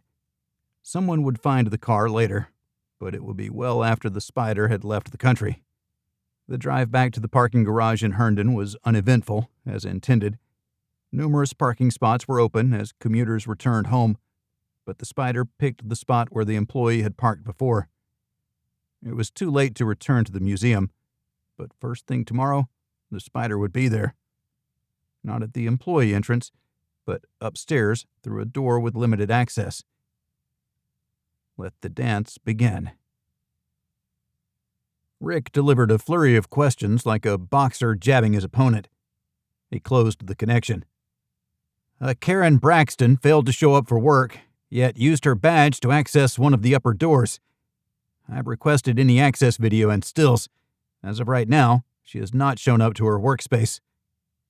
I looked at Jenny. She nodded. Is this the break we're looking for? She asked. I hope so. Let's go see if we can find the person using this ID. How'd they get the pin? Rick shook his head, talking as he walked. Most civilians would crumble under modern interrogation techniques and completely self-destruct under medieval methods. Karen Braxton is 48 years old, married, no kids, a suburbanite from Herndon. Probably need to get someone out there to check on her while we're searching for her here, I said, but it was unnecessary. Rick already had a picture of the woman from her badge. Brown, shoulder-length hair, unpresuming, glasses that made her look like the librarian that she was. We hurried without running to the door she'd used. It was a darker corridor in a section closed to the public. I didn't hold out hope that a picture of the individual would be useful. Rick used one of his badges to allow us inside. He made sure the door closed behind him before we headed into a hallway filled with more offices and work areas. We walked in a tactical formation. Jenny and I were shoulder to shoulder, watching from our front to our sides. Rick walked at the rear, double-checking both sides of the hallway while glancing behind us to make sure we didn't skip past someone hiding. Down? I asked, although we didn't have any choice except to retrace our steps. I took the lead, descending to the next floor. It wasn't as big as the upper area, and we covered it quickly. Then we went to the basement, where we found 2 agents standing near the elevator. Anyone come through here? Just the intern. One agent pointed to the lab where we'd seen her working previously. We peered through the window to find her working on yet another piece of irreplaceable history. She waved when she saw us, reluctantly. The mask hid her features, but I expected she was frowning. I returned to the agents. How long have you been here? Not long. 20 minutes, maybe, the agent replied, nodding to his partner. Each corridor had 2 stairwells. Where's the second stairwell from the levels above? There were more, but not from the employee-only areas above. They entered from different sections of the museum. I strode briskly toward the second stairwell. It was tucked behind a corner. I crouched to look for footprints in the dust, but the floor was clean and shone from the tread of many feet. We moved into the nearest room, but it was small with nowhere to hide. Rick went to the next room. From the corridor came the alarm of a grunt and cry. I jumped to the doorway to find Rick with a knife embedded in his thigh. A figure ran toward the far end, where another stairwell waited. I tore past Rick. He wasn't going to die from what I had seen. Go after her, Rick told Jenny before he collapsed. Jenny's soft footfalls followed my heavier step. The person before us ran without a sound. Her, Rick had said. The spider, I thought. So close. I ran on the balls of my feet, sprinting to catch up. I was gaining ground when she pushed through the doorway and headed up. I reached out and almost got a handful of her sweatshirt. Lithe, 5'6", coiled like a snake. It was hard not to marvel at how fast she ascended the stairs. I opted for brute force when climbing, pounding upward after her. Jenny was falling behind. The door access above led her out into the main museum. I caught the door before it closed and rushed through. She was barely more than 10 feet in front of me, but she was heading into a crowd. That would slow her down. I pushed after her, but she twisted and weaved her way through the morass of bodies streaming into the museum. I had to jump every few steps to catch sight of her ahead of me. It was time to pull a Rick Bannock. Federal agent in pursuit of a suspect! Stop that woman! I shouted. A couple men reached for her, but she easily dodged their grip. She ducked behind a display and disappeared. I plowed through the crowd after her, slowing to avoid mowing down a group of children. I pushed my way through to find the space behind the display empty except for a sweatshirt on the floor. I picked it up and kept moving. Jenny was getting close, having been more efficient getting through the crowd. I waved at her to swing wide through the main corridor. She hadn't gotten as good a look as I had. An Italian woman, disarming in her appearance, and deadly. Secure the doors! I yelled toward the entrance. But there was no hope of compliance. No one knew me. I pushed toward the door and caught a glimpse of a dark-haired woman wearing nothing but a blue blouse out front of the museum and walking away. I ran around the line and through a gap. The woman saw me and broke into a run. She was fast in the open, but not as fast as me. She had used her blade on Rick. I suspected she was unarmed. I had confidence that if I could catch her, I could secure her, if not end her days as an operator. Visitors tracked us with their cell phones. The videos would soon hit social media. All it would show was a man chasing after a woman. Maybe it would be best if I didn't catch her in the open. I was breathing heavy as I inched closer to her, but once again she was heading for a crowd. This time she grabbed two immense men and cried at them while pointing at me. They blocked my view. She ducked and bolted. They blocked my way. "She just stabbed a guy," I explained, pointing back toward the museum while shifting left and right to see where she was going. Around a corner and out of sight. "She said you attacked her and she was running for her life." The man towered over me. He crossed his arms and looked down his nose at me. I wanted to kick him in the groin and keep going, but there were too many cell phones. There was too much coverage. "We'll wait for the police then. You just aided the escape of a felon. Nicely done. Even big boys like you don't do well in prison." "Say what?" The two looked at each other. "She couldn't have committed a crime. She was cute as a button. Sexy accent, too." I did my best not to roll my eyes. It was Jack Palance all over again. A killer hiding behind her feminine wiles, disarming her male targets by virtue of her looks, using them, bending them to her will, like these two, who, of course, were going to stand up for the slight woman running from a man like me. Jenny caught up to me. She was breathing hard, too.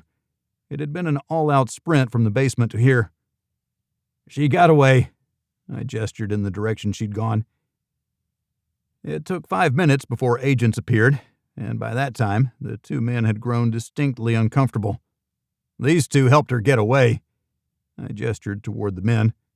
"We'll take care of them." "No," I said, holding my hand up to stop them. "They were helping a damsel in distress from a thug like me. Understand that she'll use that every time she needs to. Get their info in case we need them for something." "Because men are dumb?" the agent posited. "Because they believe in valor, saving the distraught woman from her oppressor." I turned to the men. "And she would have killed you both had you not helped her. Pretty and deadly. You have no idea what you've done, that she's still free." I was angry. Jenny was too, but we needed to check on Rick. I tapped his number. He answered on the first ring. He heavily slurred his words. "Damn, Rick. We leave you alone for 10 minutes and you tie one on." "Morphine. They said I was in pain." He spoke slowly, making an effort to pronounce each syllable. "You begged them for it and you know it. Pencil pusher got a paper cut. Ouchie. Where are you headed?" "Looks like an ambulance." Rick clicked off before I could clarify my question. "We better go." I looked to Jenny. "We should stop by Rick's house to see if we can get a sketch done. You saw her clearly enough, didn't you?" I nodded. "I'd like to think so, but I'm bad at describing faces." I hesitated. "By Rick's house, you mean some governmental organization where they'll want to legitimize us? That's not going to work for me. We should probably visit Rick in the hospital. Even though he's a total jagoff, he's the only one I trust besides Jimmy." "What are they doing to me, Miss Jenny?" "They're trying to make an honest businessman out of you, while simultaneously using you for the part they're trying to break you from." That's probably the most succinct way of saying why I'm feeling twisted up every time we have to deal with these guys. I scanned the area through which we'd run. "Is there any way you could have cut her off?" I wasn't making an accusation. I was thinking of the next time when we'd have to be better if we were to take down the spider, who I was convinced we had just chased. That gave me some satisfaction that we'd been at least far enough in front of her that we stopped what she was doing to recon the area, or prep it for whatever she had in mind. "I don't think so.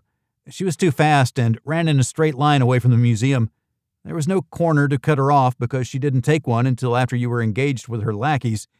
From what I saw, she'll always be able to employ lackeys to cover her back." I looked high and low, but nothing came to mind. I better get with the police artist, but that means seeing Rick. I used my sat phone to call the vice president's private line. It rang and rang before he finally picked up and reluctantly answered. Spider stabbed Rick. What hospital did they take him to? I asked. Ian, Rick's been stabbed? I'll get my people to check and we'll call you back. Did you get that person? A woman, Italian. I need a sketch artist and to see that Rick is okay. And no, she got away. It'll be done. Go to the employee entrance of the museum. I'll have someone meet you there. The line went dead. I heard. Employee entrance, Jenny said. I swear, your hearing embarrasses me because it's not natural. Jenny shook her head, eyes sparkling in the morning sun. Of course it's natural. These are my ears, exactly as I was born. I expect they're a little bigger now, I replied with a smile. She gave me the side eye while we walked. Ian Bragg demonstrates how to keep the honeymoon suite at a frosty chill. It's the presidential suite. That's completely different. I pulled her close, but my mind was already engaged in the encounter with the spider. We had her, and she had gotten away. I was embarrassed and angry. We were in the right place at the right time and had the right controls to notify us. The fact that Rick got stabbed was secondary to it all. He needed to be faster, better, but that wasn't his job. It was mine, and I had failed. We need to go to the hospital, I reiterated. As soon as the sketch artist is done, Jenny replied. Chapter 15. Do not dwell in the past. Do not dream of the future. Concentrate the mind on the present moment. Buddha. I know. The spider is the priority, and we have to keep in mind the scorpion is out there too, I said. Exactly. Jenny kept me on track when it was easy to get sent in different directions. I needed to focus, I once again reminded myself. I had tried during my run that morning. I had tried by finishing the contracts. Makes me wonder if I'm any good at this. You're just fine. Your dislike of the government is blinding you because you think they're going to throw you in jail, but you have the get-out-of-jail-free card when you work for them. Just be straight up. Be straight up while looking to kill people. If I had the pistol, I could have shot her. I never had clear aim, Jenny admitted. I thought about it the whole time I was trying to avoid running. That's my girl. I guess that means I need my own piece, but the guy who can get it to me isn't here. Acquisition 101, Jenny suggested. Roll a drug dealer or steal one from one of the agents assigned to us. We continued to the employee entrance, where an unmarked car waited. They directed me to the back seat, while Jenny waited outside. The sketch artist had a computer. I expected a pad of paper and a pencil with a piece of charcoal for shading. 21st century, the artist explained. Start with the general face structure, round, heart-shaped, or long and thin. The questioning continued in a structured way that made it easier to describe the spider. Focus on one element at a time, draw the pieces, and put them together at the end. When the artist presented the sketch to me, I was able to see the spider once more. Eyes a little farther apart. With a couple mouse clicks, the image adjusted. Chin a little bit softer, but the same shape. Another adjustment. That's her. I made to get out, but the door was locked against me opening it from the inside. I started to panic, pulling the handle repeatedly to the same unyielding result. Never been in the back of a police car before? The artist asked. Is it that obvious? Come on, man, let me out of here. You want to tell me what's got you spooked? The artist maintained a soft expression, as if playing the role of psychologist to my deranged lunatic. I'm not a fan of tight spaces. And more importantly, I pointed at the computer, she's out there. It's my job to stop her. I missed her once. I don't intend to repeat. The door opened. An agent stood there. He nodded to the sketch artist. How about you get that out to everyone? I grumped on my way out of the vehicle. Which hospital did they take Rick to? He told us which one. George Washington University Hospital. It was less than 15 minutes if we walked slowly. Proximity made a difference. It would have taken an ambulance 2 minutes or less to get there. We'll hoof it, I told the agent. No one was offering a ride, the agent replied. I wanted to give him the finger so bad, but Jenny stopped me. She could read it on my face. We might need their cooperation at some point. Who knows which agents will fill the void in Rick's absence? Rick was stabbed in the leg. He'll be back in the office this afternoon, or I'll call him names. Jenny chuckled softly. You two could be brothers. Would that bureaucrat?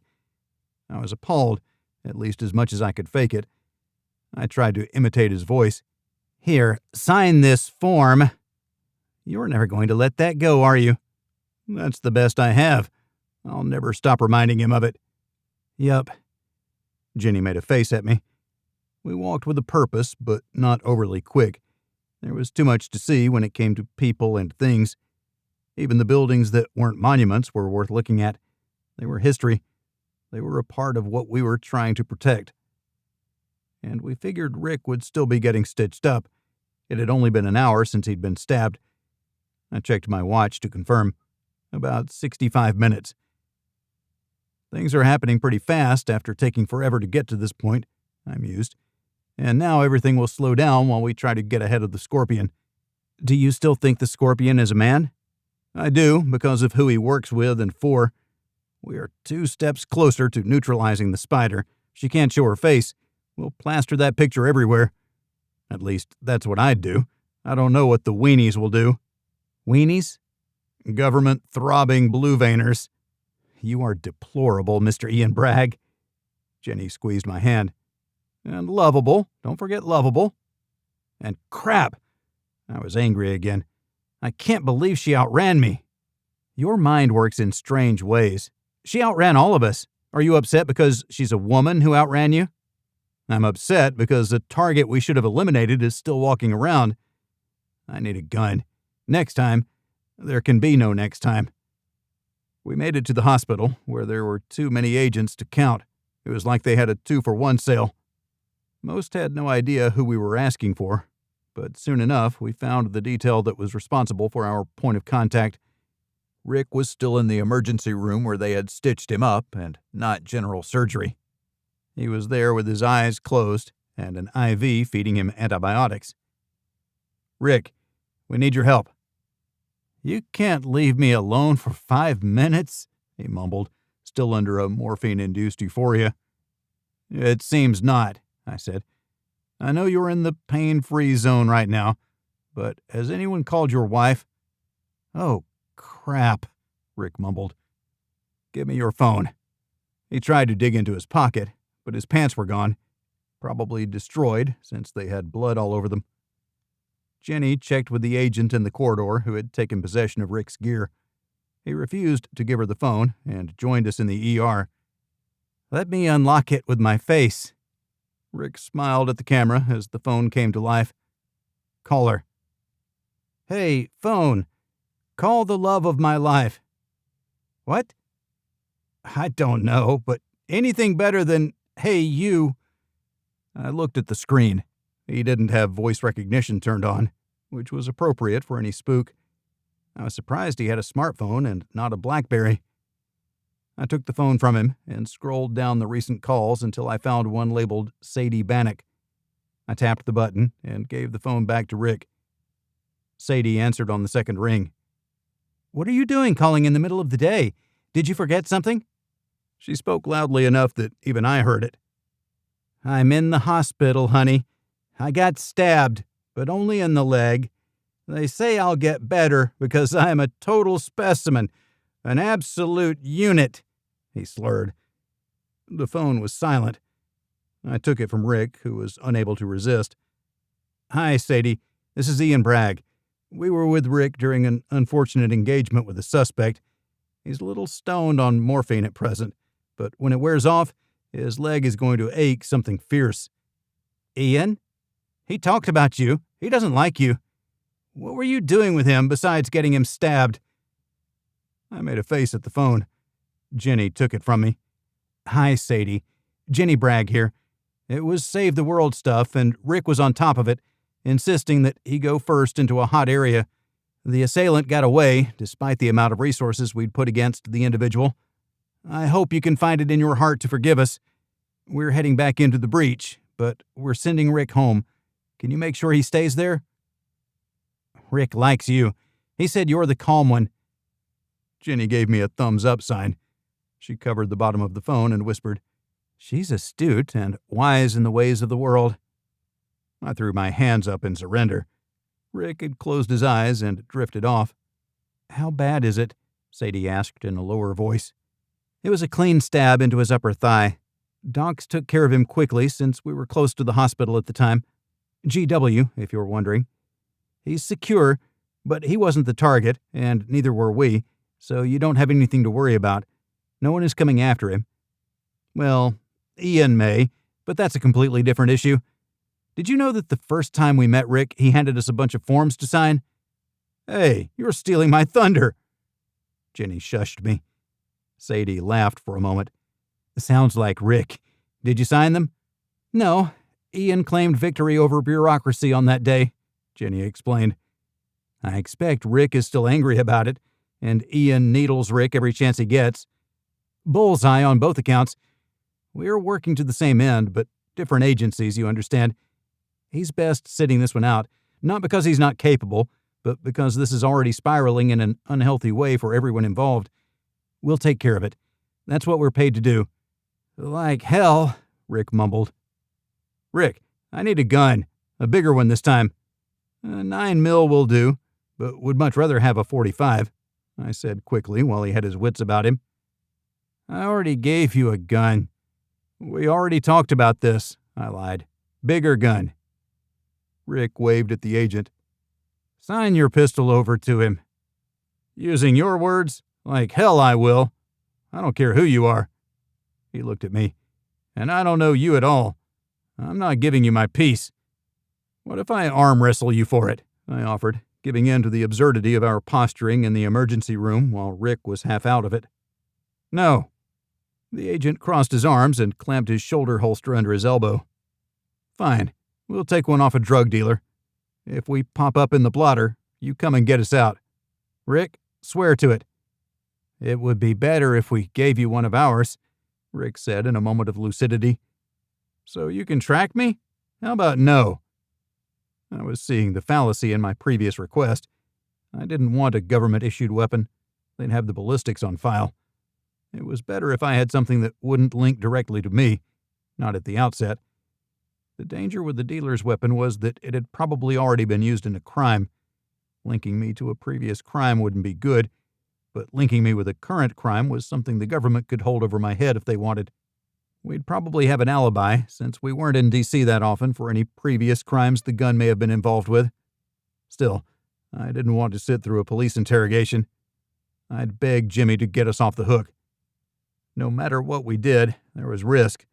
The only thing that would relieve the risk was accomplishing the objective we were given according to a loose contract, and not hurting any innocent bystanders along the way. It was a tall order, but we'd already seen that we had success doing things our way, for the good of the country, when the ending justified the illegal means used to accomplish it. But that was Jimmy's issue, plus the fact that the country was committed to paying us $20 million to kill 2 people without due process of law. "We need to find a dealer," I said softly. Jenny looked to the agent. "Please make sure he gets home. His wife is waiting for him, and I expect he'll make a horrible patient when it comes to following discharge instructions." "I hear everything you're saying as if I'm not here. My God, am I dead?" Rick snorted and laughed. "I know a little trick to take your mind off the pain," I said in my best Major Payne voice. Jenny bumped me. "Semper Fi, my friend," Rick replied. "I think your lovely bride is right. Home. I'm more tired than I should be. I have Rockstar drinks at home. I'll be able to get one there." "You know what you can get at home?" Jenny scolded. "Rest. Do that." She walked away with her head held high. Rick had enough sense not to say anything. I shrugged. "Get better, my man. Call me when you're well enough to be in pain." Chapter 16. Life is 10% what happens to you, and 90% how you react to it. Charles R. Swindoll. How does losing our liaison affect us? I wondered. Jenny shook her head. Neither of us knew. The access Rick had afforded us made it possible to get in front of the spider. Losing that put us on the outside looking in. At least the spider had lost her access with her one attempt, but she had to know that. She had to be sure it was a one-use card. So what did she fire that silver bullet for? We have to go back to the museum and get into the basement. There's something down there. The spider was looking for it, and she didn't find it. Maybe she was just doing a reconnaissance, Jenny replied. She's doing the same thing we're doing. Looking for a weakness, I know. She had as much information as we did, which means she has inside information, just like us. It could have been someone on our side of the pond, but I doubt it. It's the Director General's own people. Not all of them can agree with what he's negotiating. We walked back toward the museum, keeping our eyes peeled for illicit activity on the side streets of the nation's capital. It only took one block before we saw what we wanted. Jenny reached into her purse to grip the pistol inside. I strode up to the street dealer, who had a heavy pistol tucked into the back of his waistband. It surprised me that local police wouldn't have already acted against such an individual. He's probably an informant, I suggested. It'll make it that much easier. Jenny moved to the side, and I went straight in. She turned away from us to watch anyone who might approach. I stumbled at the last moment and bumped into the man. With a quick grab, I relieved him of his pistol and tucked it into the front of my waistband. I could feel the safety was on. One doesn't want an unsafe weapon pointed at his groin. I know you're an informant, but I don't know for who, and that doesn't matter. I need you off the street right now. Something major is going down, and you don't need to be in the middle of it. I'm saving your life, dickhead. Now go. I pushed him to encourage his expedient departure. He stepped backward until he was clear, then he turned and ran. I went the way we'd come, snagging Jenny as I passed. We walked with a firm step and heads up. That was easier than I thought. I glanced over my shoulder. Sorry, spoke too soon. Run! I pulled the pistol and held it under my unzipped jacket so I could run without worrying about dropping my newly acquired firearm. I had no idea how many rounds it had, if any. I'd need a private space to check it out and get comfortable with it. Jenny ran alongside me. We needed to get into the heavily trafficked tourist area. I glanced back once more. Two men who looked like undercover officers ran with the one I'd liberated the pistol from. Split up when we hit the crowd, I told Jenny. Once again, we found ourselves running, this time being chased. Meet up at the museum's employee entrance. We reached a bus unloading tourists and ducked behind it. I ripped my jacket off and wrapped it over my arm and pistol. Jenny moved out with a crowd from the bus. I dove into the luggage compartment, watched the three men until they moved by the bus. I stepped out the far side and walked beside a group heading toward a stately structure typical of the historic area. We walked casually. They pointed, I nodded. I pointed, they nodded. It was most collegial. I had no idea who they were since they weren't speaking English. The excitement was the same, no matter the language. After walking a block and all the monument gazing, I split away and headed for the Smithsonian. I stuck to the shadows as much as midday allowed. When I reached the employee entrance, Jenny wasn't there. I immediately turned back to the street. Hey, a familiar voice called. I found the less than congenial agent looking at me. Did you see Rick? We did. He's loopy, but okay. They've got him patched up and are taking him home to get some rest. Whether he stays home, that's up for debate. His wife didn't have faith that he'd follow doctor's orders. I scanned the area looking for Jenny. I didn't want to go to war with the D.C. Metro Police, but it wasn't looking good. I would have thought she would make it before me. It had taken forever in my mind. Where are you going? Find my wife. A block beyond where we were, Jenny strolled around the corner, then hurried toward me once she was blocked by the building. The undercover officers must have been in the mall. She crossed the street and nearly ran the last 50 yards. She looked back and forth between the door and the road behind her. Can we go inside? The agent scowled and tried to see what Jenny was looking for. He finally conceded and let us in. We stopped before going through the metal detector. I motioned for the agent to get close. I whispered when he leaned toward me. We're both armed now. Rick's approval. Really? The agent was skeptical, but he knew we were on his side, even though he didn't know what we did. I held his gaze until he nodded and let us walk around the detection equipment. We'll need a badge to get to the basement. She was down there looking for something, and we need to figure out what it was. We have bomb dogs on the way, and they'll check the area each day, twice on the day of the big visit, the agent explained. How do you know she was looking for something? A guess, but I know I'm right. The answer came to me in a rush. His inside team would know his foibles. It's something she was going to offer privately to the Director General. Are we missing something neat that fits with what the VIP would like to have? A bit of a stretch, don't you think? The agent countered, but the look on his face suggested it was anything but. Come with me. We followed him to a small office down the corridor. The agent directed them to make badges for both of us, highest level access. He inserted his access badge and it dinged. He signed on a screen to take responsibility for the directive. Don't do me wrong. He left without saying anything else. I don't even know his name, I said to Jenny, hoping that she may have caught it. She shook her head. I looked to the clerk behind the desk. She didn't acknowledge my question. She simply pointed to a seat with a camera pointed at it. Lovely. A picture in the Fed database of me with the highest access possible in the Smithsonian. I smiled at the camera. Jenny was next. I frowned at her, unhappy with the turn of events. Then again, what did I think was going to happen? When Rick went down, it was up to us. They gave us a clip to attach the badge to our collars. Easy access, but also easy for visitors to see, so they would know we were employees and could ask us questions, which was encouraged within the museum. We're from the government, and we're here to help, I thought. The Scorpion drove far out of town, to a different state, to get the supplies needed.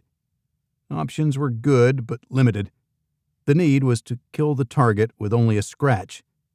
Ricin was easy to make, but the lethality was only 1 in 50. Botulinum toxin was possible, but harder to make. The answer was simpler. Something over the counter, something that would force him to be treated, something that had no cure. Tabun was possible, but the Scorpion would need to use or build a lab. Both would be time-consuming and more public than was desirable. Or gun bluing. Readily available, incredibly toxic if delivered into the bloodstream. A syringe or the original delivery plan of a scratch. Would that deliver enough of the poison? Possibly. An auto-injector would be best, like with an emergency epinephrine system that looked no more alarming than a pack of gum. Filled with bluing agent, it would deliver a deadly dose from where there would be no recovery. That was the plan. Highest chance of success. The risk was in the delivery, which could happen anywhere. It required the most thought. Being in multiple places would raise suspicion. Maybe a disguise? A blonde wig. Getting one would be easy. Americans were vain and tried hard not to look like their real selves. The Scorpion was sure to take advantage. What would the attack look like? That was the question. Getting close enough. A waiter at a private meal? A visitor at the museum? A tourist casually passing on the sidewalk? So many ways. Too many, as there would be one chance, 2 at the most, and they would come and go in an instant. A riot. A smoke bomb. A stink bomb. A firecracker. It wouldn't take much to move the masses. They were so easily swayed. What would his security detail do? They'd die, just like the man they were protecting. Trusting to a single point of failure was folly. There needed to be a backup method. Always. Chapter 17. Let us not look back in anger, nor forward in fear, but around in awareness. James Thurber. We used the stairs the spider had used. retracing our steps to the basement, where the bloodstain was cordoned off. "Doesn't look like that much," I said casually. "If you lost that much, you wouldn't be so nonchalant." "I was bitten by a rattlesnake and didn't cry at all," I countered. "Because you were unconscious," Jenny replied. "Doesn't change the fact that I wasn't crying about it. No tears at all." "I cried from having to carry you to the car."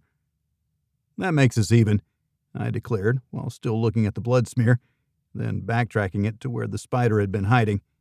The area had a tag showing the dogs had already been through. Was this the target room, or simply a place to hide? Director General is fascinated by osteology. I would think it's something to do with that. But what else interests him? Jenny wondered. Osteology? The study of bones, skeletons, skulls, that sort of thing. You made that up. Jenny shook her head. I searched my memory and was certain that I'd never seen or heard the word before. I'd heard of osteoarthritis. It made sense. I conceded to the lexicology lesson. Bones. There had to be thousands in the basement from various eras. Would there be one the Director General had to have? What would be worth the DG hiding from his security to make a back-alley deal? I asked.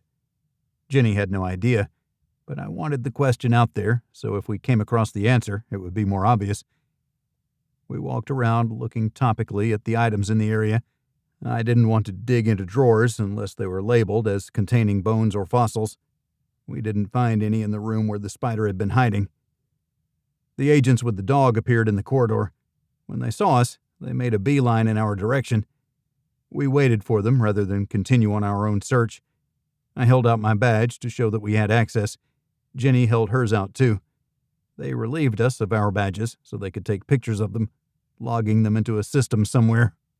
I'd asked Jimmy to purge all references to us from these systems, but with every agency getting a good look at us, our cover was almost completely blown. I didn't know if we would ever recover from the intrusion. Maybe that was Jimmy's plan, ruin us as operators to keep us solely on the government dole. They paid well, but the jobs were intermittent, and he always wanted Jenny and I to personally do them. I was falling out of love with Jimmy Triplethorn. The agent handed the badge back after holding them up beside our faces, one at a time. "These pictures were taken about 20 minutes ago. What do you think you're going to see?" I snatched them from his hand while he continued to play with them. "Don't ever try that again. I don't know you.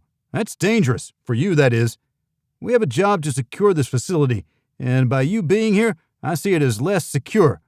I'm going to request to have you removed and your access pulled, at least until after our distinguished visitor has come and gone. The reason we're here is for that DV. Make any call you want, but you'll find that you'll be removed before us. We'll stay out of your way." Jenny crouched to pet the dog, a small German shepherd. The handler eased the dog close, even though the little girl was working. Jenny scratched her behind the ears. The dog's tongue lolled during the extra attention. The agent and I continued the stare-down. "Make your call. In the meantime, you don't have to tell me that you didn't find anything. No one left a bomb behind. Has anything been taken?" He made me wait for an answer, but he did reply. "Nothing that we could tell. We've been through this place, but there are a million drawers, nooks, and crannies. I don't know if anyone could tell if something was taken. No, not even those who work here. So we'll operate under the premise that something was taken, and that it'll be offered to the Director General in some way that gets him alone." I looked past the agent. "I think we're done here. She got what she came for. She won't be back. That badge is locked out. I doubt she'll pickpocket another one." "Murder," the agent offered. "We put out a bolo, and would you believe it? The woman's body was found dumped in a new construction site. Broken neck." I turned to Jenny. "Rick should be happy that he was only stabbed in the leg. This woman's a pro." It was for show with the agents. We didn't have anything against professional hitmen, as long as they worked for us. Plus, we'd made our share of cold-blooded kills. It wasn't a duel. We gave ourselves the best advantage to eliminate a target. We had no stomach for a shootout, as those were ugly and increased our chance of dying. It was hard to collect on a contract if you were dead. It was the same for the spider, which led us back to Risk. "We've seen all we're going to see, so we'll leave you to it. We're going back upstairs." I nodded to the agent. Jenny stopped petting the dog, and we headed for the stairs. Once on the ground floor of the museum, we strolled through the likely exhibits the Director General would want to see. We looked at everything the security detail would have already reviewed. They'd have people scattered throughout. This wasn't Jenny's or my forte. We thought like operators. They'd pulled me into their defensive mindset. We needed to go on the offense. The spider could use enticement to lure the DG into her web. The scorpion, what was the sanction method they would choose? We stood in the open area and turned slowly to take it all in, imagining how the Director General would walk through, who he would talk with, where he would move away from his security. His team had to have given away the details of his visit. Find that person, and we'd find where the operators intended to hit him. "I want to be added to the DG's team," I said. "I thought we already were," Jenny replied. Then it dawned on her. "Tell me we're not going to Brussels." "I could do that, but then I'd be lying, and I won't lie to you, Miss Jenny." She shook her head slowly. "I hate to say it, but I have to call Rick." Jenny laughed. "That's pretty funny. Are you going to get the loopy man's approval?" "I think we should go to his house." I waggled my eyebrows and backed slowly toward the entrance. "Sadie will love seeing us." "Maybe she'll feed us before we catch our flight. I better call Gladys and have her arrange it. And Jimmy, to let the DG know to put us on his team." "Mrs. Bannock, my name is Ian Bragg," I told the nice lady who answered the door. She stared at me. "How do you put up with that guy?" Jenny hip-checked me out of the way. "Jenny," she held out her hand. "How do you put up with that guy?" Sadie asked. "You share my pain." The two entered the house arm in arm, while I hurried to make sure the door didn't close on me. "Is Rick conscious?" "Last I checked, he was on his computer. Let me see." We waited in a stately vestibule. "How much does he make?" "This isn't our place in the Hamptons or in Chicago," Jenny replied. "It's nice for here," I conceded. "And for a Fed bureaucrat. There must be money in being a dork." Jenny shushed me. "Come on up," Sadie called from the top of the stairs. "Nice place. You and Rick are truly blessed," Jenny told her. "Lucky real estate purchase 30 years ago. This was a lot more affordable back then. A little bit of an inheritance and 2 incomes. We made it work. Now we're bajillionaires or something if we wanted to sell." Sadie pointed down a wood-floored hallway to the room at the end where a magnificent 4-poster bed stood inside, with matching antique dresser and wardrobe. Rick was in bed, leaning against a stack of pillows with a laptop next to him. "How's it hanging?" I asked. "You left me," Rick grumbled. "Which would have been okay had you caught her." "Morphine's worn off, it seems." I moved close and held out my hand. "You suck." "On good days, yes. You should see me on bad days. We're going to Brussels, join the DG's team, because the leak is on his side. The operators know his moves. Inside information. We can't resolve this from our side of the pond. The spider and the scorpion, they're here, and they're working off what they know, which is more than what we know." "I'm not going to approve that," Rick replied. "Sorry, buddy. It's already been blessed by the VP. I was letting you know, not asking permission. You're a bureaucrat. It's your job to say no, while making the rejection as painful as possible. Not this time, Rick. Good luck getting better. We'll return right before the big man gets here, or if nothing else, at the same time." "There's no way he'll let you on his team." "Already done, buddy. We'll keep your boy alive. We might root out a traitor, too. We'll charge extra for that, by the way. Now, get better. We expect to see you standing tall." I patted his chest as if he were a little kid. "I hate you," Rick said. "You know you love me, my friend. I make you look good. Gotta run. We have to check out, and then we have a plane to catch. Miss you already." I made to leave, but needed to take care of one thing first. "Be a pal and hang on to these for us. We'll be back to get them in a few days." I jacked the round out of the chamber and dropped the magazine before I placed the Glock 41 on his bed. Jenny fished the .380 out of her purse, made it safe, and put it beside the .45. "Be a peach, hun," she said with a smile and a wave. Rick stared at the weapons. "Where'd you get the Glock?" "Sometimes it's best not to ask questions you don't want the answers to." I turned to leave. Rick picked up his computer before we were out of the room. Sadie leaned in the doorway with her arms crossed. "You two are going to give him an aneurysm." "Then that would be on him. We're very nice people. The kind you meet at a church picnic." "I don't think we would meet you guys at a church picnic." "People like us, not us specifically," I clarified. "Thanks, Sadie. Please don't let him go anywhere. He needs to rest and heal." Jenny gave her a big hug and a knowing smile. They shared a moment of commiseration for having to deal with men like Rick and me. I knew that I was blessed. I never took Miss Jenny for granted. She'd given up everything for me. I had become her whole world, and that was a heavy burden that felt as light as a feather pillow. We showed ourselves out to where our taxi waited. He took us straight to the hotel, where we found we no longer had security on our room. The pack-up and check-out was quick, then a straight shot out to Dulles to catch a flight to JFK, with a follow-on long-haul direct to Brussels. Our only other choice had been Dulles to Paris and then to Brussels, because those were the only routes with first-class or business seats. There was a certain pampering required for our good health. We needed to arrive fresh. Our one-way tickets cost over $20,000, a minuscule expense when it came to fulfilling this contract.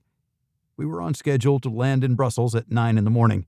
From there, we'd continue to Rue de la Loi 170, the main building of the European Commission, where the Director General had offices. Trade was that important. There were dozens of buildings with EC offices in Brussels and Luxembourg, but only a few had their main offices in the main headquarters. Chapter 18. Life is really simple, but we insist on making it complicated. Confucius. Jenny managed a full night's sleep. I was in and out, but that would have to be good enough. We landed in Brussels 20 minutes early. We didn't check any luggage, so headed straight for customs and immigration. They looked at us and studied us. I didn't think we were on any watch lists or had any negative tags on our passport. Jimmy wouldn't let that happen, would he? "Purpose of your visit?" the man asked with a French accent. "We're here to meet with the Director General of the European Trade Commission." "Your tickets are one way. When do you intend to leave Belgium?" "We're not sure. Maybe tomorrow, maybe next week." "You should have bought your return ticket before you came. You can always change flights. One-way tickets are suspicious, you see." "That wasn't our intent," Jenny said, smiling. "We'll get our tickets home before we leave the airport." He nodded and handed our passports back. We headed through after a word of thanks. Brussels. The arrivals area was filled with people like us, looking to head into the city to start their workday after a flight. Jenny stopped and started tapping away on her smartphone. "What are you doing?"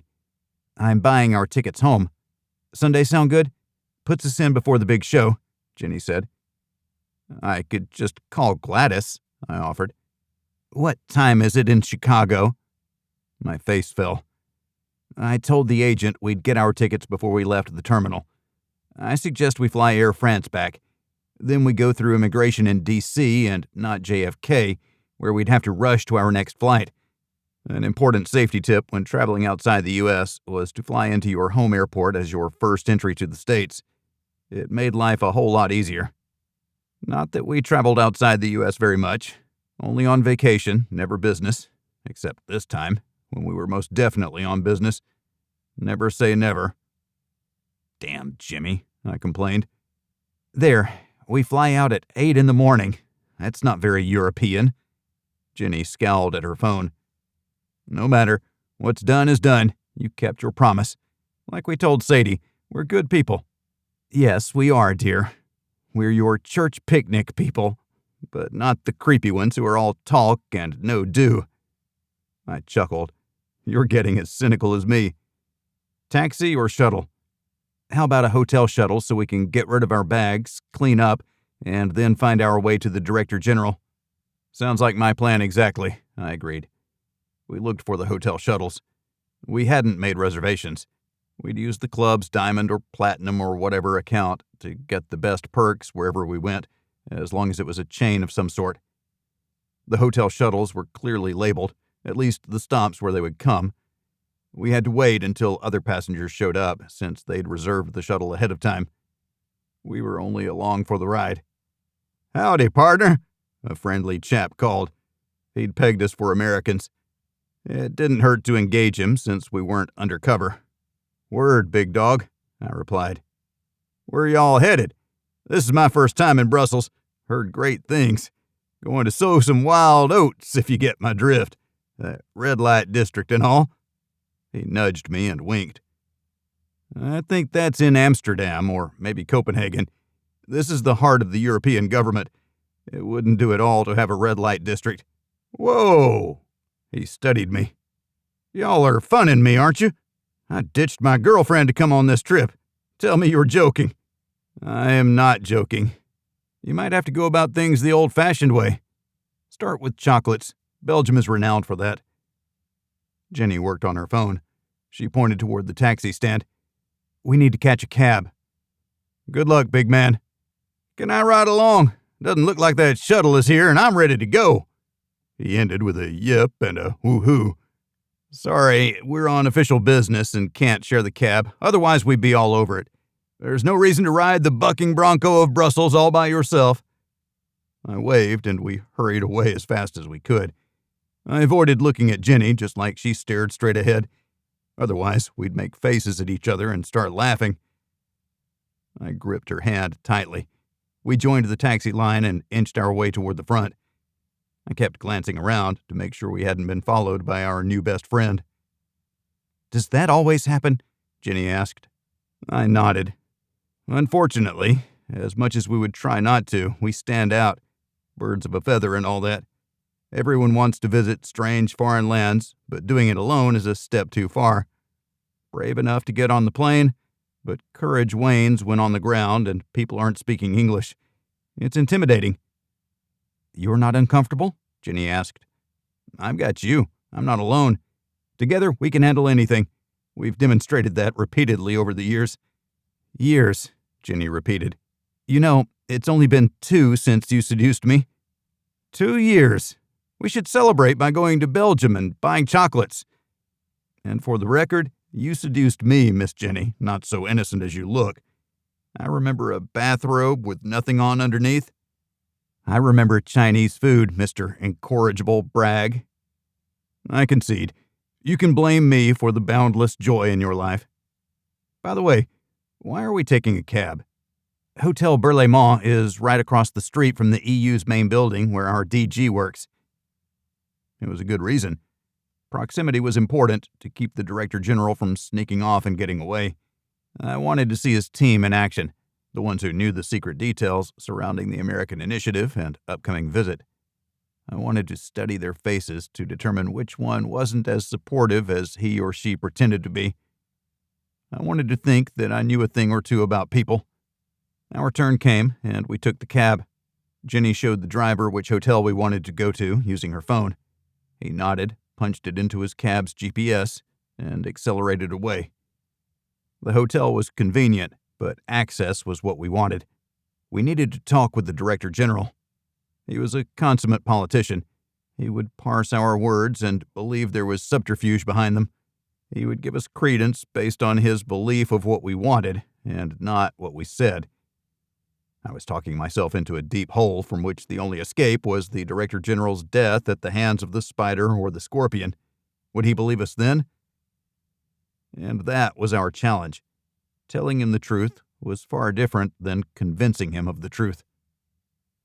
"I thought the bureaucracy in D.C. was bad," I mumbled while we waited for our 4th interview. No one passed through the pearly gates to see anyone without a formal appointment or certification of actual business. We had our passports and the word of Jimmy Triplethorn that he'd smoothed the way. I'm feeling a seething hatred for all things red tape. Then again, what if someone else was trying to get in there? We don't want it to be easy to see the DG. We should appreciate how hard it is, while also being angry about the wait. You can trust us, but definitely not those other guys." I covered my mouth to hide my smile. Jenny was on her game because she was well rested. Same thing going through the airport. We're the good guys. It was nice to keep it light. We'd been getting bounced around from one office to another for the previous 3 hours. No one wanted to deal with us. I finally surrendered to the inevitability of it all and called Jimmy. He answered on the first ring. "Let me guess, they won't see you." "Bureaucracy at its finest, Mr. Vice President. Can you make another call to expedite things? We're at one of the many visitor processing locations in the main building. The Director General is upstairs. We would like to be upstairs with him. Please help us to help you." "All right, I'll make the call. Stay where you are and relax. Don't cause any trouble." "Public trouble isn't what we're about." "Tell that to New York City and now D.C. "Why you gotta say such hurtful things, Jimmy?" I quipped. "I'll call. Relax, you'll get your audience." The Vice President ended the call. Now we wait. Some more, that is. Jenny approached the desk. "Where can we find a cup of coffee?" "In the lobby," the secretary said with a light accent. I assumed she was fluent in multiple languages. The European Union maintained exceptional people when it came to communication abilities. Jenny motioned for me to wait while she headed off in search of our favorite drink. 5 minutes passed, and then 10. One couldn't hurry a bureaucrat, or coffee, it seemed. A door opened behind the secretary, and a young woman in a business suit walked through.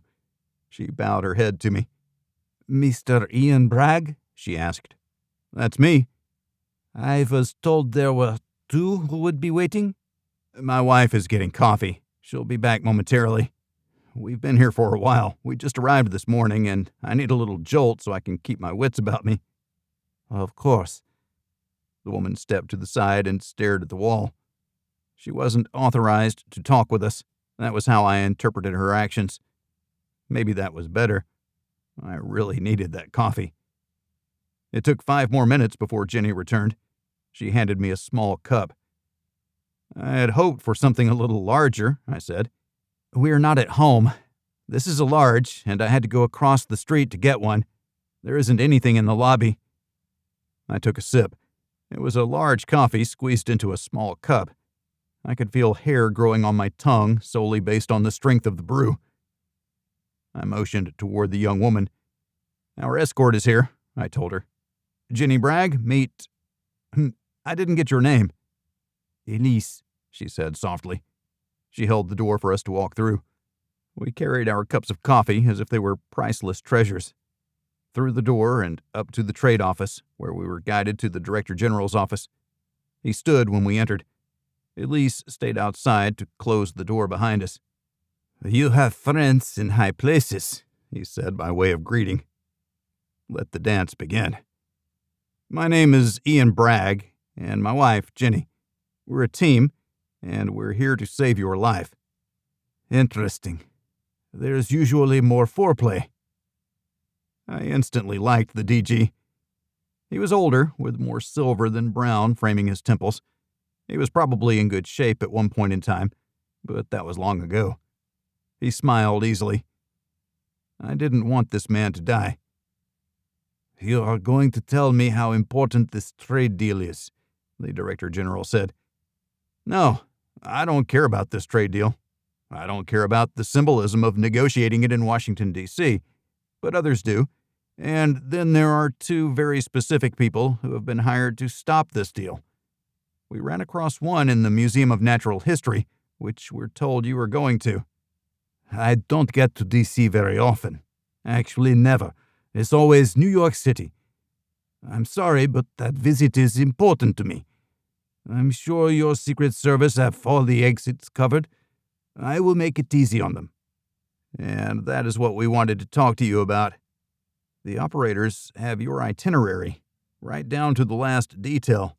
It's my understanding that it's classified. Someone is leaking the information, and I'm sorry to say this, but it's someone on your staff." He sat in his oversized chair, leaned back, and crossed his arms in front of his chest. "I'm not so sure about that. And before you ask, no, I won't let you interrogate my staff members."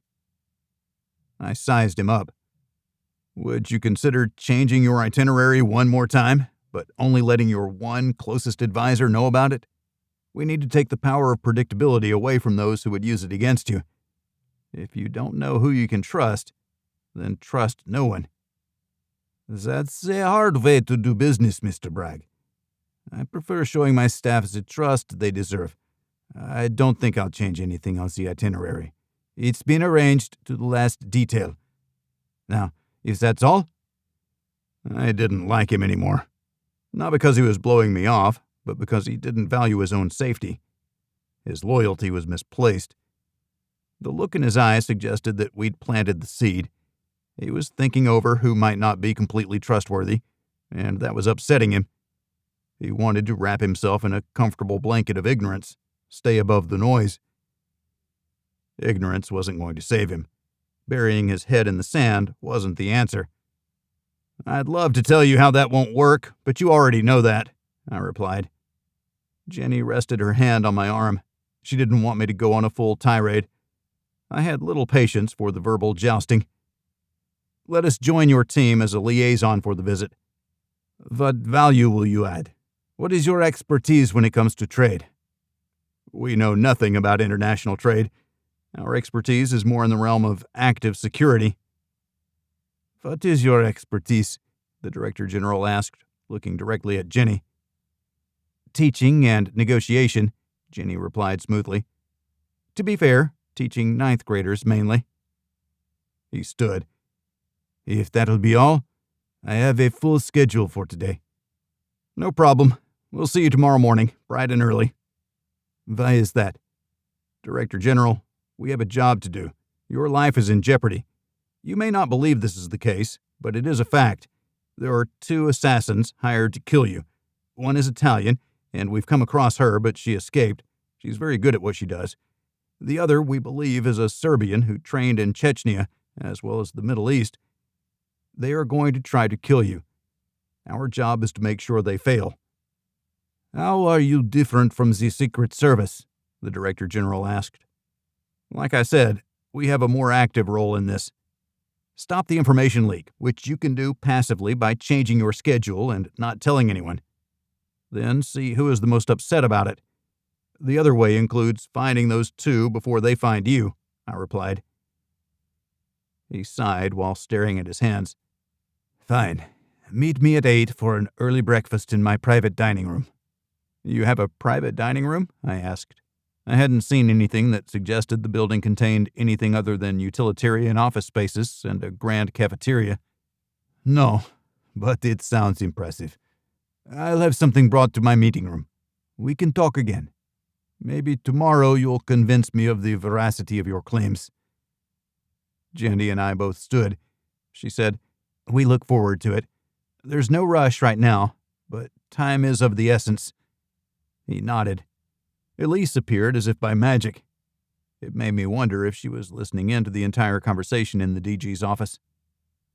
"How did you know to come get us?" I asked, staring at her face to look for clues of duplicity. "The Director General has a button under his desk that he uses to let me know that a meeting is over."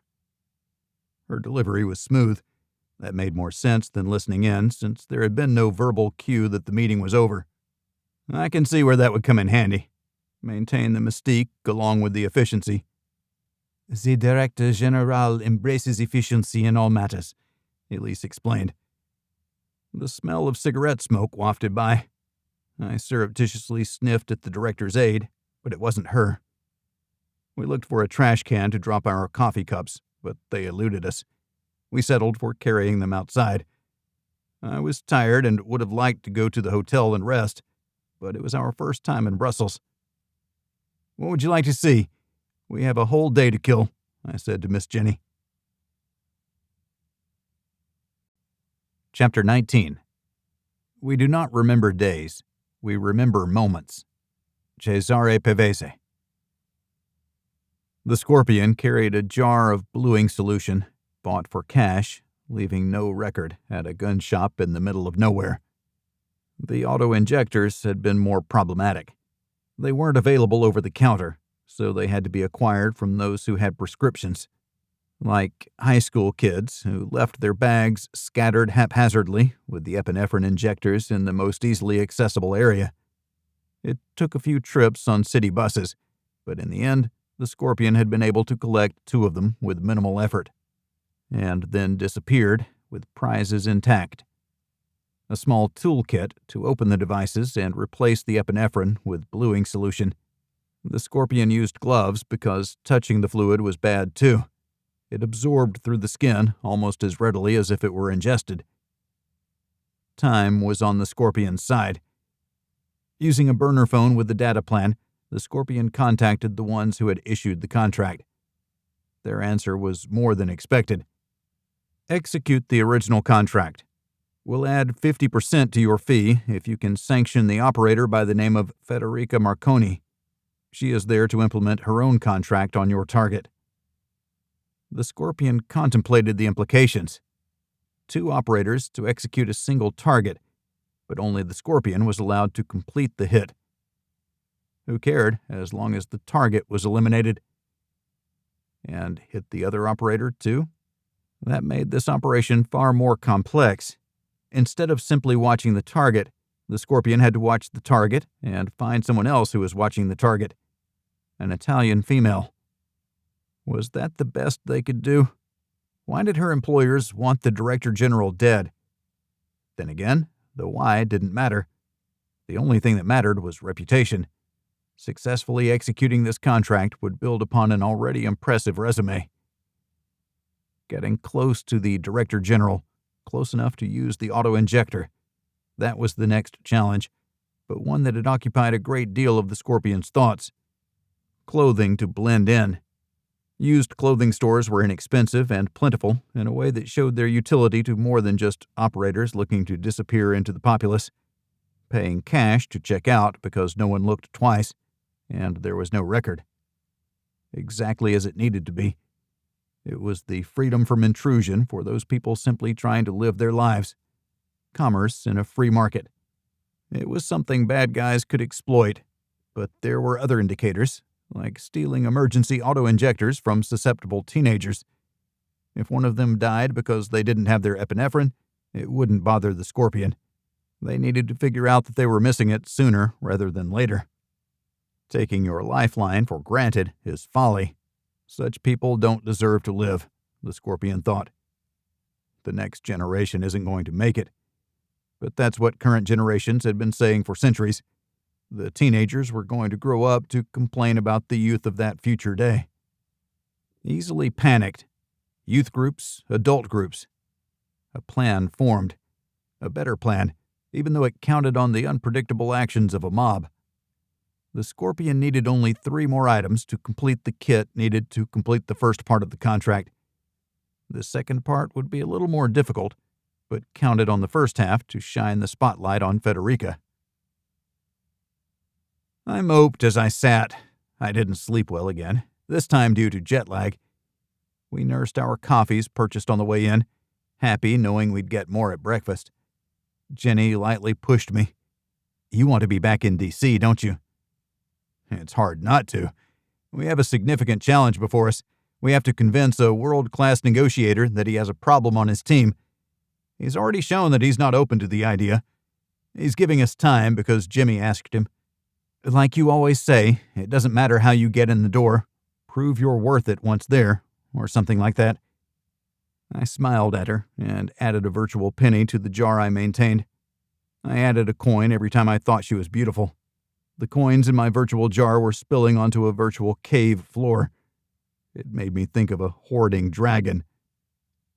What will it take for him to believe us?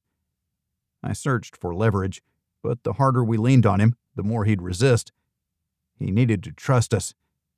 We don't talk about D.C. I stared at the floor and played through the interaction. We talk about the club and taking care of good people who need a place for private conversations and business. He'll think we're helping people maintain their secrets, and he'll be right.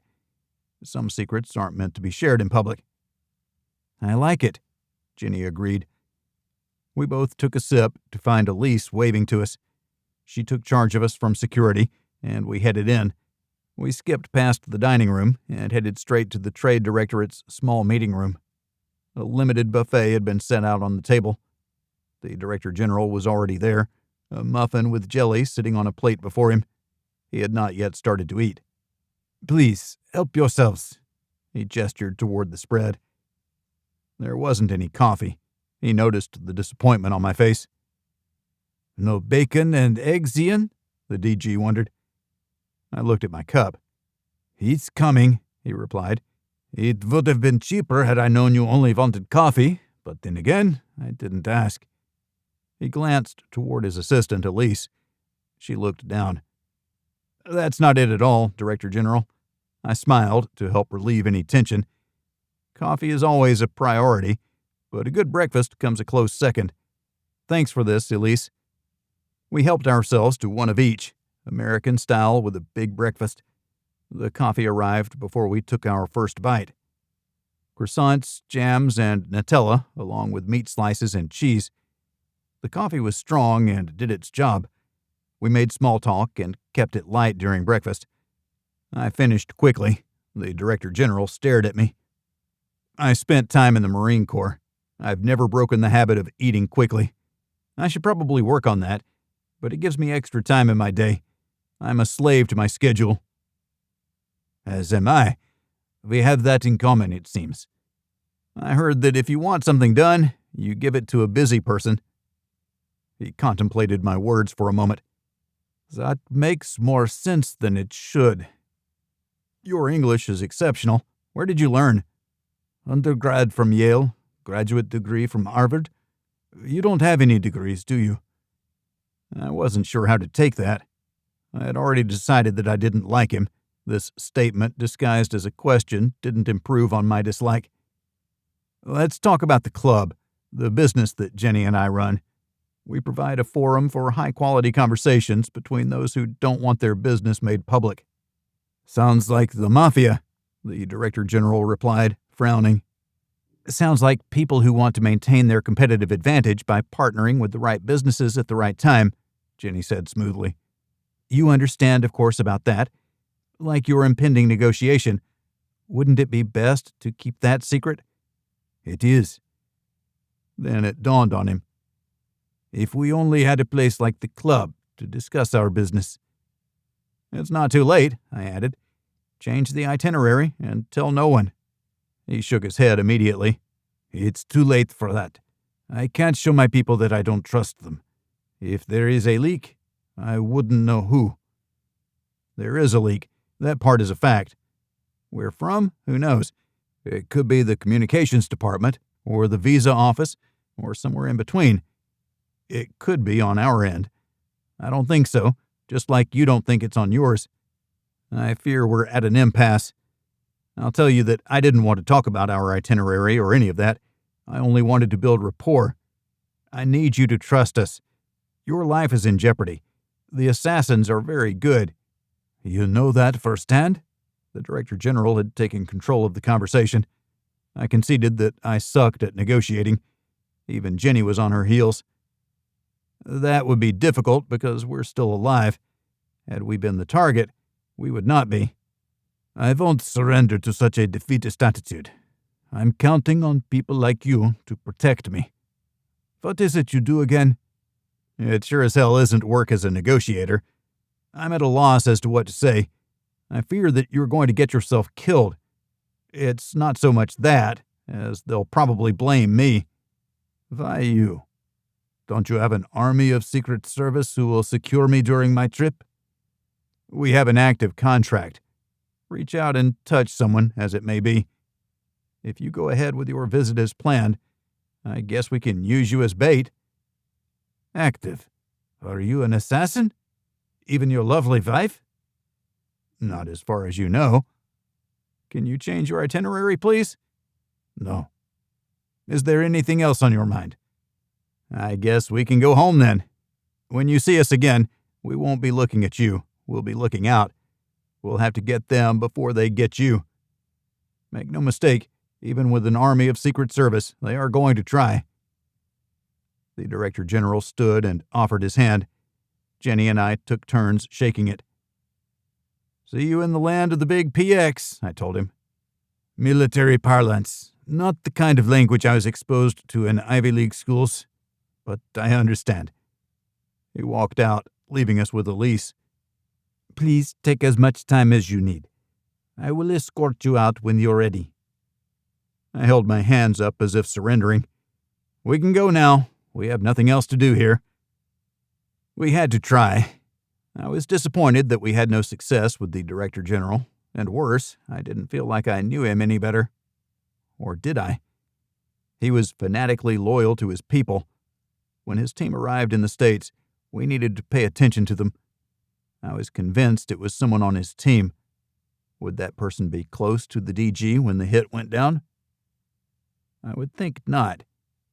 That's who we looked for. Someone who knows what's coming and doesn't want to be anywhere near it. We had to tag everyone on his team and keep an eye on them all.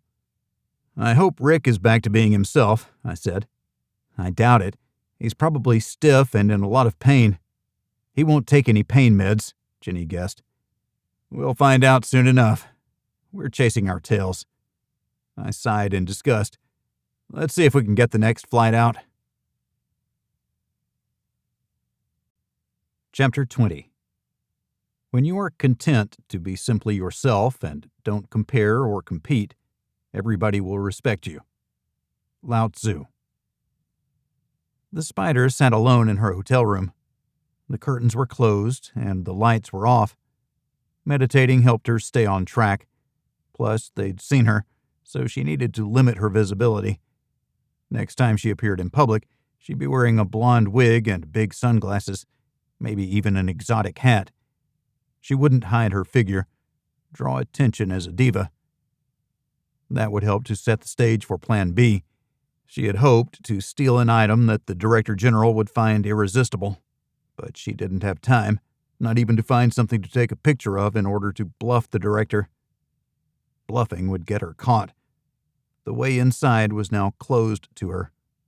No matter, she'd go to West Virginia to buy 2 rifles, ostensibly for deer hunting, a primary and a backup. Her passport would get her what she wanted. Her looks would keep the dealer from digging too deeply. Everything was a tool used to accomplish the mission. She put on the wig and dressed casually in jeans and a sweater. Both were becoming, enough to forestall inconvenient questions. She left her room, adding the Do Not Disturb sign on the outer door handle. Her car was in the lot, a nondescript white Toyota. She'd leave it somewhere when she was done with it. The credit card was good up until it wasn't. The name tied to it and the passport were useful until the Italian authorities found the body, which they hadn't yet. She'd made sure of that. It could have been a stressful drive through the city, but she was used to driving in Rome, where the drivers and the traffic would grate on your last nerve. D.C. traffic was positively benign by comparison. She hit Maryland and kept driving west. It was pleasant. The leaves were starting to change colors in the higher elevations. It made for a pleasant day. 3 days to showtime. She'd get back to D.C. tonight. Tomorrow was a reconnaissance day. Find the best angle for a shot. She already knew where she'd take it from. It would make for an extremely uncomfortable evening, but all things being equal, she'd be on her way home within hours. She'd pick up a few other items, like a ghillie suit and a trash bag. Nothing too extreme. Precision was in details that could be predicted and planned well in advance, without the stress of the screaming and panic that inevitably came from those closest to the person who had just gotten their head blown off. Jenny and I landed at Dulles. We hadn't informed anyone of our premature return, yet when we cleared immigration, a gentleman in a dark suit held a sign with our names, simply Ian and Jenny. "I didn't bring any sunglasses for you," I told the agent. "Can't accept any gifts from civilians greater than $20, he replied with the standard training line. "How about a sandwich? Are you hungry?" "I just ate, sir. Your plane was late. Otherwise, I would have taken you up on a decent meal." I chuckled. Finally, an agent without his head embedded in his butt. It's too hard to see that way, sir. I like my head right where it is. The agent led us to a waiting Suburban with heavily tinted windows.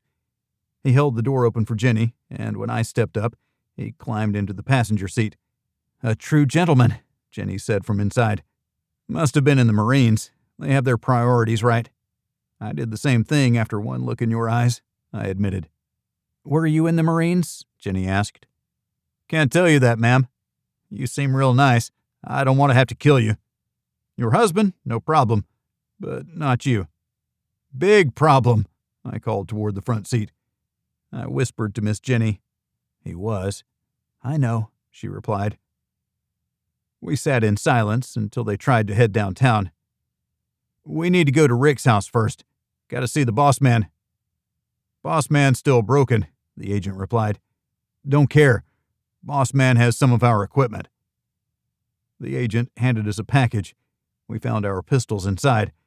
Jenny took hers and put it in her purse. I checked to see if mine was loaded, but it was exactly as I'd given it to Rick. Safe. I rammed the loaded magazine home and racked around into the chamber. Then I tucked it in the rear of my waistband. The agent looked at me. I felt the need to explain. In our line of work, unloaded weapons lead to untimely death. What about loaded weapons? He asked. Timely death. It made sense to me to never have a weapon without a round in the chamber. Not being able to shoot back could be a problem. Precious seconds would be wasted. With the Glock, it was as simple as pulling the trigger, aim and fire. I was good at that. The agent shrugged and faced forward. We continued to the hotel, the same as before. When we checked in, we found we had a normal room.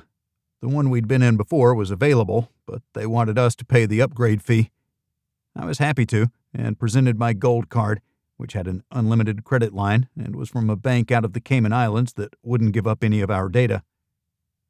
I like the presidential suite. It's very nice.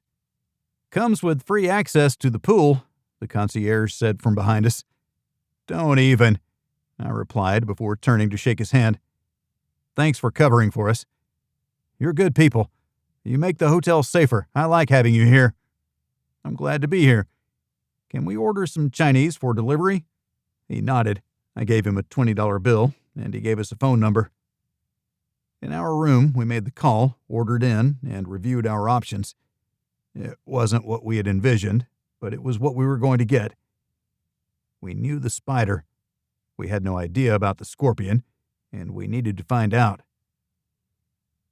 The scorpion strolled through the museum with the tour group. When they reached the far end of the building, the scorpion peeled off to stand in the shadows and watch, before moving and assuming the best tourist position possible, looking innocuous while appreciating the displays. A little here and there, always in the shadows of the cameras. The area was under surveillance, but who would be watching? It was a difficult task to see what needed to be seen within a miasma of writhing bodies. Part of the recce was to test getting the auto-injector past security. As suspected, that was effortless. The security probably saw hundreds of them every day. The rest of the kit was innocuous, standard fare for a tourist, and only what fit in the pockets, nothing more. Draw no attention. Study the displays and how close the viewers could get, where security might stand. Egress routes. What good was making the hit if the scorpion couldn't escape? The bluing agent would burn when injected. The Director General would probably cry out, maybe even scream. His security detail would be on high alert. The second injector was a hedge in case the first missed. That would be tragic to use both on one target. The second was needed to make an escape possible. Multiple layers of clothing, multiple looks. The second-hand clothing store had been extremely helpful. If Americans only knew what was available to them, everyone could be as effective. That was not to be the case. The scorpion would take advantage, deliver the death stab, and disappear. How would people exit the building? The signs told the story. Exit here, exit there. The scorpion walked slowly through the entire building, hands behind the back, casually perusing. Rather than take one more pass through the building, the Scorpion exited through the main entrance, where the majority of people would go if an emergency was declared inside. The Scorpion strolled along the mall without a care in the world, at least for the moment. Everything was in place. The Director General would arrive in 2 days, and it would be another day before he made it to the museum. That part of the schedule was firm. Assurances had been given and reaffirmed. There was only the waiting, which provided the opportunity for decadence, like chicken and waffles, followed by ice cream. None of it available in the Middle East. All of it good, but not good for the body. No matter. In 3 days, austerity would begin afresh with a bloated bank account and a slow trip home. Jenny and I went to the museum because we couldn't think of anything else to do. The employee access line snaked out the door and into the parking lot. The lead agent was there beside the metal detector. "This creates a bottleneck," I told him. He sneered. "Do you want to be secure, or do you want convenience? Because you can't have both. How about you let me do my job?" I bit my tongue to keep from arguing. He was right. He had a job to do, keeping the honest people honest. But they were expending a great deal of effort on employees who had worked in the building for decades. They weren't a threat. They needed only the most cursory of scanning to make sure they weren't bringing in something for someone else. If they were, I suggested that they would be obvious about it because they weren't experienced in the subtle art of killing people. We returned to the end of the line, where we stood outside for 15 minutes. That was a long time in operator terms. The Director General would get front-of-line privileges if there was a line when he arrived. I didn't expect there would be. He'd walk right in. Parking was pushed back from the door due to the Jersey barriers. The DG would be in the open. I turned around while standing near the entrance. A Suburban would block most of the view. The DG was taller than me. He'd stand out. But the time would be limited. He'd be hurried inside. Trees across the way. A building next door where the rooftop had a great view, but it was another Smithsonian museum. We needed to check the roof access and make sure it was occupied by Secret Service on the day of the visit. Take away that shot. The view from the street would be blocked by vehicles. I walked from the barriers to the door and timed it. 10 seconds with a brisk walk. It was enough time. I scanned the area once more before heading inside. "What are you thinking?" Jenny asked. "It's in the open. Inside the museum, we're more in control. Ranges are shorter." "Where will we be? In the crowd, I presume." "Exactly. There will be plenty of service boys hanging around him. We need to be where an operator would be." We moved around the metal detector, and a different agent stopped us. "What do you think you're doing?" "We're working with you guys," I replied. "We're both armed, by approval of Rick Bannock." "No idea who she is. Hands up!" He drew his weapon and pointed it at us. I was fuming, but knew the answer wasn't to fight them. I raised my hands. "My Glock is in the back of my waistband, and my wife's .380 is in her purse. Try not to grab my butt while you're back there." A second agent moved in to relieve us of our weapons.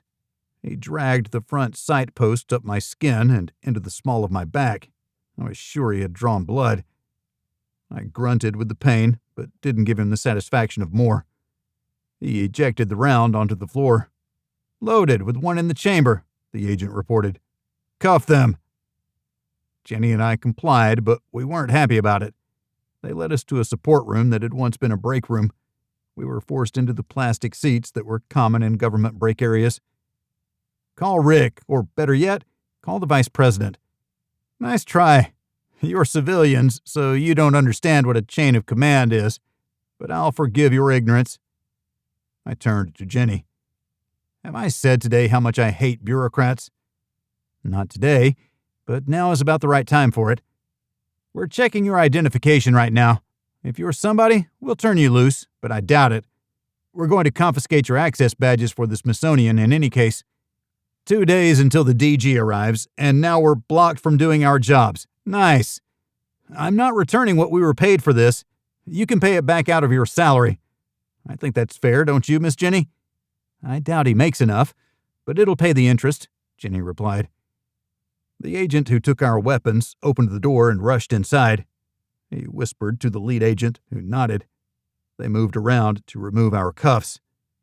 I'm sorry, your weapons have already been moved to headquarters. You can put a claim in for them in 7 days.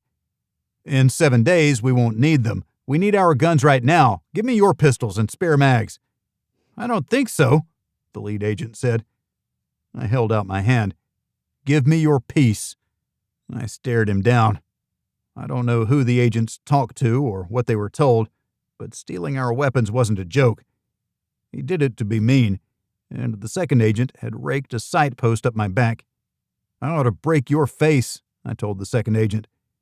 Jenny moved to block the door. I pinned the second agent against the wall and relieved him of his weapon. Jenny reached around the lead agent and took his weapon from his shoulder holster. She smoothly delivered it to her purse. In the great words of our leaders from the past, you guys suck. We opened the door and walked out. With support personnel like this, it'll be amazing if we keep this guy alive. Chapter 21. Power does not corrupt. Fear corrupts. Perhaps the fear of a loss of power. John Steinbeck. What are you two doing to me? Rick cried. I held the phone out to Jenny. Is he talking to us? Jenny here. She took the phone from me. Those agents were doing their job, we'll admit, right up until they treated us like criminals. You should see the scar up Ian's back. They're lucky we didn't beat them into next week. It's easier to chew on Ian, Rick replied. You're so nice. It hurts me to hear you angry. I would have thought a stab in the leg would be hurting you. That too, but I blame Ian, which brings me less pain. Can I speak with him? No, Jenny replied. When are you going to be back on the job so we don't have to put up with amateurs who are drunk on their own power? Damn, Miss Jenny, I whispered, giving her the thumbs up. I'll be in later today, Rick replied. Jenny waited. I'm getting dressed right now. Jenny handed me the phone. Don't tell me you're thinking about coming in. Now I'm confused. The nice one is mean and the mean one is nice. Just pave the way, Rick. Let them know we'll be in the area and to leave us alone. Keep your phone close, but stay home and rest. I don't want to get on Sadie's bad side, and neither do you. You got that right. I'll be here. I'm awake. Don't do anything weird, because no one has time for that. He took a full breath before finishing his thought. 2 days to showtime, Ian. I'll be at the negotiations. I ended the call. 2 days. We've been halfway around the planet and back in an effort to gain an edge, but instead, we learned almost nothing. We didn't get to meet the DG's team. We remained on the outside looking in. We'd seen the itinerary, and everywhere the Director General was going was private, except for the museum. The operators couldn't get inside the private places. We were approved by the Vice President and had a hard time getting in. We're not taking any more contracts like this, no matter the money they throw at us. This sucks. Those agents suck. Even Jimmy freaking Triplethorn sucks. You know what doesn't suck? I lamented. Our house in the Hamptons? Jenny ventured. That wasn't where I was going, but I like the way you think. Our homes do not suck. We deserve better than this festering cow pie Jimmy tossed us into. Passive defense isn't our thing, although we could teach a course to those whose job it is. Except there's this one little thing that would hold us back from teaching it. I raised my eyebrows in anticipation. Jenny shook her head. Credibility. We have it, but aren't going to share it with the riffraff. Even Rick looks at us differently. Wet work, they call it. We don't need to be on the common agent's radar screen. Sorry, Mr. Vice President. We respectfully decline teaching your agents how the real world works and their helplessness within it from playing by the rules. We won't say that, Jenny told me. Where to from here? Check in with the security team monitoring the video feeds. We're looking for people who are acting like us. We strolled the massive main floor once, then returned via the upstairs. We found our way to the employee-only area where the security office was located. It wasn't far from where they held us. I stared at the closed door. I don't have good feelings about that place either, Jenny said softly. She knocked on the security office door before going inside. Howdy, boys. You seeing any people lurking about, ne'er-do-well types, casing the joint? I held up my badge so he could see who I was. Jenny showed her badge, too. He nodded and smiled without looking directly at us. The phone call from the big man had an impact. We're using an artificial intelligence program to look for patterns, check the facial recognition database for known criminals, that sort of thing. It sees everything that we're not capable of seeing.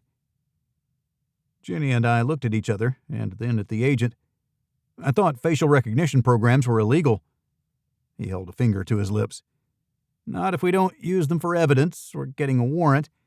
We've been developing the technology for when, not if, it is cleared for use. Need to get the error rate into the thousands of a %, and we're not quite there yet. But we have a couple things that may be of interest. He motioned for us to follow him into a room filled with high-definition monitors. This looks to be outside the museum's budget, I observed. We took the opportunity to upgrade the cameras, eyeballs we call them, in the areas the VIP is expected to go. He panned a camera for us, and its resolution was impressive. All of it goes into the server here. He pointed at a large box of a computer in the corner, with the output here in a dashboard with interesting points as clickable links with compilations of the video that triggered the system's algorithms. We moved to the main system, where he took a seat and slid the mouse around to find a trigger from the previous day. The link was dark because it had already been clicked. An individual popped up on the screen, head covered, but looking around enough that the person's face appeared as an inset on the other video. A digitally applied arrow tracked the individual through the various chambers and displays. Looks like someone with a tour group going from one end of the museum to the other, Jenny observed. Sure, but that wasn't what triggered this. The tour group moves on, and this individual retraces their steps, stopping and waiting in the shadows. Looking at the VIP's itinerary, these are all the displays that he'll be visiting. The Scorpion, I whispered. I can't tell if it's a man or a woman. I think that is probably beneficial. The ability to be what the individual needed to be to best make the hit, Jenny said. Dark eyebrows and swarthy. That suggests Serbian descent, as we'd expect. Although you never know. I twirled my finger. Play it all for us. Did he or she do anything out of the ordinary, beside watching? Not that we could tell. It's just a person standing in the shadows, watching and waiting. The system will warn you if this person shows up on V-Day. V-Day? Visitor Day? Yes. It's already on the lookout. We upgraded the cameras at the entrance. As long as we can get a good look at everyone passing through, our system will tag them. He beamed with his revelation. I gave him the once-over. He wasn't even carrying a weapon. You're a technical specialist, aren't you? You programmed this beast? Guilty as charged. Usually I'm not in the field, but this one is special. Well, let me tell you that you've earned your money this week. Not only do we have some good sketches of the spider, we also have the Scorpion. When she ran out of here, did you get any good facial shots? They made me use a police artist. We got some good shots. We adjusted the police sketch accordingly. It's all the same person now. I chuckled at how they played me. Good for wasted time, nothing more. I think we're done here, I told the man. Good work. We'll be back, and we'll talk more. I shook his hand both warmly and briskly. I appreciated what he'd done. Once in the hall, Jenny smiled at me. We have them both. The Scorpion is going to be in the museum. But where will the spider be? What web will she weave? Nice imagery. I think they're both women, although I might give the Scorpion the edge toward androgyny. I don't care what they look like, only that we know, which we do. Let's head to the house. We're done for today. Which house? Jenny smiled mischievously. You know it. We're going to see Rick. What did he say his favorite food was? He didn't, Jenny confirmed. Then he'll be happy with whatever we bring. Chinese? Of course. Sadie blocked the door and looked down her nose at us. We brought milkshakes. I held up the 4-pack carrier so she could better see. She didn't look at any of the drinks. She slowly smacked her lips while making no effort to move out of our way. I tucked a straw in my mouth and tried to casually take a drink. but there was no casual to it. It was like trying to suck concrete up 2 flights of stairs. I looked at it as it resisted my best efforts. "Maybe we can microwave it," I suggested. "Fine, I'll let you in, but you can't stay long." "Did we interfere with your adult happy time?" I asked. "What's wrong with you?" Jenny cuffed me across the arm. I almost dropped the drinks. Sadie laughed. "You are incorrigible. I don't know how, but he's been expecting you." "I'll help set up the table," Jenny offered. "Broke intel guys gotta eat, don't they?" I headed upstairs with the milkshakes. "Make yourselves at home," Sadie muttered. "He's housebroken, at least," I heard Jenny say. For me, I wanted to not talk about work. Rick didn't have any more than we had. I would check to be sure, but after that, we wouldn't talk about work. "What do you know that I don't?" I asked when I walked into Rick and Sadie's bedroom. I stopped and stared. "Are those Winnie the Pooh jammies?" I was more comfortable in my shorts, but then 2 knuckleheads invited themselves to my house. Rick moved stiffly. He had a cane to help him walk. "We brought food," I replied. "But what we really want to know is, did you know we have pictures of the Scorpion now, too?" "I didn't. That is good news. Have you heard anything about the DG's team? Any info? Like who gave up his schedule? That's a dead end. There are way too many people who had access to it. Looks like we lost control of the schedule in too many places. It might be his people. It might be comm center people. It could be on our side, as much as it hurts us to say that. That's no good. Makes me feel like we went to Brussels and made needless accusations." "It could be on his end." Rick shrugged. "That's it for work talk. Let's get something to eat. And maybe warm these milkshakes up so they flow. I could hold yours under my armpit for a while if that would help." Rick's offer was probably insincere, but I didn't want to learn that he wasn't kidding. We had other things to worry about, but not that day. We'd pick it up fresh in the morning. Chapter 22. My life has been full of terrible misfortunes, most of which never happened. Michel de Montaigne. On the day before, we did more of the same and found out nothing new. It was a full day of anticipation. We ate a nice dinner, worked out hard, and then went to bed to get as much sleep as we could. Today was showtime. The Director General was to arrive early, but at Andrews Air Force Base. He'd be driven in an armored limousine to the first meeting over a light breakfast at the Vice President's house. We could be nowhere near there because of the potential for media. I'm sure there were pictures of us arriving and leaving, of the Vice President's hugs, but we weren't linked to any delegations, simply old friends, and that worked as long as it never came to light what we really did. Today was not the day to make any of that information public. We would wait at the public areas where the DG would make an appearance. The Secret Service was spun up. Their movements were frenetic in how they tried to be everywhere all at once. It was more than a kabuki dance, but what they lost in choreography, they made up for in sheer numbers. The agents scattered throughout the open areas, and for the first time, I felt more confident that the DG would survive the trip to the United States. Would Jenny and I take credit for the success if we didn't eliminate the Spider and the Scorpion? No, we wouldn't accept the second half of the payment. But the day was young. We had plenty of opportunities left to face our fellow operators, who on this one happened to be playing for the wrong team. If they survived, then next time we might find ourselves on the same side. The senior agent at the museum intercepted us. He held out a package. "Your weapons. We'll take ours back now. What if I told you that you could get them back in 7 days, and in the interim, well, you'll just have to do without?" "I'd think you were lying. Our weapons, please." "You feel the frustration you gave us. To do our jobs, we need to be ready for any contingency. I can't believe you took our weapons, even after we were vouched for by the highest levels of the government. We're working for the same cause. By all that's holy, don't play games. I don't know what point you were trying to make, but don't do it again." I thought I was letting them off the hook easy. They had left a long gouge in my skin and an embarrassing spot. I was not amused by the physical abuse. Not that I couldn't take it. It was petty and meant to hurt me. I wondered if a broken nose would even the score. But Rick had asked me not to do anything like that.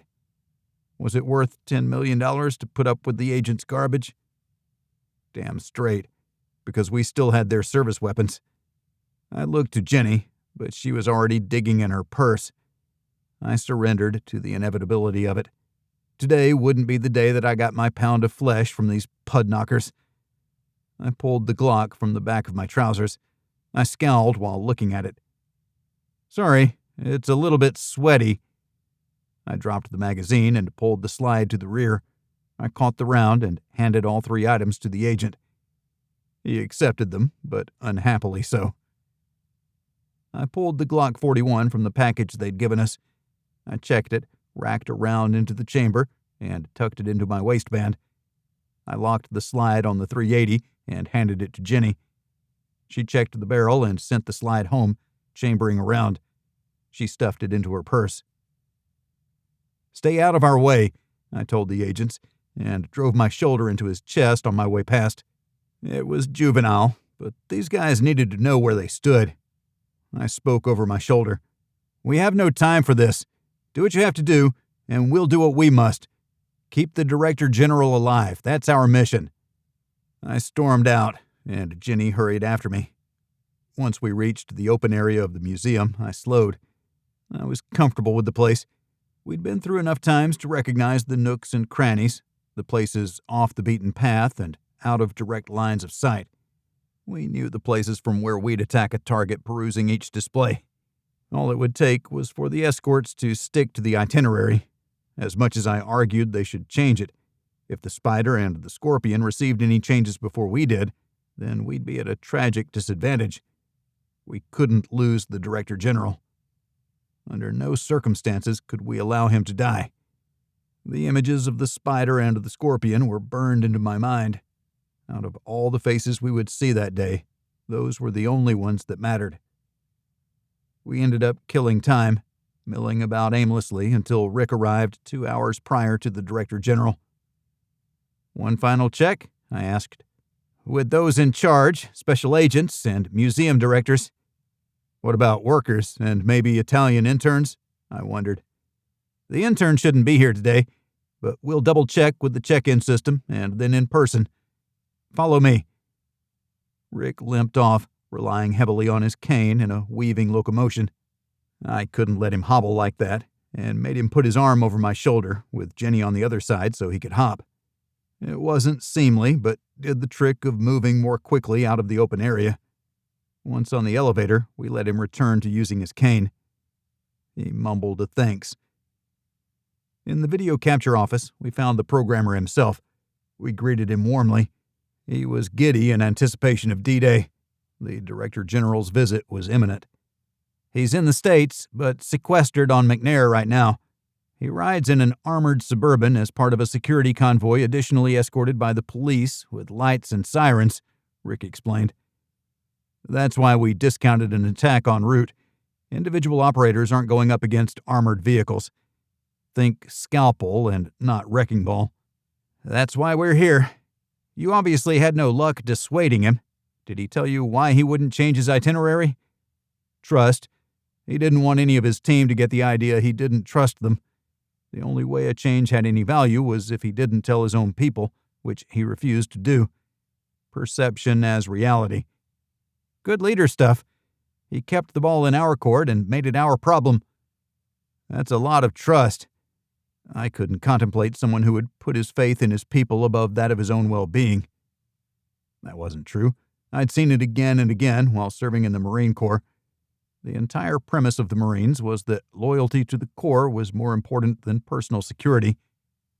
Rick was right. It's what good leaders did. Back to the question I asked almost a week ago. How do we protect him from himself? I wondered.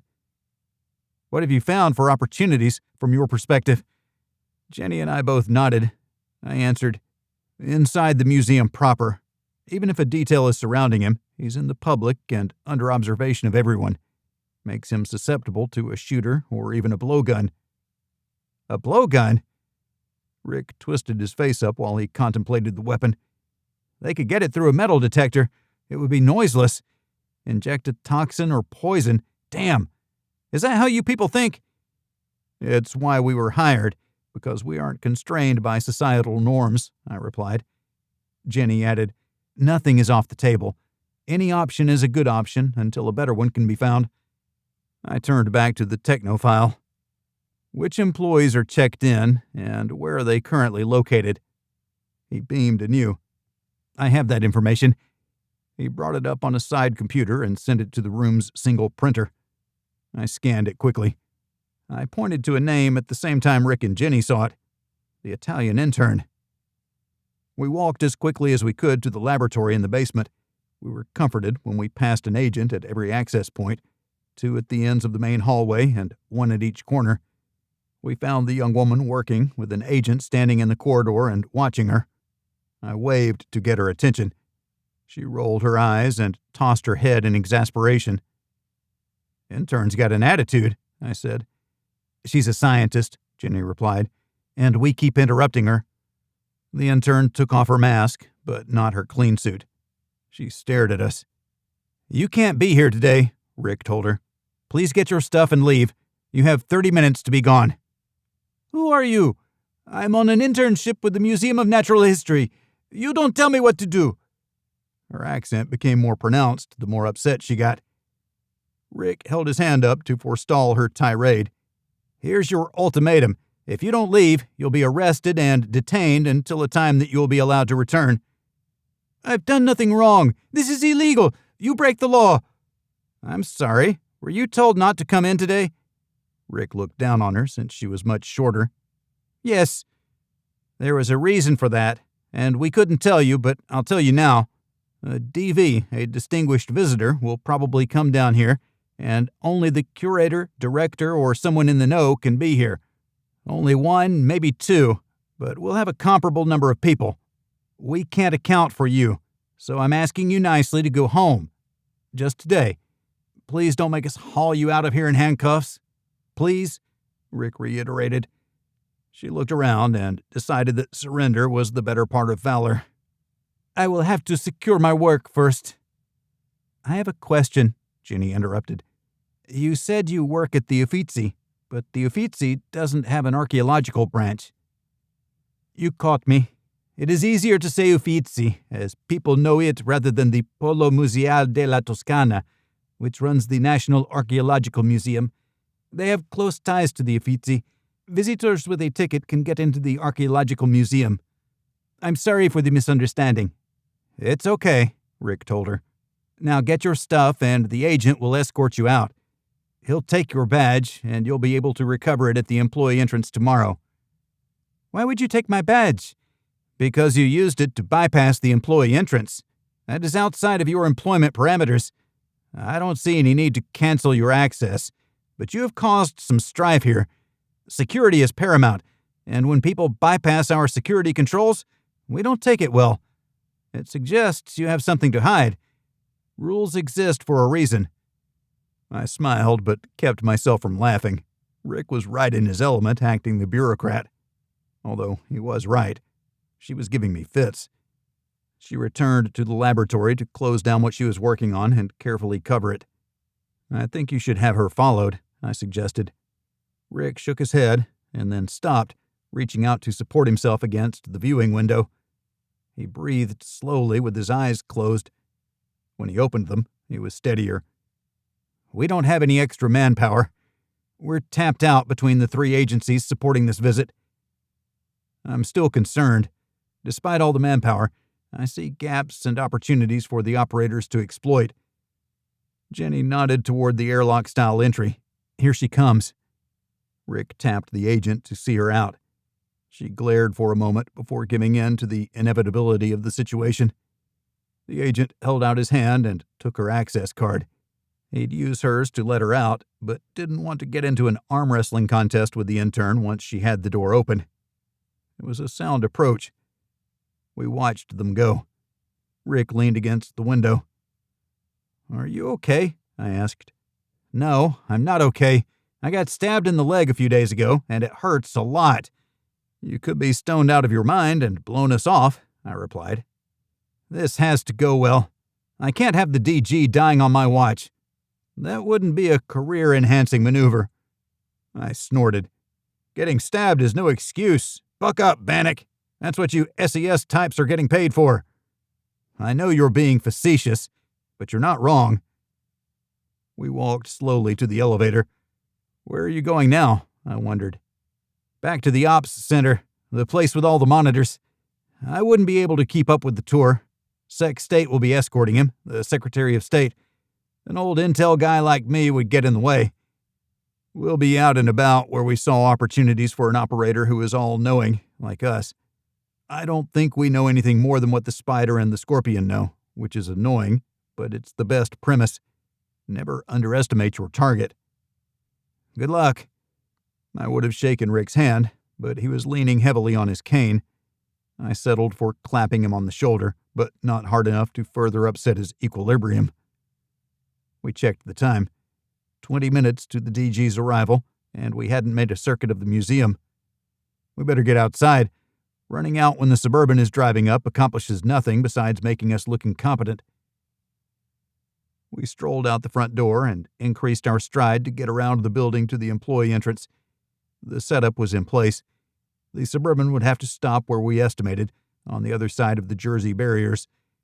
We walked deeper into the narrow lot to check the cars and make sure no one was hiding inside. There weren't many vehicles to check, but enough. The lot was a single line of parking spots lined with barriers to keep anyone from ramming a vehicle into the museum. I tried to gauge where the Suburban would stop and the best line of sight to someone getting out of it.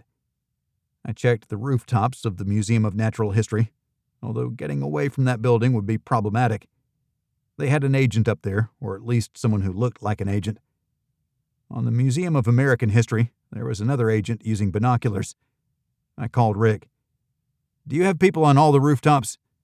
Yeah, 2 on each, just to make sure one can watch out and another can watch his back. I ended the call. There was no time left. The motorcade had entered the far end of the parking lot. I turned away from it and looked out at the people milling about on the street. A few stopped to look at the vehicles dominating the road and turning into the parking lot. There were no extraneous movements, no one taking an unnecessarily lengthy interest in the visiting delegation. I glanced behind me as the lead vehicles moved beyond the drop-off point. Showtime. I turned back. If there was a shooter, they'd need to be in place and taking aim. They'd have 10 seconds of exposure. Nothing this side, Jenny said while looking left and right. No one was in between them and the building. The way was clear for the Director General. A leaf moving when it shouldn't. There was no wind. I stared at the spot and started to run toward it. Gun! Jenny repeated my call and ran toward the Suburban. An agent dragged the Director General to the ground as a high-powered rifle belched fire and sent a round screaming through the air where the DG's head had just been. The Secretary of State screamed and Crouch ran back to the Suburban, diving inside to save himself. I pulled my Glock and fired at the spot, but the sniper was already moving, dropping from a low tree branch, dumping the rifle. I fired into the tree trunk, missing my target a second time. A ghillie suit was tossed in her wake. The Spider! I fired again, but she was moving quickly among the tree trunks. Watch the DG! I yelled over my shoulder. The Spider was only one of 2 who wanted the man dead. As long as I could keep my eyes on the Spider, we'd have 50% of the battle won. Chapter 23. The crisis of today is the joke of tomorrow. H.G. Wells. The Spider lay on the branch, unmoving for 7 straight hours. She was getting stiff, but she'd made it into the tree, sight unseen. The branch was uncomfortable, but it had the perfect view of the employee entrance. Plus, it was mostly blocked from vertical observation. She knew there would be people on the rooftops. There would be people in the street. Her ghillie suit blended in well enough.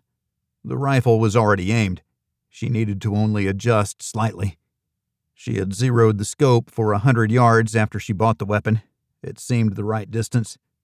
It would put the round 1 inch high at 50 yards. She could live with that. The target? Not so much. She didn't expect he'd be farther away. It was good enough. The .308 would do all the damage needed. It would explode his heart out the exit wound. The man who chased her walked through the parking lot. He wouldn't recognize her or know she was in the tree until it was too late. After the shot, she had a 40-yard lead. She was wearing multiple changes of clothes. It made the night temperatures comfortably warm, but she'd get hot soon enough. She'd shed layers to change her look. Her bag was ready to go for when she dropped from the tree. 2 seconds.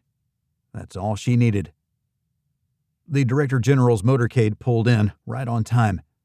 There were 2 vehicles in the lead, and that pushed the target's Suburban back a few feet farther than she'd estimated. She still had a line of sight, but it required a minuscule adjustment. She moved as the director stepped from the vehicle. Security walked in front of him, and an older gentleman walked beside him. The Secretary of State. She'd gotten the update that he would accompany the Director General. It didn't matter. He wasn't the target unless he got in the way. The shot was clean. The man was yelling while she squeezed the trigger. There was more play than she wanted, and the shot went off a fraction of a second late. The target had dropped out of sight. She didn't think she hit him. She jumped to the ground, and in a practiced maneuver, she stripped the ghillie suit and left it on the ground with the rifle. She ran. That man, he was coming after her. She'd have to circle around for another try, but she'd planned for that. When she emerged from the sparse trees, her hair was blonde and her clothing bright and cheery. She merged into a confused crowd, still questioning whether they'd heard a gunshot from nearby or not. "What is going on?" she asked a pair of well-dressed young men. "Something. Armored transports and yelling. I thought there was a gunshot, but this is D.C. One never knows about this place. I don't hear any sirens." He looked fondly at the big eyes with long lashes looking up at him. "Maybe you can escort me out of here? I am afraid of what I don't know. I'm just a visitor here, hoping to get into the museums." The young man crooked his arm for her to take. Another man burst from the trees onto the sidewalk. He looked over the crowd, trying to see beyond it. On the tips of his toes, he searched. "Yes, we'll get you out of here. Have you had breakfast or lunch or anything? Maybe coffee, my treat. I work on Capitol Hill, but I'll admit that I'm nobody. What about you?" He guided the spider away from the crowd, across the street, and down the road parallel to the museum. A cart was up ahead selling coffee. Despite the line, they joined it and chatted easily while waiting. The intern left the building and headed toward the mall. She kept glancing behind her, expecting to see someone following. A bench by the National Gallery of Art sculpture garden was occupied by an individual with their hood pulled up against the late morning chill. The young woman sat heavily and leaned forward with her elbows on her knees. "I'm sorry. They removed me and took my badge. I cannot help you." "That is unfortunate," the individual replied in a voice with a slight Slavic accent. "Most unfortunate for your family. You'll have to live with your failure." "I did what I could," the intern pleaded. "They kicked me out." "Go away. I'll decide what to do with you later. You are of no use to me now." The cold edge of the voice chilled her. "But my family, they did nothing." "And neither, as it turns out, did you when we had an arrangement." "They kicked me out. No workers are allowed in the basement for this visit." She broke down and started sobbing. It drew the kind of attention the Scorpion didn't want. She had only been a backup, nothing more. The Scorpion needed the primary plan to work. The auto-injectors were snuggled tightly in a pants pocket, along with a small handful of cash. Being nondescript and carrying no identifying information was standard procedure in the Scorpion's line of work. Clients wanted peace of mind that they wouldn't be linked back to the operator. The Scorpion waved the intern away. "Leave me. Don't come back until tomorrow. Say nothing, and your family will remain safe." She dragged a sleeve across her face. You can be sure I will say nothing." The Scorpion waved her away brusquely. The unmistakable sound of a rifle shot caught both their attention. The Scorpion was up and walking toward the sound, the intern forgotten with the new threat. If an attack had been made on the Director General, had it been successful? That suggested the Italian operator was nearby.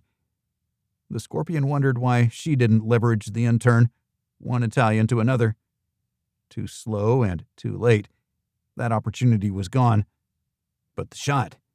No sirens, but men shouting. Even from this distance, it was obvious. The noise was coming from the far side of the museum. The Scorpion increased their stride to get where the sight could be observed. No one was down. No one was out and around with guns. The Scorpion got closer. No blood trail on the path to the door. An older man cowered within the Suburban. It wasn't the Director General. The Scorpion didn't know who it was and didn't care.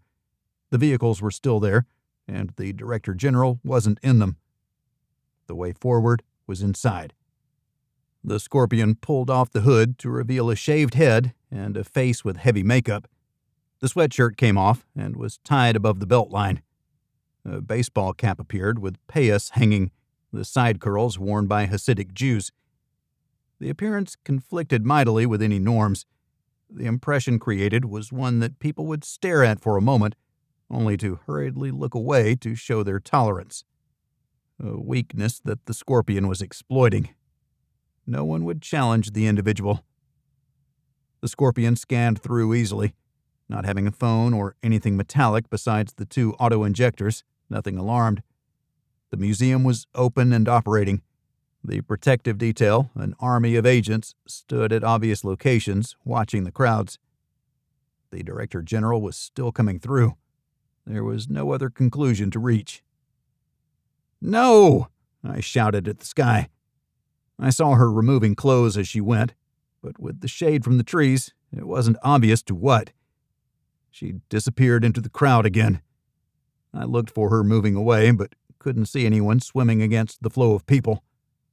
She'd tried it once, why not again? I looked for young men, scanning the crowd. There was one, and another. They were walking alone. There was a couple crossing the street. A couple, but not holding hands. I worked my way through the crowd, never taking my eyes off the pair. A blonde with a slight frame. The walk looked familiar. I bolted through the crowd, almost knocking over a family that had the gall to walk on the sidewalk in front of me. I dodged wildly and almost fell.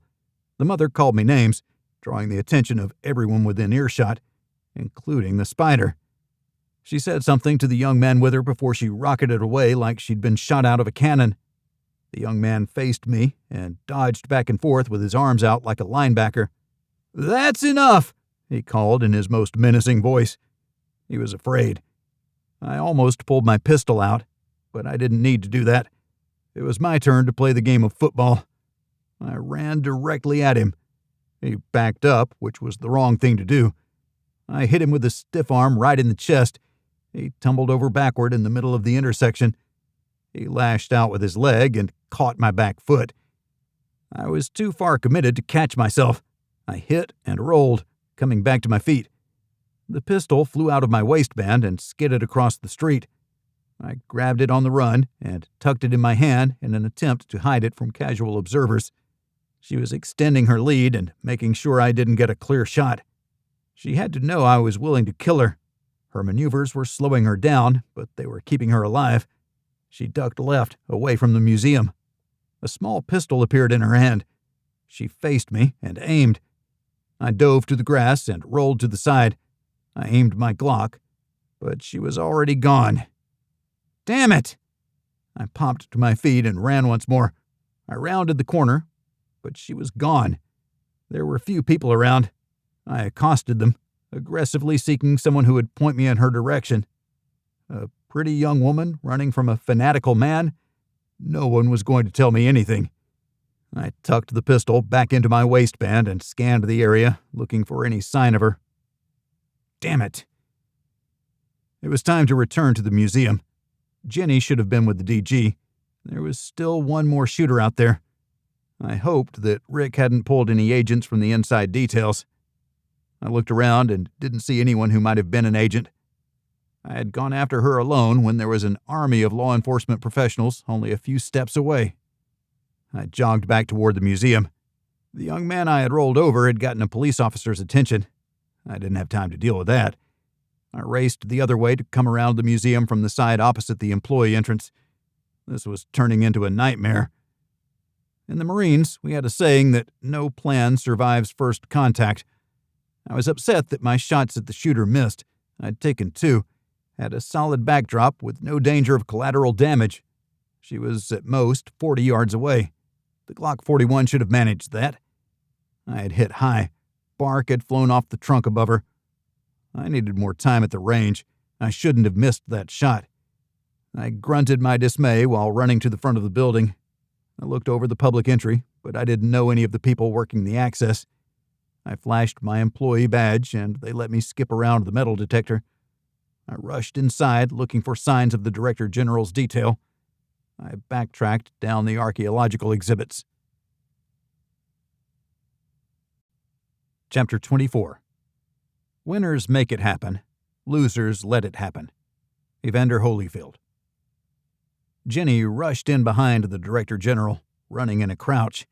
She was always uncomfortable being on the wrong end of a bullet's trajectory. The single shot had missed the Director General and slammed into the side of the building, chipping the aging marble. The Secret Service closed in around him and hustled him inside with Jenny right behind him. She thought about it once they were inside the door that she had put herself in the line of fire. That hadn't been her intent. It was something Ian would do. Was that a good thing or bad? Probably good.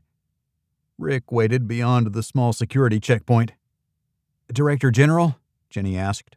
"I'm fine," he replied almost without interest. "We told you there were people who would try to kill you." "I never doubted the veracity of your claims. I also believed that I would be protected."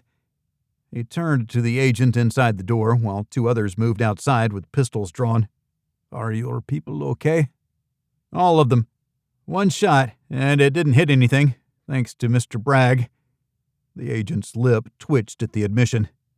"That is such good news. Shall we continue the tour?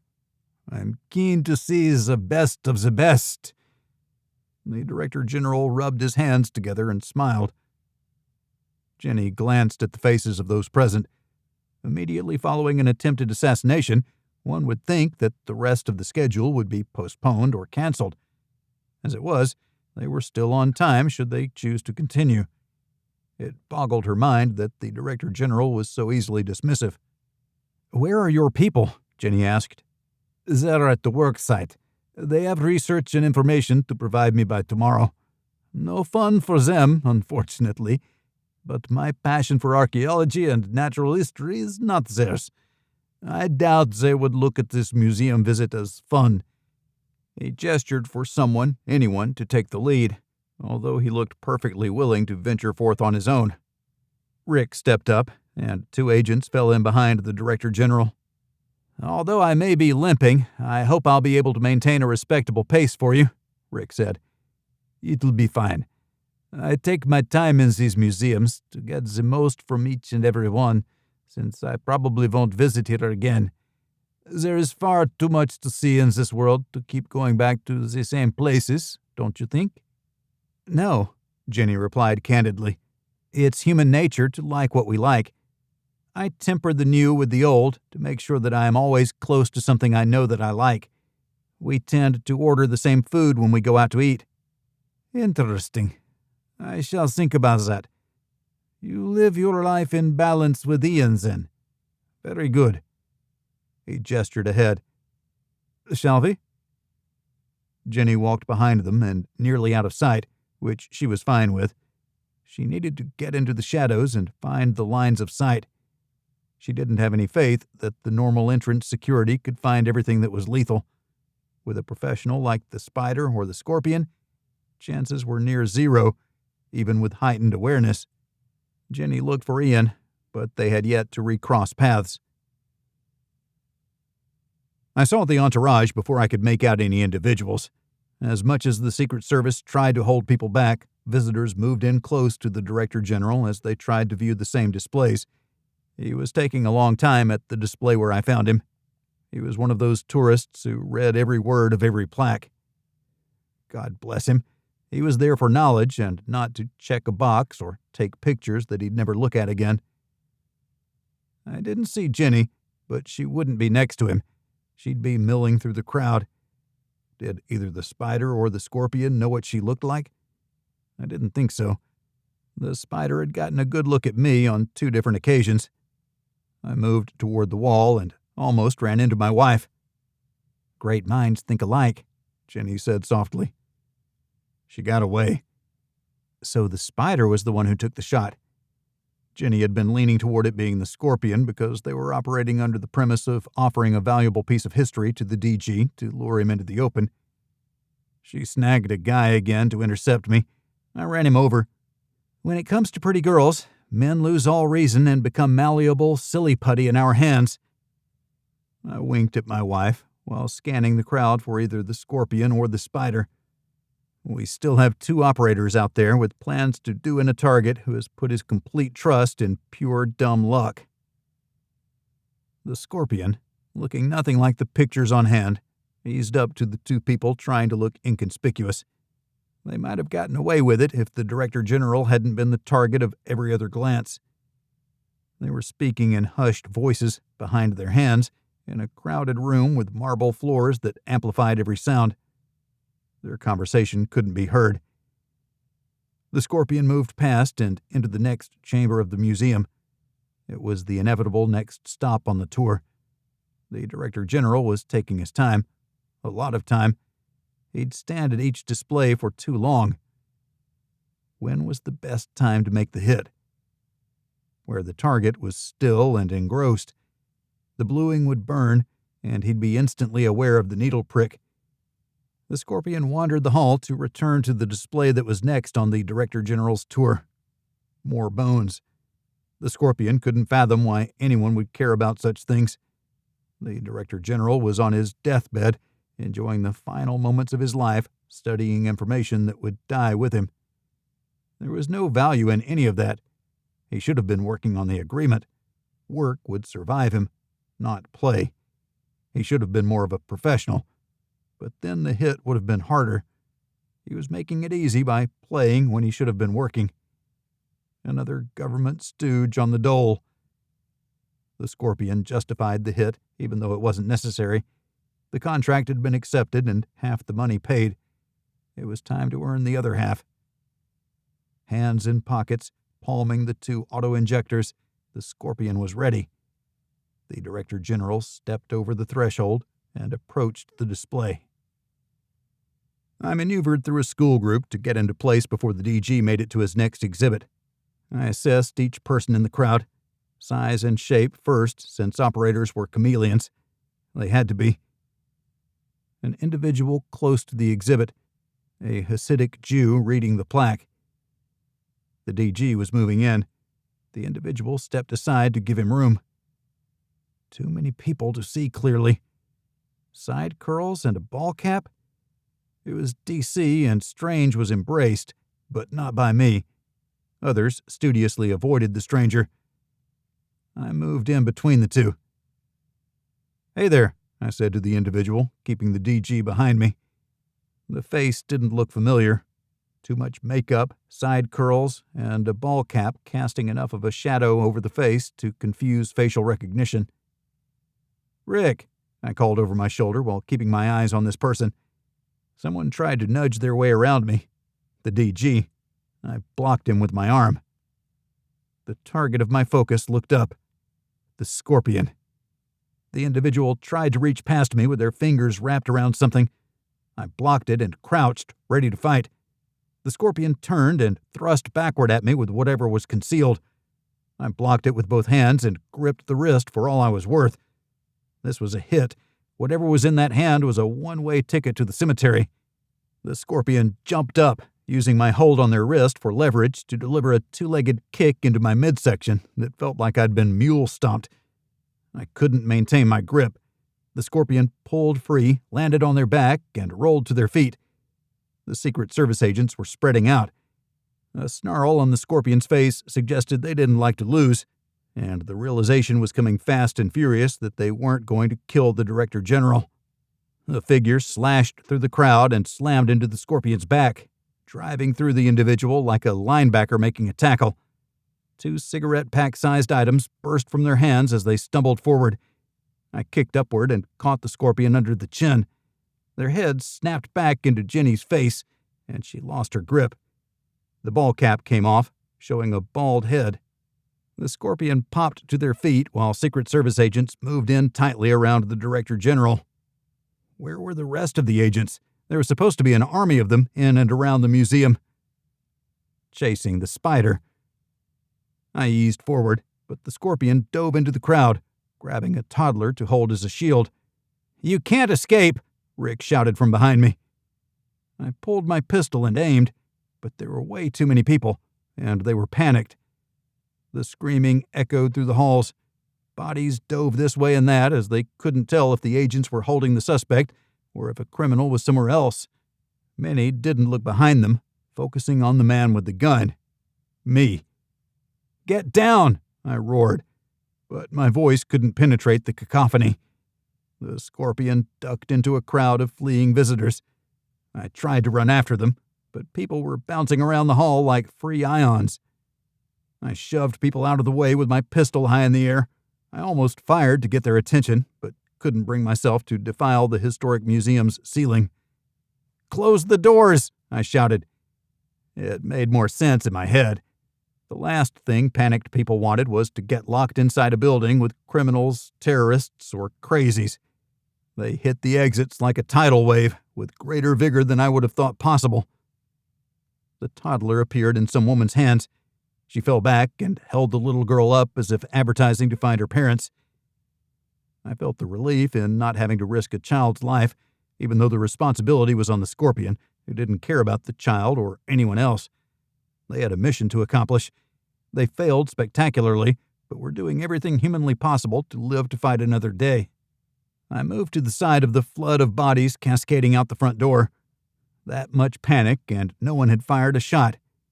Rick and Jenny appeared at the front entrance. We looked out on Madison Avenue, where a crowd was forming to stare at the museum.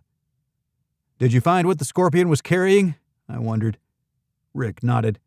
"An agent is guarding them. Would you believe the director wanted to continue the tour? 'There's no one here. Why wouldn't I want to take advantage of that?' he said. He has to know how close he was to dying twice today.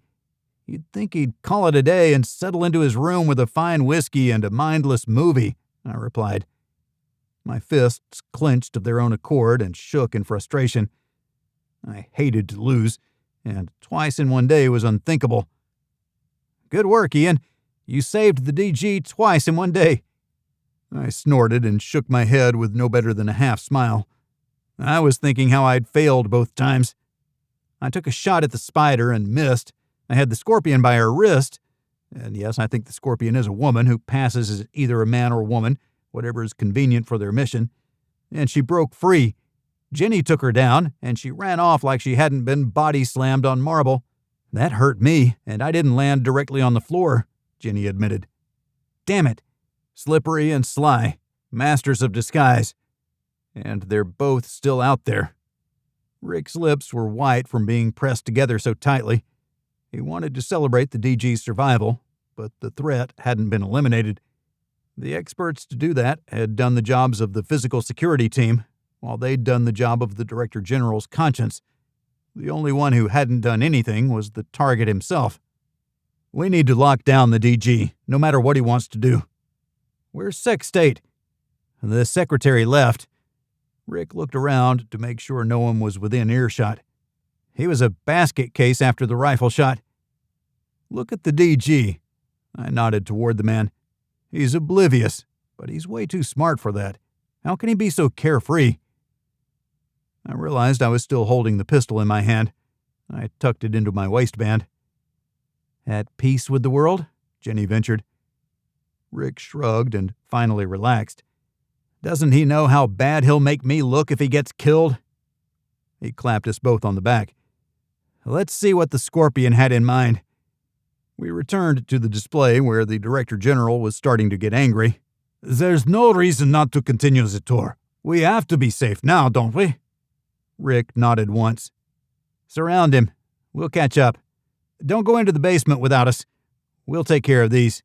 He pointed to the floor. 4 agents remained within arm's reach of the Director General as the group shuffled away. We stared at the auto-injectors still on the floor. "What do you think is in them?" I asked. Rick used a napkin to pick one up. "Modified." He pointed toward the seams. "You can bet it's not epinephrine." He picked up the second one. We stayed back, having no intention of touching them, but having every desire to know what the Scorpion had prepared to kill the DG. There was no reason not to gain more trade secrets. We had a business to run. I thought I earned the right to know based on the fact that I had almost gotten one of those things in the arm. Rick headed for the security office, where he'd deposit the devices in an armored container and send to the lab for analysis. "The Spider and the Scorpion," I said as a reminder. "They're still out there. And you beat them this time. What's the next vulnerability on the schedule?" I thought for a moment. "They're chameleons. They'll be back if the museum is allowed to remain open. Are we going to use the DG as bait?" "We're not allowing anything. The director is doing that on his own. We're only taking advantage of it." "Enjoy your trip to security. We're back on the gig." I saluted him with my left hand, and he gave me the finger. Jenny and I hurried off to catch up to the Director General. I couldn't believe that the feds hadn't shut the museum down. But then again, no one had been hurt. There was no crime scene to process. They weren't going to pull the fingerprints of thousands of people, or process what? They knew who the perpetrator was. Little more than a ghost. A foreign national in the country illegally. There wasn't anything to compare with the discovered data. Building a profile could come later. If Jenny and I did our jobs right, there would be no need for the file because the targets would be dead. Chapter 25. Live as if you were to die tomorrow. Learn as if you were to live forever. Mahatma Gandhi. "You're making me angry, Director General. I wouldn't care if you risk your life, but you know that I'm under contract to protect you. Your flippancy about the whole thing suggests you believe my life is expendable. My wife's life is something to throw away because you're more important. I've had about enough of you." I wasn't happy with the man. He looked at me with concern, his head cocked ever so slightly while he appeared to listen intently. "Well, you're wrong. I value your lives as much as my own. It is the terrorists I want to draw out into the open. The more risks they take, the more easily your people will be able to intercept them. They'll be sticking their necks out so far, it would be inconceivable that the big green machine, as you called it, wouldn't separate their heads from their bodies." "You think we'd kill them without due process of law?" I asked, more as a gauge to see if the DG knew our real mission, even though he'd intimated that he knew when we met him in Brussels. He laughed easily. "Yes," came the simple answer. "Wouldn't you?" "That's beside the point I was trying to make." "Which is?" the director asked. "I see why you're the negotiator. Would you do me a solid and not get yourself killed?" His mirth was constant. "I shall do my best if you promise me to do yours." I shook my head. "You're not doing your best. How about you stop the gallivanting and focus on the negotiations?" "The negotiations are mostly ready. My staff is hammering out the minor details right now over lunch and dinner. Killing me now would accomplish nothing, you see. These individuals are misplaced in their efforts." "Your staff knows this?" I wondered, looking to Jenny as she understood the implications as well. Because if that's the case, then the question becomes, who's the informer? I guarantee the enemies of this deal don't know that killing you now won't achieve their desired end. They have paid a great deal of money to see this agreement die with you. "My staff wouldn't tell anyone that we're close. That's not how negotiations work, because some detail could unravel if we went public with a concession before everyone was ready. We have to make believe that we're still talking to solidify any contentious issues before they can be undone. You see, there's no value in killing me now, and my staff knows it." I subconsciously blocked the DG toward a wall, keeping myself between him and the outside world, even though 4 agents were also standing close. It had to make our guest uncomfortable, but I needed to think. The leak was outside the inner circles, which meant it would be harder to trace. Listening devices, communication intercepts, or on our end. Who on our side would be opposed enough and have contacts in both Europe and the Middle East? Then again, the infiltrator only had to contact the right person, a broker and operators, kind of like Jenny and I, who would then contract out the hit. Rick took a call and stepped to the side. It took 4 seconds before he was raging at whoever was on the other end. The Director General raised an eyebrow and then shouldered his way through the agents on his way to the next display. "We shall not be denied our joy," he declared over his shoulder. This guy. I continued to be surprised at what was eminently predictable. He was singularly focused. "We have barely an hour left on the schedule." The DG waved for us to follow. The 4 agents surrounded him. Jenny and I followed him, but angled to the far side of the room, as per the original plan. It was much easier to look for anomalies since there were very few people remaining, stragglers who had been too deep into the museum to get caught in the initial excitement. One agent by the DG chased visitors away as they approached, but the civilians drifted back when the DG took too long reading the plate. They were as helpless as I felt. Killing people was easy. Exercising patience, that was hard. 30 minutes later, the Director General asked if the museum director was going to take him into the basement. An agent made the call on his walkie-talkie. Rick reappeared, looking spent. He limped up to the DG. "This way to the elevator, sir." We were on the move once again, sticking to the far side of each space, but now we were outside of the schedule.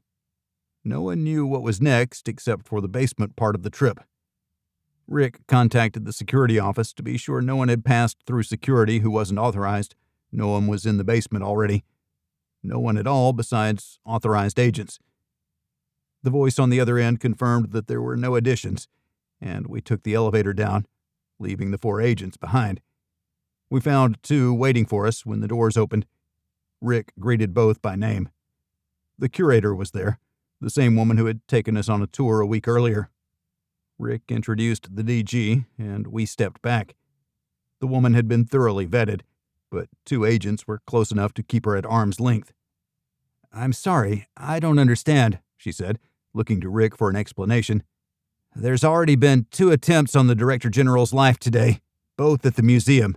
There can be no third-time charm here, so I'm sorry, no one can be allowed too close. Please understand how high-strung we are over this." She nodded, but the discomfort darkened her features. "People tried to kill you while visiting this wonderful place? Why would anyone do that? This is natural history. It's been around for millions of years, and is definitely not anything to die over."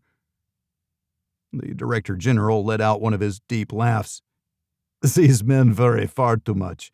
But if you wouldn't mind, we only have 30 minutes. Can we make the most of it?" "Of course." She brightened with the return to the past. The agents stayed close while Rick limped along behind.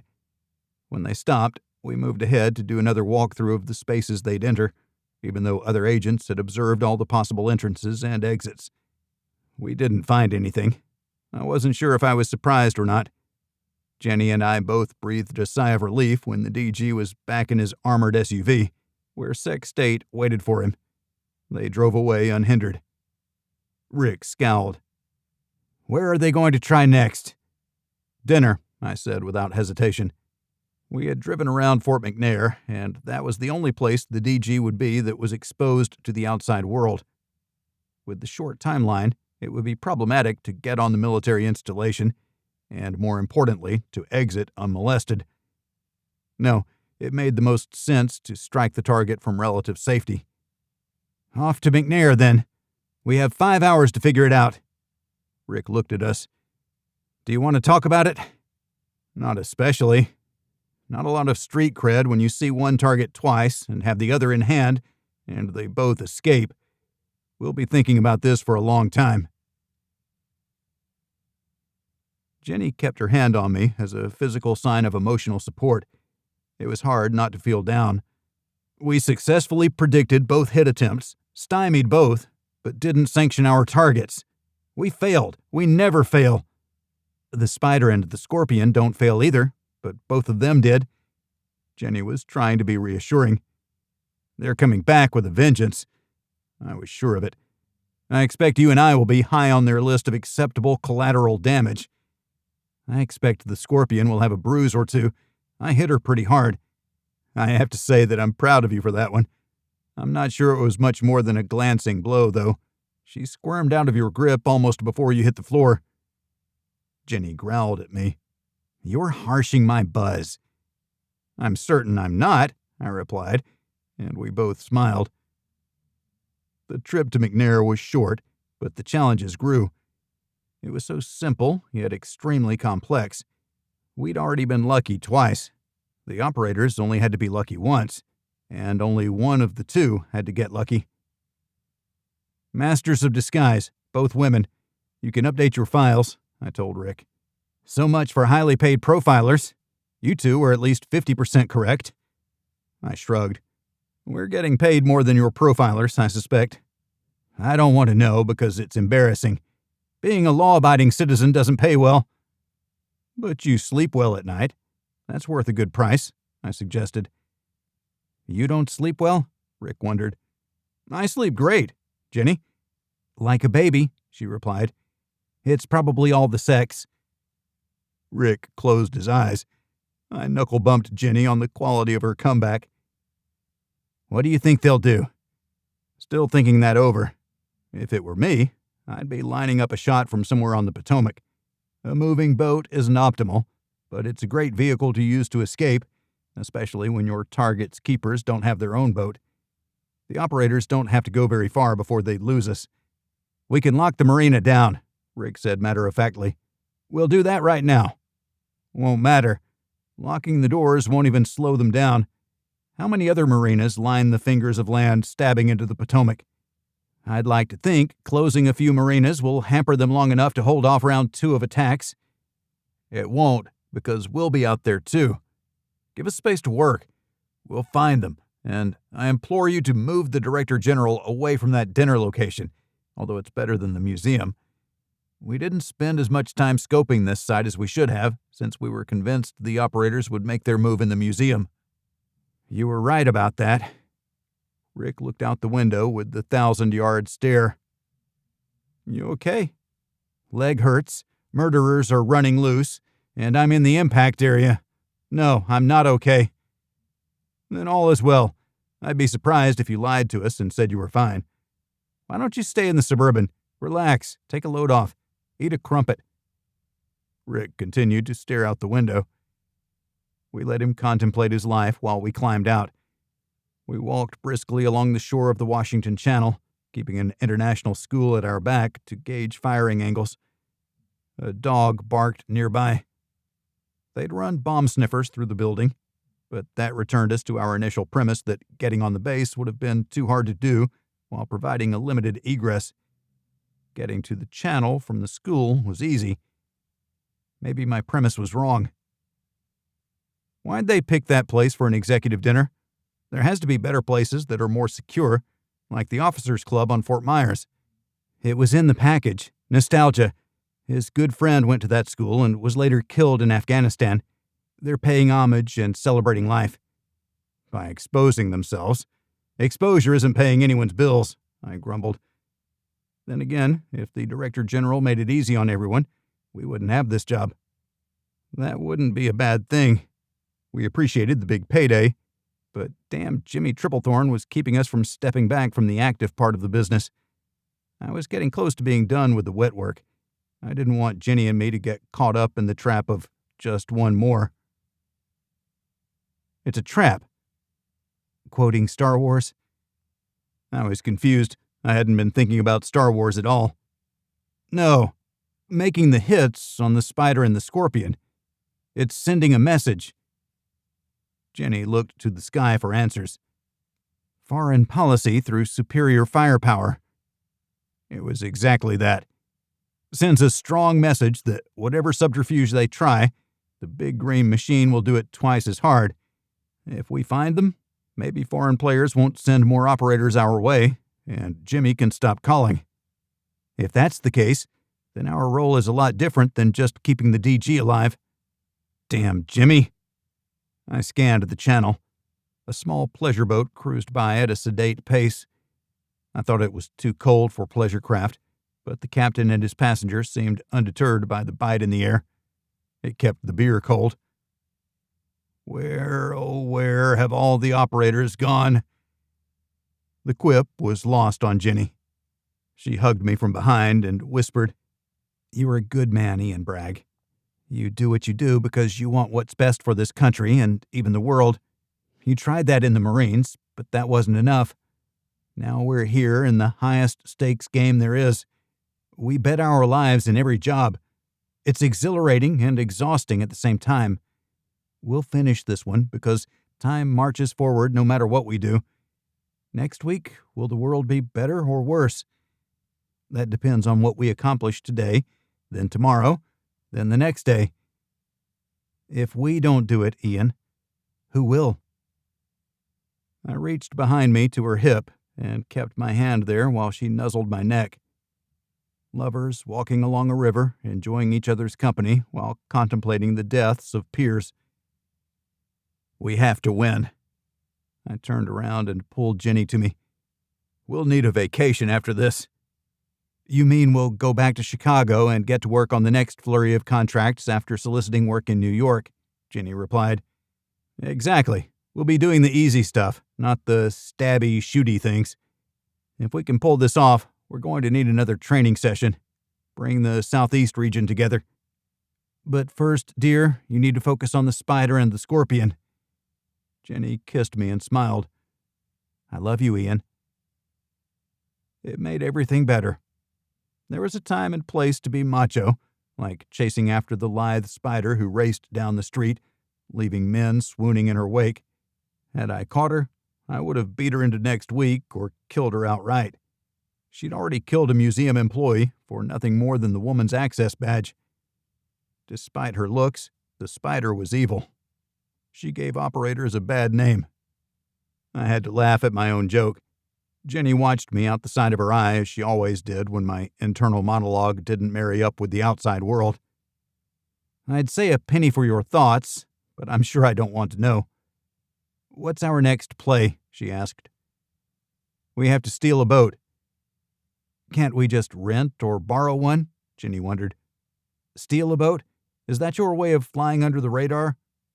I laughed out loud. It's not what you think, based off my exact words. We simply have to find out how the operators can steal a boat. They're going to need one. Well, 2 boats. I wonder if those 2 will throw in together, or maybe throw down. Jenny nodded. It's a good question. And also, thank you for not stealing a boat. I wouldn't bail you out. You'd have to call Gladys to do that for you, after getting an earful from Anastasia. Anastasia Milford, the club's legal counsel in residence. You would bail me out, I countered. We held hands while walking to the tip of the finger of land that Fort McNair occupied. There was a marina at the end, but much to my surprise, the marina wasn't on the military's property. A fence blocked us from continuing. There's a marina to the north, too, Jenny offered. Looks like we have 2 options. What are the chances that they use both of them? I figured they would go wherever we weren't looking. 150%? We turned around and walked toward the main gate, which means they'll use both, plus another method or location that we haven't contemplated. We increased our pace to the main gate and out. We continued to the marina on the southern tip, where there was an office with a couple gentlemen complaining about the tide. Can I rent a boat? I asked. I don't know, can you? The 2 men laughed hilariously. I waved $200 bills at the man. I don't know, can I? I said, letting him know I was in no mood for pedantics. Not from us. But there are owners who individually rent their boats. You'll see a sign on the slips. I'll buzz you through." I nodded to the men and dropped the hundreds on the counter. We headed outside. A gate released, and we walked onto the dock where hundreds of boats were tied. I counted 2 slips that were empty. All the others had boats in them, and most looked to be unused. No one else was around. Out of the entire marina, we found 5 boats with available to lease signs and 7 with for sale signs. I calculate a 97% satisfaction rate among our Potomac boat owners, I suggested, although judging by the boats that I thought had been recently used, it was probably more of a status symbol to have a boat in the slip than a joy of aquatic recreation. "That's what I'd say," Jenny agreed. "Such happy boat owners. Odd that they aren't here to enjoy their chosen recreation. It's a weekday. They're working to afford this stuff, which also means anyone snagging a boat would stick out." I phoned Rick. "We need an agent or 2 watching the marina on the southern tip. That'll drive our targets to the northern marina or farther away, although there's a benefit to being close. Quick in and shoot, quick out." "I'll reassign someone. There are too many agents standing around the college building." Rick ended the call. "We have a bit of a walk ahead of us." I wasn't lamenting the walk. It gave us time to think, discuss options. If the southern marina was out of play, then we needed to put our efforts into the northern. On the way, we could scope out any buildings with a line of sight to the college. I didn't know if there were any. They'd have to see more than the building. To be effective, they'd need to see the ground surrounding it to get a shot at the Director General and have time enough to line up the shot. I figured the DG smoked. He wasn't a slave to it, but would torch one if given the opportunity. The smell of smoke on him was faint. He only smoked outside. That opened him up to an assassin who could exercise a certain standoff distance. It's what I would do. Getting up close and personal with the target wasn't the first choice, especially if the target was in a public space surrounded by security personnel. And still, the Scorpion came close to succeeding despite the obstacles before her. These 2 were different, willing to take greater risks than a normal operator. Like firing from a boat in the open, they could quickly disappear into the darkness, even though the Harbor Patrol, Fire, and Emergency Services had a dock in between the marina and the shore of Fort McNair. We'd visit them to stack the deck in our favor. I didn't want them to intervene, only to be extra eyes to report to us if they saw something. When they saw something. We passed a series of condominiums bordering the north side of Fort McNair. The view was limited. We tried to get to the roof of the only one with a line of sight down a road to the college building, but there was no one we could ask. The doors were locked. I didn't have a lockpick set on me. We traveled with only carry-ons. I had zero desire to show those tools to the folks running the scanning machines at the airport. There were no windows looking at the fort from the inside hallway. The apartments, called condos because they were owned, not rented, covered that side of the building. We'd have to get into someone's residence to get a look, or find a way to the roof. We kept searching and found a note about building maintenance with a telephone number. I called it. "Which building?" came the answer. I told him the name of the condo. "What's the problem?" "We need access to the roof. There's a raccoon up there, and we're here to take care of it." "A raccoon on the roof? How many stories is that?" "I didn't count them," I lied. "When can you get here?" "I'll send the local manager up. Meet her at the roof stairs near the elevator." "Will do, thank you." "A raccoon?" Jenny asked. "That worked?" "Seems like it. There's a local manager—" Never mind, you heard. Chapter 26. Truth is, everybody is going to hurt you. You just got to find the ones worth suffering for. Bob Marley. We waited until a heavy-set woman with short-cropped hair stormed out of the elevator. "What raccoon? Why wasn't I told?" "You just were, ma'am. I don't make the rules. I just take care of wild animals. They usually aren't on a roof, but hey, $20 is $20. She sneered at me, but she unlocked the door and opened it for us. I nodded on my way past her. "I want to see this creature," she declared. I removed my Glock. This fires a tranquilizer round. I hope he's big enough to survive it. I tucked the pistol back into my waistband. Jenny had to look away. We climbed the stairs to the roof and walked out. The view was grand.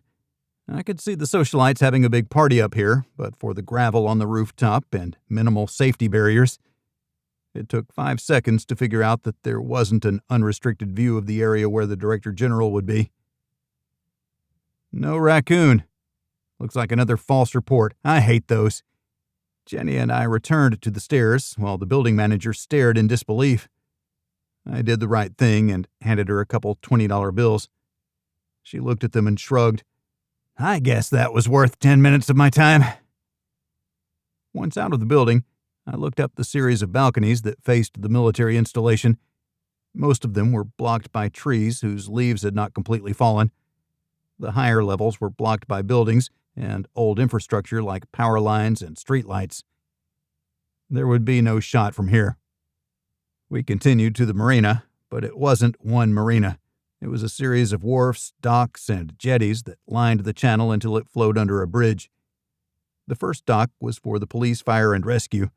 It looked official, with big boats carrying light packages, firefighting equipment, and more to enforce the laws or save people from themselves. The next couple docks were for tour operators who touted boat rentals and tours, but they didn't mean just anyone could rent the boat. Purchase a ticket and take a ride, or reserve it for a party. The next docks also advertised boats for rent. 3 boats were gone from their slips. 2 more were being readied to go out. One was getting cleaned up after having been recently returned.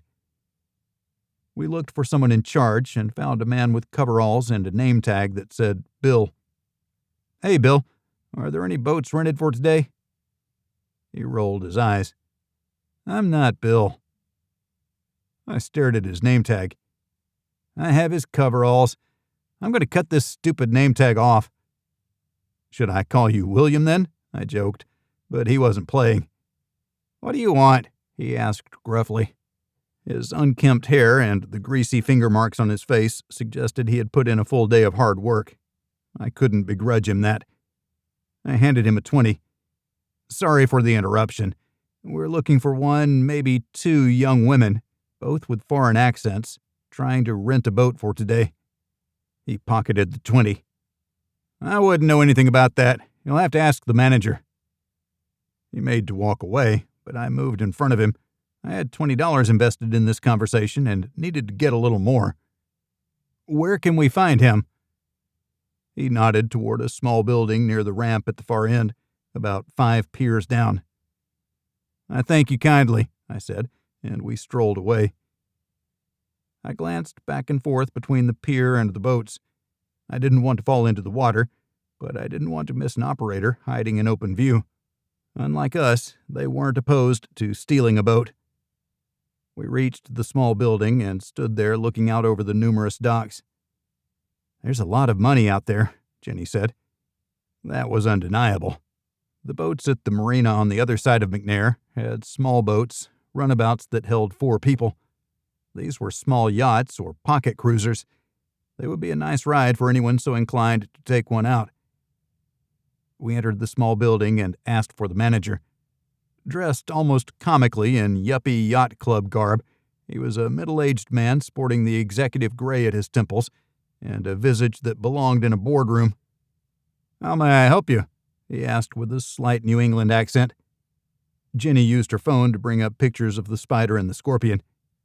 Have either of these women attempted to rent a boat today? I'm sorry, but who are you? We're working with the feds to secure a little party on Fort McNair.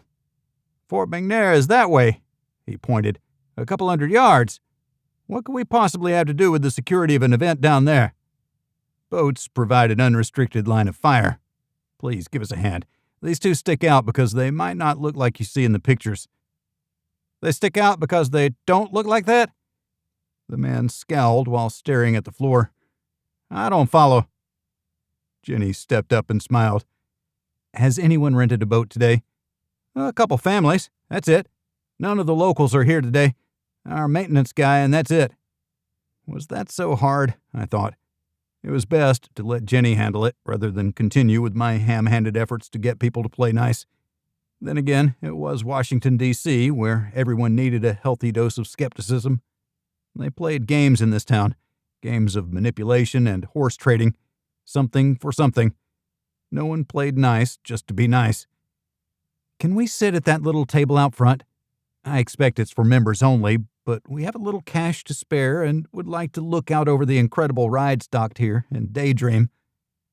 Jenny covered her purse to hide the pistol inside while she whipped out a couple $100 bills. We always traveled with an obscene amount of cash for just this reason. Cash accomplished things that no amount of well-formed arguments could. He took the 2 bills and held them up to the light. "Sure, go ahead and take a seat. Would you like a cup of coffee? It's a sailor's brew." He beamed at Miss Jenny. "We'd love a couple cups of sailor's brew." Jenny smiled back at him. I liked how she emphasized the word we. D.C. was also well known for its debauchery. Jenny was having nothing to do with the caricature of a yacht owner. He smirked and glanced at me before retreating into the office. He returned with 2 paper cups containing what looked like motor oil. "A pinch of salt for good measure," he said. I tried it, and it wasn't horrible. "Thank you very much," I said automatically. We excused ourselves to sit outside on a plastic chair around a tiny square table. We sipped our coffees and watched. "Why are you convinced they're here?" "I would be. Take a boat, ease down the river, find a place to sit unnoticed, take the shot, disappear on the opposite bank. I'd have dry clothes stashed over there, and probably my wife waiting for me in a vehicle where we can drive away and be gone in less than a couple minutes, just like we did in New York." "If it ain't broke, don't fix it," Jenny added. "What if they don't show?" "The rest of the schedule is on controlled facilities where the Secret Service and military have full control. Since they both went to the extreme with the museum, how much planning could they put into an alternate to an alternate? These 2 are riding solo. They don't have the support structure like we do." We watched. I tried to memorize each boat's configuration as part of looking for changes on a second pass. Jenny watched for movements until her eyes glazed over. She blinked against the burn. "Are you locked and loaded?" I asked. Jenny nodded. "A full magazine with 1 in the chamber." The full magazine was 1 short since we'd not been given any reloads or spare mags for the pistol. My .45 had a half-full magazine and 1 in the chamber. That equated to 6 bonus shots after I sent the first one downrange. "They can't get within arm's reach again," Jenny postulated. "There's nothing in the schedule where the DG interacts with the public. Even the press conference to tout the new agreement is scheduled for Andrews Air Force Base. What would it take for one of our operators to get a press pass? They kill one of the journos? Easy, but there's no way they'd get off the base. These 2 aren't suicidal. They both had multiple effective escape plans. Killing the DG in the open won't be survivable. So it has to be here. It has to be." I forced myself to unclench my fists. I took another sip of the coffee. "This stuff is horrible." Jenny laughed, and for the moment, everything was better. "It is," she agreed. "What about a late-night infiltration?" "The agents protecting the VIP residents have infrared. Then again, the Spider or the Scorpion can work their way through the security teams, killing them as they go. If they don't make the attempt this afternoon, then it'll be one of these nights." I groaned. I wasn't old, but pulling all-nighters held no allure. It kept me from being as sharp as I could be. I called Rick. "Where are you?" he asked. "We're at the marinas to the north of McNair, enjoying some bad coffee and watching the motor power boats go by." "Is that what you're getting paid for?" he demanded with an acerbic edge to his voice. "It is." "Why, you may ask? Well, I'll tell you. Because this is how I would infiltrate the dinner, by not being there at all. The DG is going to go outside to smoke. He'll be vulnerable no matter how many agents you surround him with, and knowing him, he'll try to sneak outside." Rick mumbled something unintelligible and followed with, "Yeah, I get you. If they don't show tonight, the next opportunity will be during the night. a late infill of McNair, and these two will kill all your agents protecting the Director General. That will give them access, but it comes back to a boat to get ashore. Infiltrating the ground perimeter has other challenges, but I guess they could do that too. How can we stop a ground infill? Rick asked. Have agents looking outward as well as in when protecting the DG. If the operators don't show up this evening, then it'll be tonight, tomorrow night, every night until the DG is out of here. You're bringing me down, Ian. I was hoping you'd have already rectified this using your methods, he said, keeping things ambiguous. I'm sorry. We missed our shots at the museum. Hopefully you saw for yourself that we didn't endanger any bystanders. I didn't continue that train of thought. I had missed my shot at the spider, and I'd had my hands on the scorpion. Those two were better than me. Then again, we'd played to a stalemate. Jenny nudged me and whispered out the side of her mouth. Movement. Gotta go, Rick. Time to save the day. I hung up and tucked the phone inside my jacket. I tried to be casual in speaking as I took a sip. Where? Halfway down on the left, a cabin cruiser with a canopy, maybe a 30-footer. I slowly looked from left to right to avoid staring at the one spot. I thought I saw the boat that Jenny had indicated, but I didn't see any movement. That didn't matter. Jenny had seen it. There shouldn't have been anyone out there if the manager was to be believed. It's like fishing, and I sense a nibble, I said softly. You don't fish, Jenny replied. That cuts me deep. It's like you don't know me. I'm not a fisher of men, mind you. That's reserved for the big guy. But I do get the concept. My dad was a big fisherman. I nodded toward the dock. Anything else? I had to exercise all of my self-discipline to keep from looking myself. A second twitch. Someone is out there where they shouldn't be. They're trying to stay out of sight while still being able to watch. If that's an operator, what are they watching? The other operator? Do both get paid by claiming the kill, or will only one of them? They have to be getting big money for this, but a major trade agreement, or the loss thereof, could represent vast sums. I can see how people might throw around a few mil here or there to save billions in revenue. I leaned back and closed my eyes, trying to visualize the boat and the direction the individual was looking. What was down there? Or who? Chapter 27. Love everybody, but never sell your sword. Paulo Coelho. Is it time to go out there and take a look? Miss Jenny asked. Not quite yet, I replied. I stood and gestured toward the office. We went inside, where I ducked behind the window and peeked out. Do you have binoculars? Jenny sidled up next to the man and smiled at him. Binos? You have to have a pair. You're clearly a mariner. He nodded and returned to his office. He reappeared 5 seconds later with an obnoxiously large set of overly heavy binoculars. Jenny took them and handed them to me. I had to raise the shades to get them under, which was far from optimal. I checked the boat where Jenny had seen the movement. With the zoomed-in view, it was easier to see a person blending in with the dark wood paneling. A black ball cap rested tightly around her bald head. The scorpion. I smiled. Got you. Who are you watching? I followed the line of sight, but more and more boats were in the way. I couldn't see the target of the scorpion's affections. The maintenance man we'd talked with earlier was nowhere near that end of the dock. Anything? Jenny asked. What are you looking at? The manager asked, and Jenny immediately shushed him. I was bent down to look out, and my pistol had popped into view. Hey, you can't be armed in here. I said be quiet, Jenny reiterated. We're both armed. It comes with the territory. How did that person get on your dock? What person? Halfway down. There's someone inside an enclosed cabin. Probably a blow-up doll. We get all types around here, he replied rather snottily. I kept looking out the window and once again fought to keep from confronting the man. He wanted to feel superior for some reason, but he had brought us coffee and lent us the binoculars.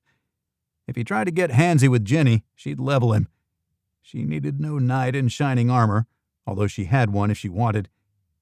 He must have sensed that, because he didn't go beyond staring. "What do you two do again?" "Special assignment for an agency of the federal government." I'd leave it at that. I owed him the courtesy of repeating myself. I'd already told him everything he needed to know, and more. "Which one?" he pressed. Jenny could see my body tense. She told the man, Now, why would we want to give up our mystique? It doesn't matter which one. Here's my badge for the Museum of Natural History. Cute picture, don't you think?" She dug it out of her purse. I lowered the shades and handed the binos to the man. "Museum of Natural History? That's not an agency of the federal government." "That's all you're going to get, because it gives away the least about us. We are on a special assignment." She batted her eyes at him. "Hang on." He pulled out the latest smartphone and tapped a few buttons, then some more. "Have you seen this?" The news had reported 2 events at the museum from earlier that day: a shooting and a person who took a child hostage and started a stampede. He blew up a picture. "This looks like you." He held the screen up for me to look, but I didn't bother because it would annoy me. Jenny studied it. It was me from the side, aiming my pistol at the spider, but the picture didn't show her. "Oh, nice, a video," Jenny said, and tapped the link on the man's phone. It showed me firing and running across the street. Then it panned back to the employee entrance, where 2 agents hurried a tall man into the museum. Not his best side, clearly. Jenny was my champion. This man was impressed. "I guess it's okay to have a weapon. Thank you for telling me the truth, sir, ma'am." He held his phone in one hand and the binoculars in the other. "It's time we said hello to the scorpion," I said in a low voice. I pulled out my pistol to check what I already knew, that there was one in the chamber and it was ready to fire. Jenny did the same thing. "Are you going to shoot someone?" the manager wondered. I stared at him, unblinking, until he looked away. We headed out the front door and meandered our way along the dock until we found ourselves on the one where the scorpion was hiding. We looked everywhere but at that boat. I wouldn't know if she saw us or not. I pulled Jenny into a hug so she could look over my shoulder. "Maybe it is a blow-up doll," Jenny mused. "You got a good look?" "It's her," I replied with all the confidence I could muster. I had gotten a good look through the oversized binos. I could see the lack of hair on her head, and that it was a living person. I was sure I was looking at our target, but not sure enough to shoot first. That took more. I also had to see what she was looking at. We continued down the dock, randomly stopping to look at various boats. We pointed and talked, until we reached the boat where the scorpion had been hiding. She had dropped out of sight. She hadn't gone overboard. We would have heard something or seen the movement. From inside, there was a pass-through to the forward deck, an area below, and the non-watertight door to the aft deck. It was about 30 feet long, the limit of a boat in the pocket motor cruiser class. I hugged Jenny once more and whispered in her ear, "You watch the front. Don't board, but get where you can take a shot if she comes out. I'll take the back and flush her out. Take the shot the second you get it, if you can confirm it's her. We're not getting paid to take prisoners." I pulled my pistol and ducked. Jenny did the same. She crouched and moved forward along the dock extension between the cruiser and a smaller sailboat in the next slip.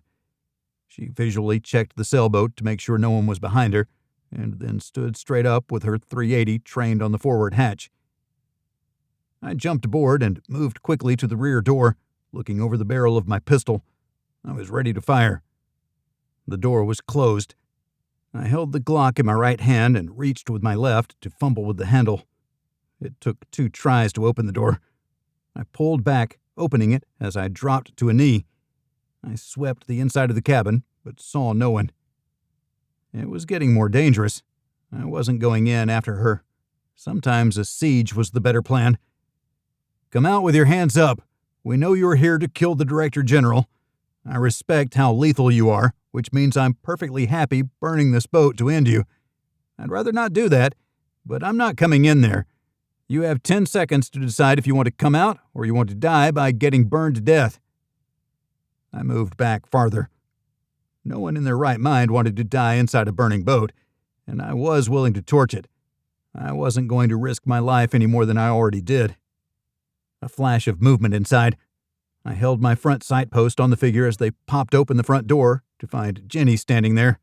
Jenny fired into the frame above the scorpion's head. She dove to catch Jenny around the knees and tried to upend her, but Jenny and I worked out every day. She had great leg strength and leaned into the attempted tackle, stopping the smaller woman cold. Jenny hammered her pistol on the scorpion's back. I rushed into the cabin, down the short stairs, and up again to the front. The scorpion was trying to get her arms underneath her while Jenny pummeled her from above. I grabbed the scorpion's legs, lifting them to give her less leverage. She tried to kick, but I had her ankles wrapped up. I could see both her hands, and they were empty. She was unarmed. Jenny smashed the short-barreled pistol onto the back of the scorpion's head. The woman went limp. Jenny took one step back. She was breathing hard. I crawled up her legs and pinned her arms behind her back. I nodded toward my coat. "Call Rick." Jenny took my phone and dialed Rick's number from memory. "The guests are starting to arrive," Rick answered. "We have the scorpion, but she's alive." "I'll take that as good news." I spoke loudly toward the phone. "Send a couple of your boys to take custody. Bring shackles and manacles. She'll escape if you give her an inch." Jenny described where we were and implored Rick to hurry. "On their way." He clicked off. "Try to see what she was looking at." I tipped my chin toward the bow. We were below the gunwale and out of sight. We had popped up for brief moments during the fight. Hopefully we hadn't been too visible, considering the spider might have heard the sound of the 380. I expected the manager was trying to see us right now through his binoculars. And none of that answered the question. What was the scorpion looking at? Jenny peeked over the rail and watched, looking for any movement. The docks were barren. It was getting late in the afternoon on a weekday. People weren't casually dropping by to check on their boats. A nice ride tooled up the channel before turning in. A family, parents and kids. It was one of the rentals. The scorpion stirred and then struggled. "You're going nowhere," I growled at her. "What were you looking at?" She stopped fighting me and relaxed. I did not.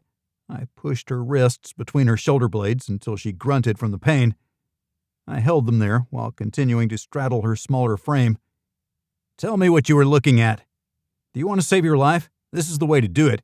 We can throw you in jail, or we can toss you over the border. What would your patrons say once they knew you got yourself caught? More importantly, how long would it take to put out a hit on you?"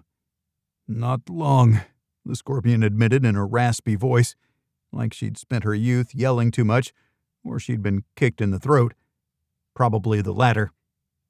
"What were you looking at? It was the other operator, wasn't it?" "And now you've taken that contract away from me too. Both contracts will go unfulfilled. I'll never work again because I'll be dead. Thank you for that."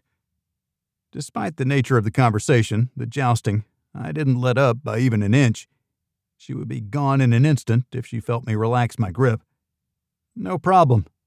We can't have you running free in the world. The other operator is on one of the next 2 docks. You two are amazing in how far you've gotten, but your journeys end here. The Director General will complete the negotiations, and a deal will be signed between the Big Green Machine and Europe. I'll tell you a secret. They already have the deal. At this point, killing the DG accomplishes nothing. Your whole mission was a waste." "That's not my concern," the scorpion replied in a voice that was admitting defeat. She was right in that she had greater issues at present than fulfilling her contracts. Not one, but 2 of them. "It makes me wonder, who would pay for you to eliminate the spider?" "Is that what you call her?" she asked with a hint of surprise. "What do you call me?" "The scorpion. The names weren't in any databases. Jenny and I had made them up and used them. We weren't giving away any national secrets." "I like it. but now we'll never know if the scorpion was greater than the spider. Shame. Is she down there? Which boat were you watching? We need to stop her, too. Can't have assassinations on American soil. It's not very kosher. Kosher. What a vile word. She tried to hiss, but there was too much pressure on her chest. Footsteps sounded from down the dock. The reinforcements were here. Hang up your spurs, cowboy. Your trigger-pulling days are over. You don't seem to have a firearm. How are you going to get to the Director General? I was going to use hers, the spider's. My life is over. It was a good run. You're right. My trigger-pulling days are over. You should kill me now and be done with it. Can't kill someone who's under control. As much as you and I both know, that's how it's done. Well, Scorpion, you put up a good fight, but you lost the battle. Now it's time to face a new future. Jenny waved down the two agents. They boarded and moved next to me. I waited until they each had a hand on her before I started to move. One slapped handcuffs on her wrists, and they both pulled her to her feet. They spun her around, and she faced me. I stepped to the side so she couldn't kick me in the nads. Her eyes pleaded with me. It wasn't fear. It was the call of a brother in arms. I'd seen the look in Iraq. It was complete surrender. Not to the situation, but to life. The agents guided her toward the dock. I pulled my pistol and raised it. She twisted, dipped, and dove to roll away. She took 2 steps and jumped over the rail toward the water. I fired once, hitting her center mass. She hit the water and floated for a moment. The Scorpion started to sink, but one of the agents pulled a dip net from a rack on the cabin. He hooked her head and pulled her toward the boat, where the 2 agents pulled her body out of the water. Jenny rested her hand on my shoulder. I put my pistol away. That sucks, one of the agents said. We'll need you to come with us to make a statement. The sound of a boat's engine drew my attention.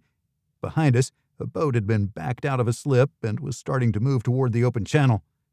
With smoked windows on the cabin cruiser, it was impossible to see who was driving. That boat had been moored where the Scorpion had been watching. I ventured one guess that it was our target. We didn't have a boat. I aimed and fired. The round hit the window behind the captain's position. I couldn't shoot a target that I couldn't identify. I sent a second round through the window, and the boat accelerated. The bow lifted out of the water when it hit the channel, leaving a small rooster tail behind it as it raced toward the Potomac. I tucked my pistol into my waistband.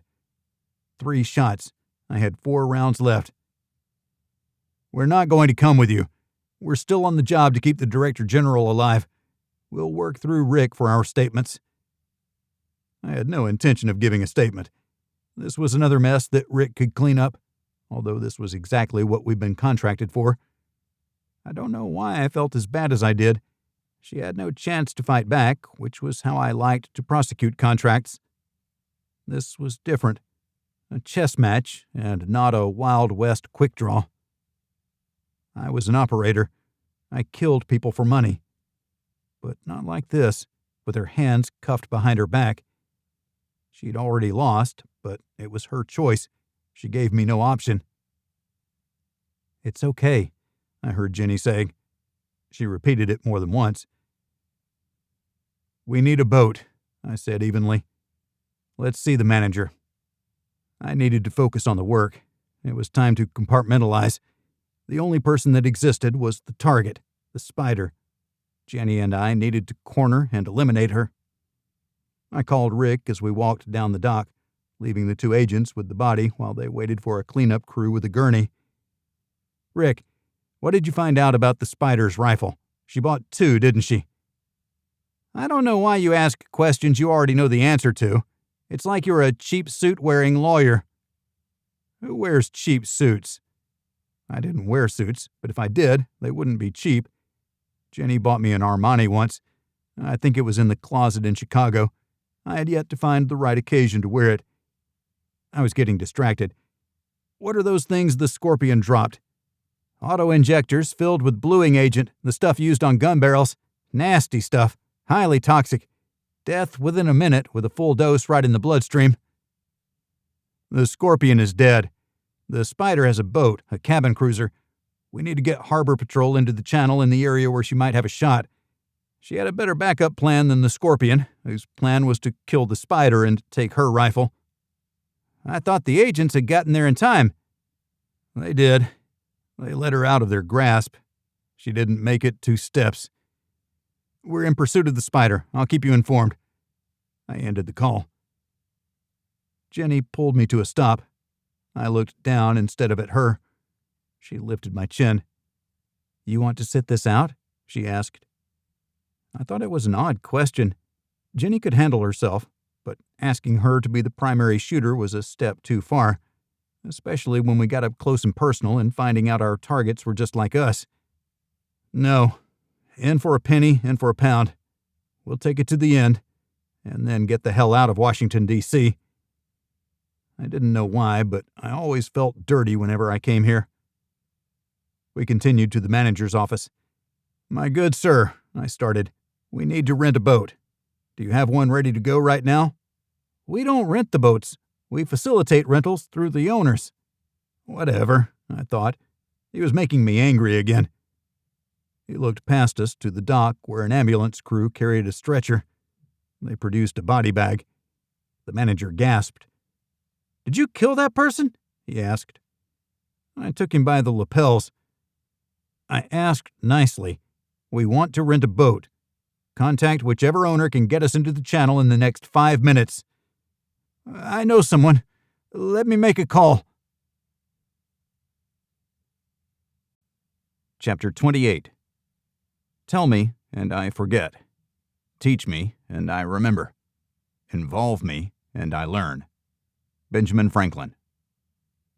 The manager handed us the keys, only after we used our gold card to spot a cool $10,000 to the owner.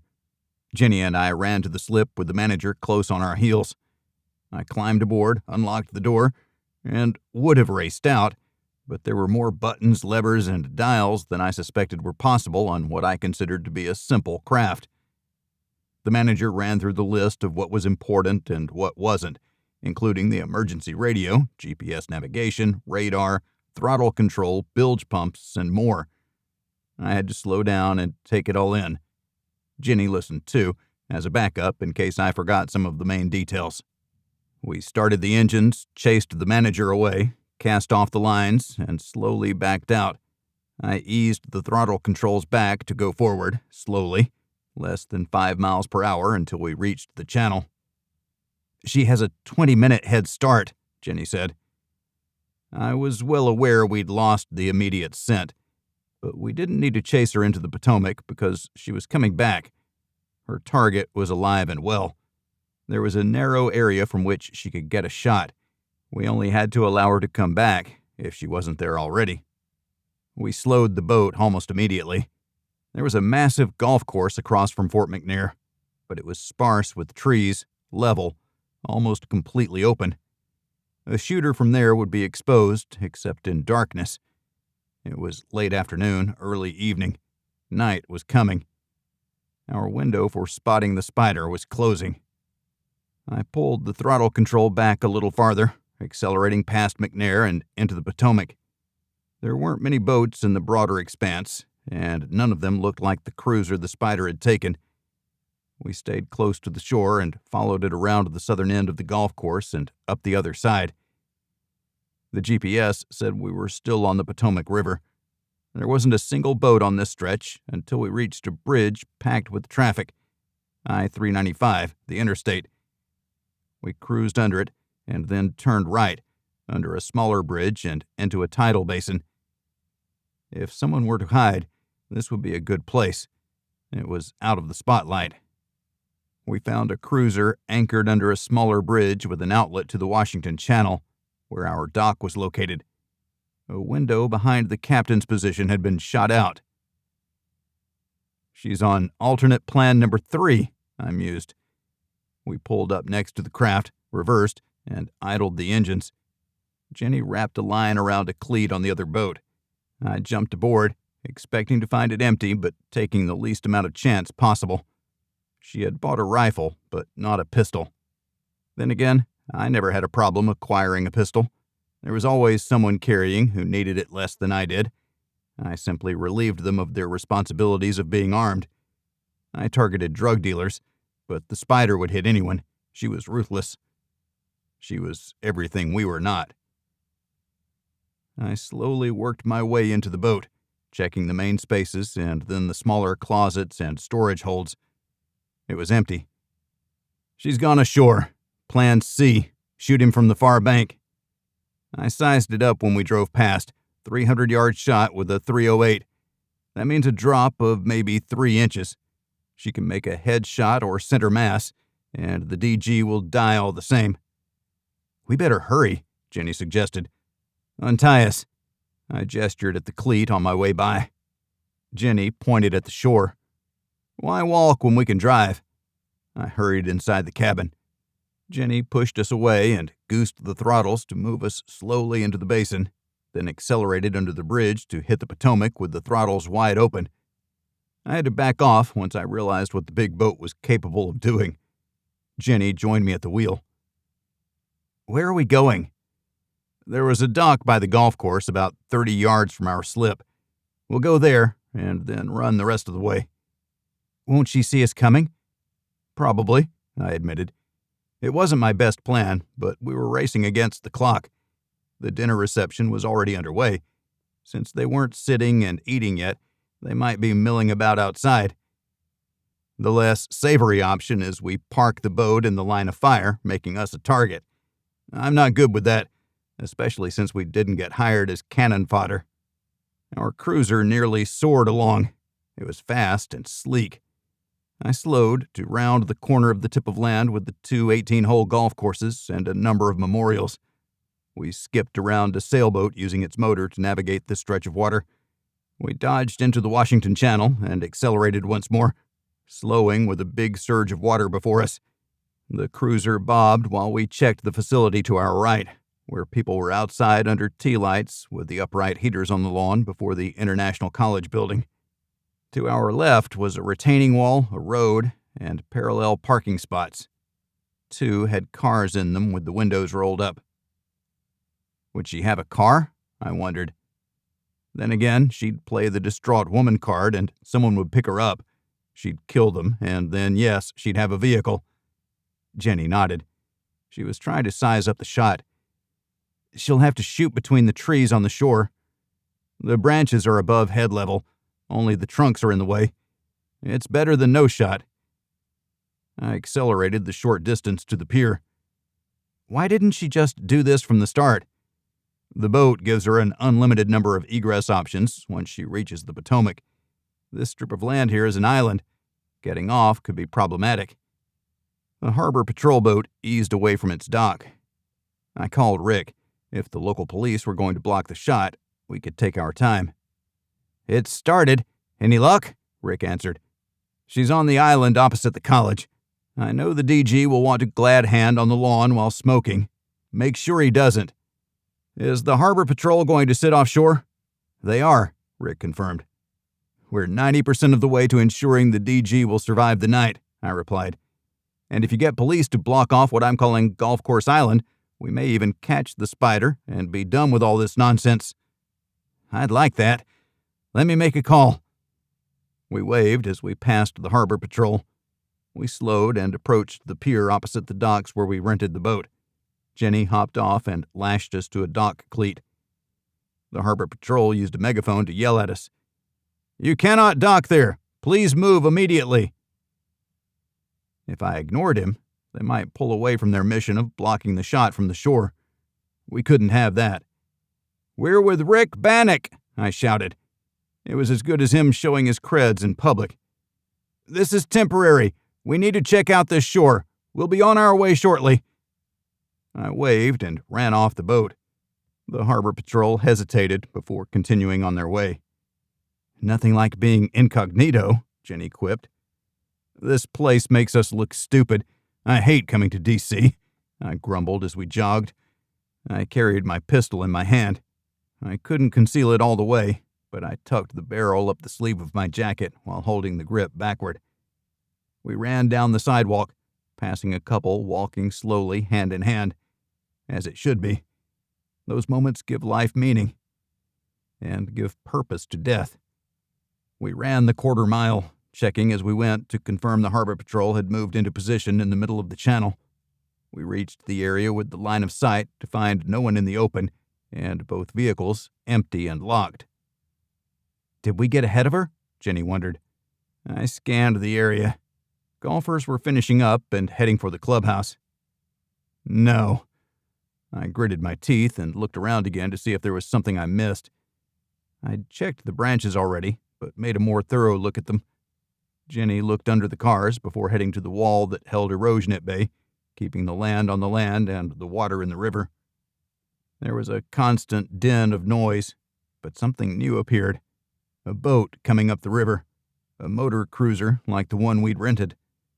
The sun was setting, but it was light enough. She doubled back to her boat. I ran to the wall and started shouting at the harbor patrol, pointing at the inbound cruiser.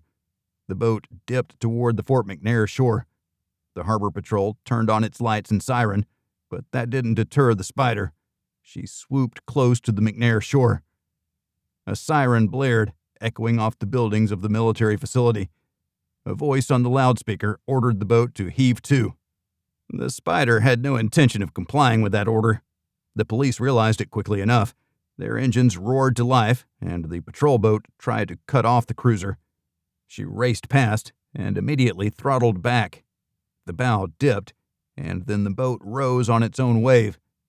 A high-powered rifle shot rang out. The cruiser lunged forward with a scream of power. The harbor patrol completed their turn and angled away from McNair to cut off the Spider. She accelerated across the channel until it appeared like she was going to ram into the wall. I ran toward her, turned, and ran away, following the sidewalk down the wall. She banked hard, slipping around the harbor patrol and scraping the retaining wall before pointing her bow toward open water. I launched myself over the railing. I heard Jenny yelling, "No!" I hit hard, half on the rail, and tumbled into the back of the boat. I knew I had a moment to collect my wits since the Spider was driving. She may not have seen or heard me hit the deck. Her focus was on getting away. The rifle fire nagged at me. In that brief instant, did she get a clear shot? Had the Director General been hit? Had they rushed him inside when the sirens blared? None of those questions mattered at this exact moment in time. The ear-splitting bark of a high-powered rifle tore the air as a bullet ripped through the closed cabin door and into the deck 6 inches from me. I scrambled to the far port side of the boat. I continued to clutch my pistol in my hand. No matter what happened, never let go of your weapon. It's your lifeline. That's what the Marines had taught me. I took it to heart. I aimed, but hesitated. I only had 4 rounds. Firing blindly wasn't the best use of them. The rifle bellowed again, this time into the other side where I'd landed. Sirens behind us screamed into the growing darkness, while a floodlight attempted to keep us in its beam. The lights of Reagan International appeared to the side. The throttles were wide open, and the engines thundered against the slap of the water and the roar of an airplane taking off. I braced myself against the side wall and fired at where I thought the Spider was. The cruiser lurched and jerked. Once it steadied, I rose up to see a rifle pointed at me. I dropped and rolled aside as the .308 round took out the window I'd peeked through. The rifle was a bolt action, and she had one hand on the wheel. I rose up and took aim. She'd turned back to steer the boat. She glanced at the rearview mirror above her head, and our eyes met. She jerked the wheel just as I fired, sending my second-to-last shot wide. I fell and bounced off the bulkhead. I launched myself at the door to the cabin in the hope that I could get inside before she could cycle another round into the chamber. I turned the latch and ripped the door open to find her trying to work the bolt with one hand and steer with the other. I jumped toward her, getting enough air to take any boat movement out of play. She jerked the wheel. The wall rushed toward me, but I held my aim and squeezed. She was thrown forward, and I slammed into the wall. I dropped the pistol and forced myself forward. The boat was making a wide turn, pulling me away from her. She lay across the wheel with the throttle wide open. The inertia dragged at me. No choice. The far shore approached at an alarming speed. I grabbed hold of the back of her shirt and dragged her off. A blood smear on the instruments said she hadn't survived the impact of the .45 at point-blank range. I threw the throttles to a neutral position and sat in the captain's seat. The Spider was at my feet. The Scorpion was in a body bag. I pulled my phone and called Rick. "I saw the commotion. Are you okay?" he answered. "The Spider has been neutralized. How's the DG?" "Alive and well. Good thing the Harbor Patrol fired up their sirens, otherwise the bullet that hit the wall might have passed through someone we didn't want it to pass through." "The DG? She only had a second to get the shot off. That's Annie Oakley caliber skill." "Not the DG. Me. I dropped when the agents rushed him away. I had no chance of running after them. My leg is stiff as a board." "You should get that looked at," I joked before straightening up. "You won't see us. We're out of here. I'd say it was a pleasure working with you, but I'm not sure it was." "Me too, Ian. Take some time off." "You're not my mom," I replied. "I guess not." He laughed. "Glad this one's in the bag. I'm going to get back to it and act like I did something that mattered. Take all the credit. I don't care. Our role can't be public. Please let the VP know for me. I expect he'll be satisfied with the outcome. And make sure the Harbor Patrol doesn't arrest me. I just want to get back to Miss Jenny, return our rental to the owner, and catch a plane back to New York." I tossed my pistol out the shattered window and into the Potomac. It had been a drug dealer's weapon. There was no need for the authorities to find it on me. The Harbor Patrol issued a verbal warning before they pulled alongside. I stepped onto the deck with my hands raised. "I was the one who warned you about the shooter back in the channel." Police climbed aboard. The first thing they did was zip-tie my hands behind my back. A cabin cruiser approached and then swerved away, accelerating back the way we'd come. "There's a body in the main cabin." The police confirmed my information in short order. "What happened?" an officer asked me. "Let's go back to the dock.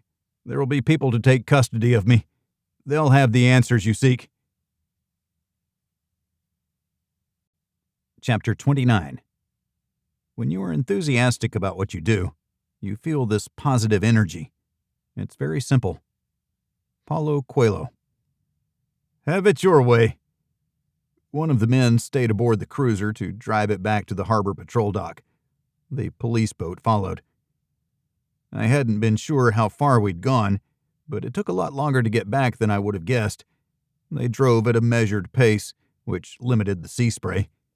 It was a cool evening, but standing on the deck was refreshing. Bringing a mission to a close was never a given, and definitely not like this.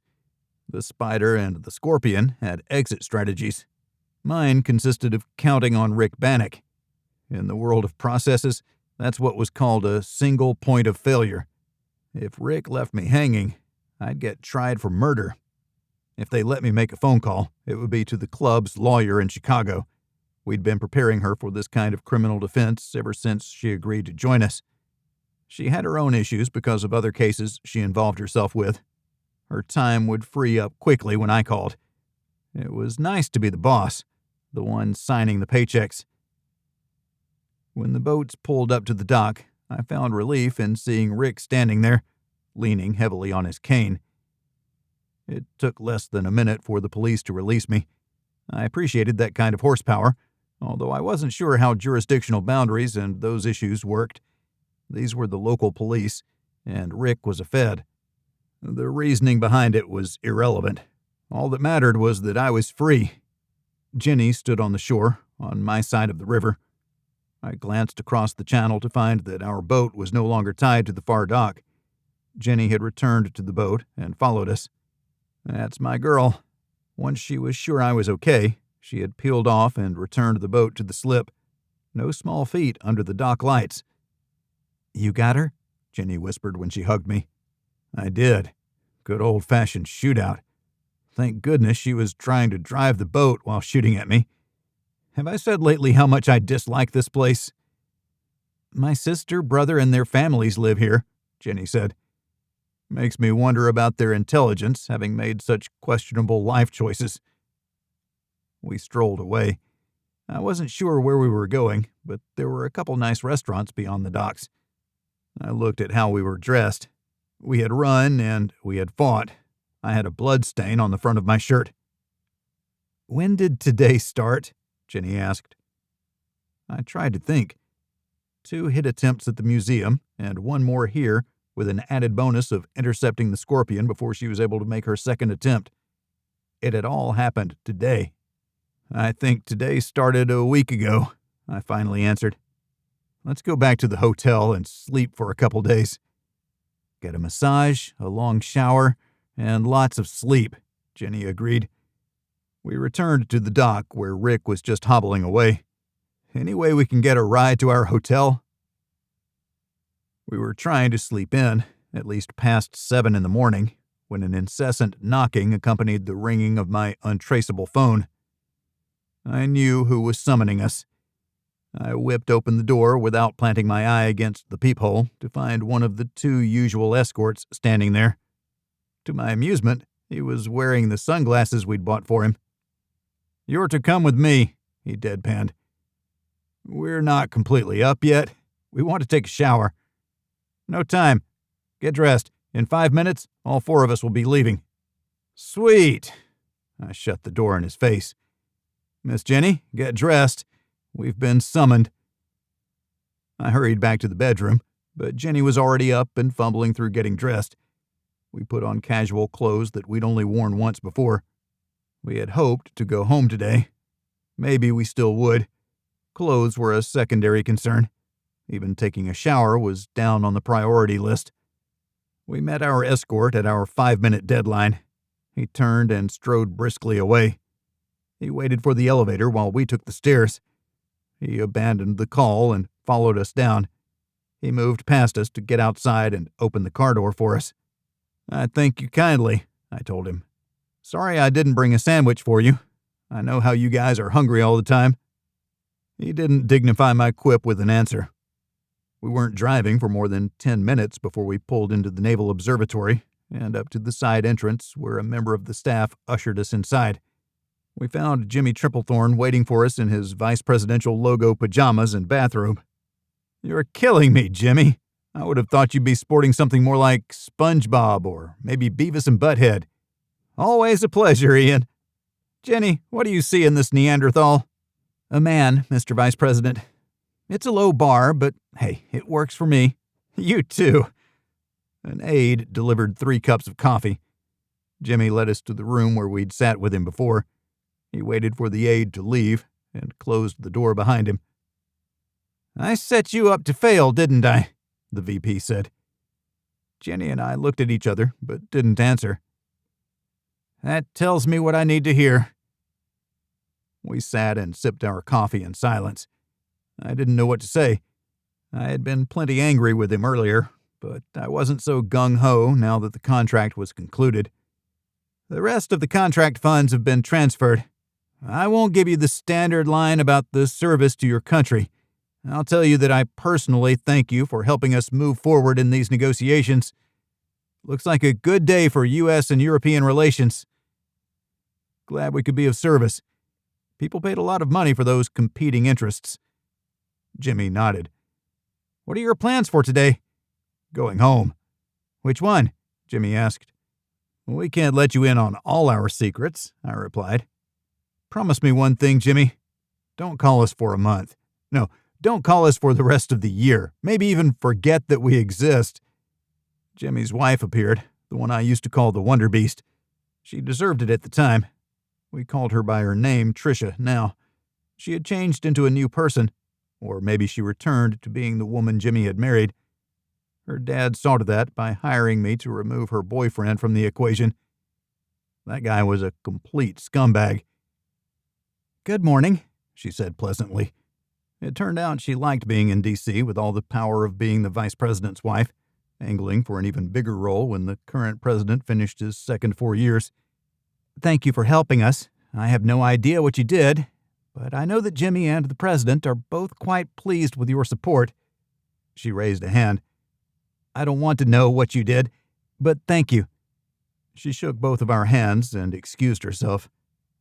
"You have to give us a break," I pleaded. "At least for a while." "I'd love to, but the president has grown quite fond of what you can do for us."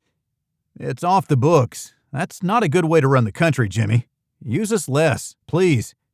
For the sake of your administration, be cool, man." Jenny chuckled. "Did you run out of words, and those were the only ones you had left?" I raised one eyebrow at her. "I get you, Ian, and you're right. There were more pictures of you two than what we can explain away, but we'll stay silent. It'll blow over quickly. No one needs to know the danger they were in.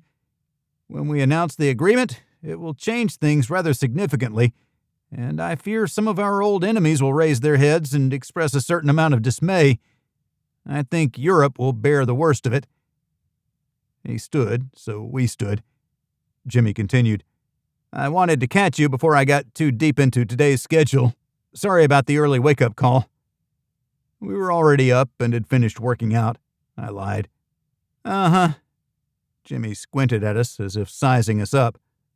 "I'll talk the president out of putting you on permanent retainer with this great nation. Keep us out of jail, Jimmy. That's not a big ask, is it? With you two? That could be a full-time job." He offered his hand, but he spoofed me when I reached for it and pulled me in for a hug. He hugged Jenny next, and then we were shown the door. We'd been there for 10 minutes, which was probably 5 minutes longer than most guests would get. Our ride took us back to the hotel and confirmed they would not be waiting to take us to the airport. After a short exchange of Marine-inspired pleasantries, they drove away. "Well, I never." I jammed my hands into my hips and put on my best Miss Prissy expression. Jenny gave me her look and headed into the hotel. I called Gladys and asked her to get us tickets back to New York City. She promised to call when she had them. Jenny was at the coffee stand inside. I joined her in line. Before we reached our room, Gladys called with our flight details and confirmed we'd have a ride waiting for us when we arrived. I liked efficiency. Our home in the Hamptons was a respite from the hassles of the big city. We were mostly sheltered from odd goings-on and intrusions. We liked being insulated. I knew we should get to work, but we'd do that tomorrow. I had no interest in making calls or soliciting new business. "Are you thinking what I'm thinking?" Jenny asked. "Naked hot tub?" I guessed. "I didn't ask what you were thinking, which is always naked hot tub. I was thinking we sit down by the ocean, bundle up, get a blanket, have a drink or two." "That's how you do it." "I concur." "And then naked hot tub," Jenny added. I am so in love. We gathered our mini picnic and headed for the shore. Once bundled and sipping a cold beer, Jenny asked the hard question. "What's next?" "What do you think about training in the Southeast? We've done one session, and I think that helped our Western group. They've run clean contracts since then. It's been a while, and we're due." Jack Palance put a damper on our desire to bring operators together, if I remember correctly. Jenny pointed to a freighter lumbering past with Christmas-themed lights adorning its side. It was nowhere near Christmas, but it could be by the time the ship returned. Despite that, seeing our operators might be better for the professionalism of our people. Sure, they'll see us, which breaks one of the founders' main rules, which was maximum anonymity, but we may have to rally our group for contracts that require more than one operator. We just had to go up against 2, but we had an army for backup that channeled them toward us. That's 2 where we were up against other operators. I don't like those contracts. Jenny snorted in disgust and sat upright, still tense from the days in D.C. Good old scumbag contracts. We need more of those, where the lines are clean and they're not trying to kill us first. On the horn to the New York players, first thing in the morning, Jenny said more than asked. It's what we have to do to enjoy this. I held my arms wide to take in the ocean view. Scumbags that need their comeuppance. That's what we do. And work out, of course. First thing in the a.m., Jenny promised. She couldn't sit still and got up, carrying her drink and blanket toward the house. She stopped under the porch and set them on a table, then took off all her clothes to climb into the hot tub. I liked sitting on the shore, but there were some things in life that took precedence. I turned on the music player to my primary Rush playlist, and Limelight kicked off the series. I followed Miss Jenny's lead, looking for a better way to relax. Tonight. For tomorrow would be a new day where we made sure the Peace Archive stayed on track with our primary mission, and we began the planning for a retreat. Yes, that's what we'd call it, but we would never retreat, only seek a better opportunity to execute a contract.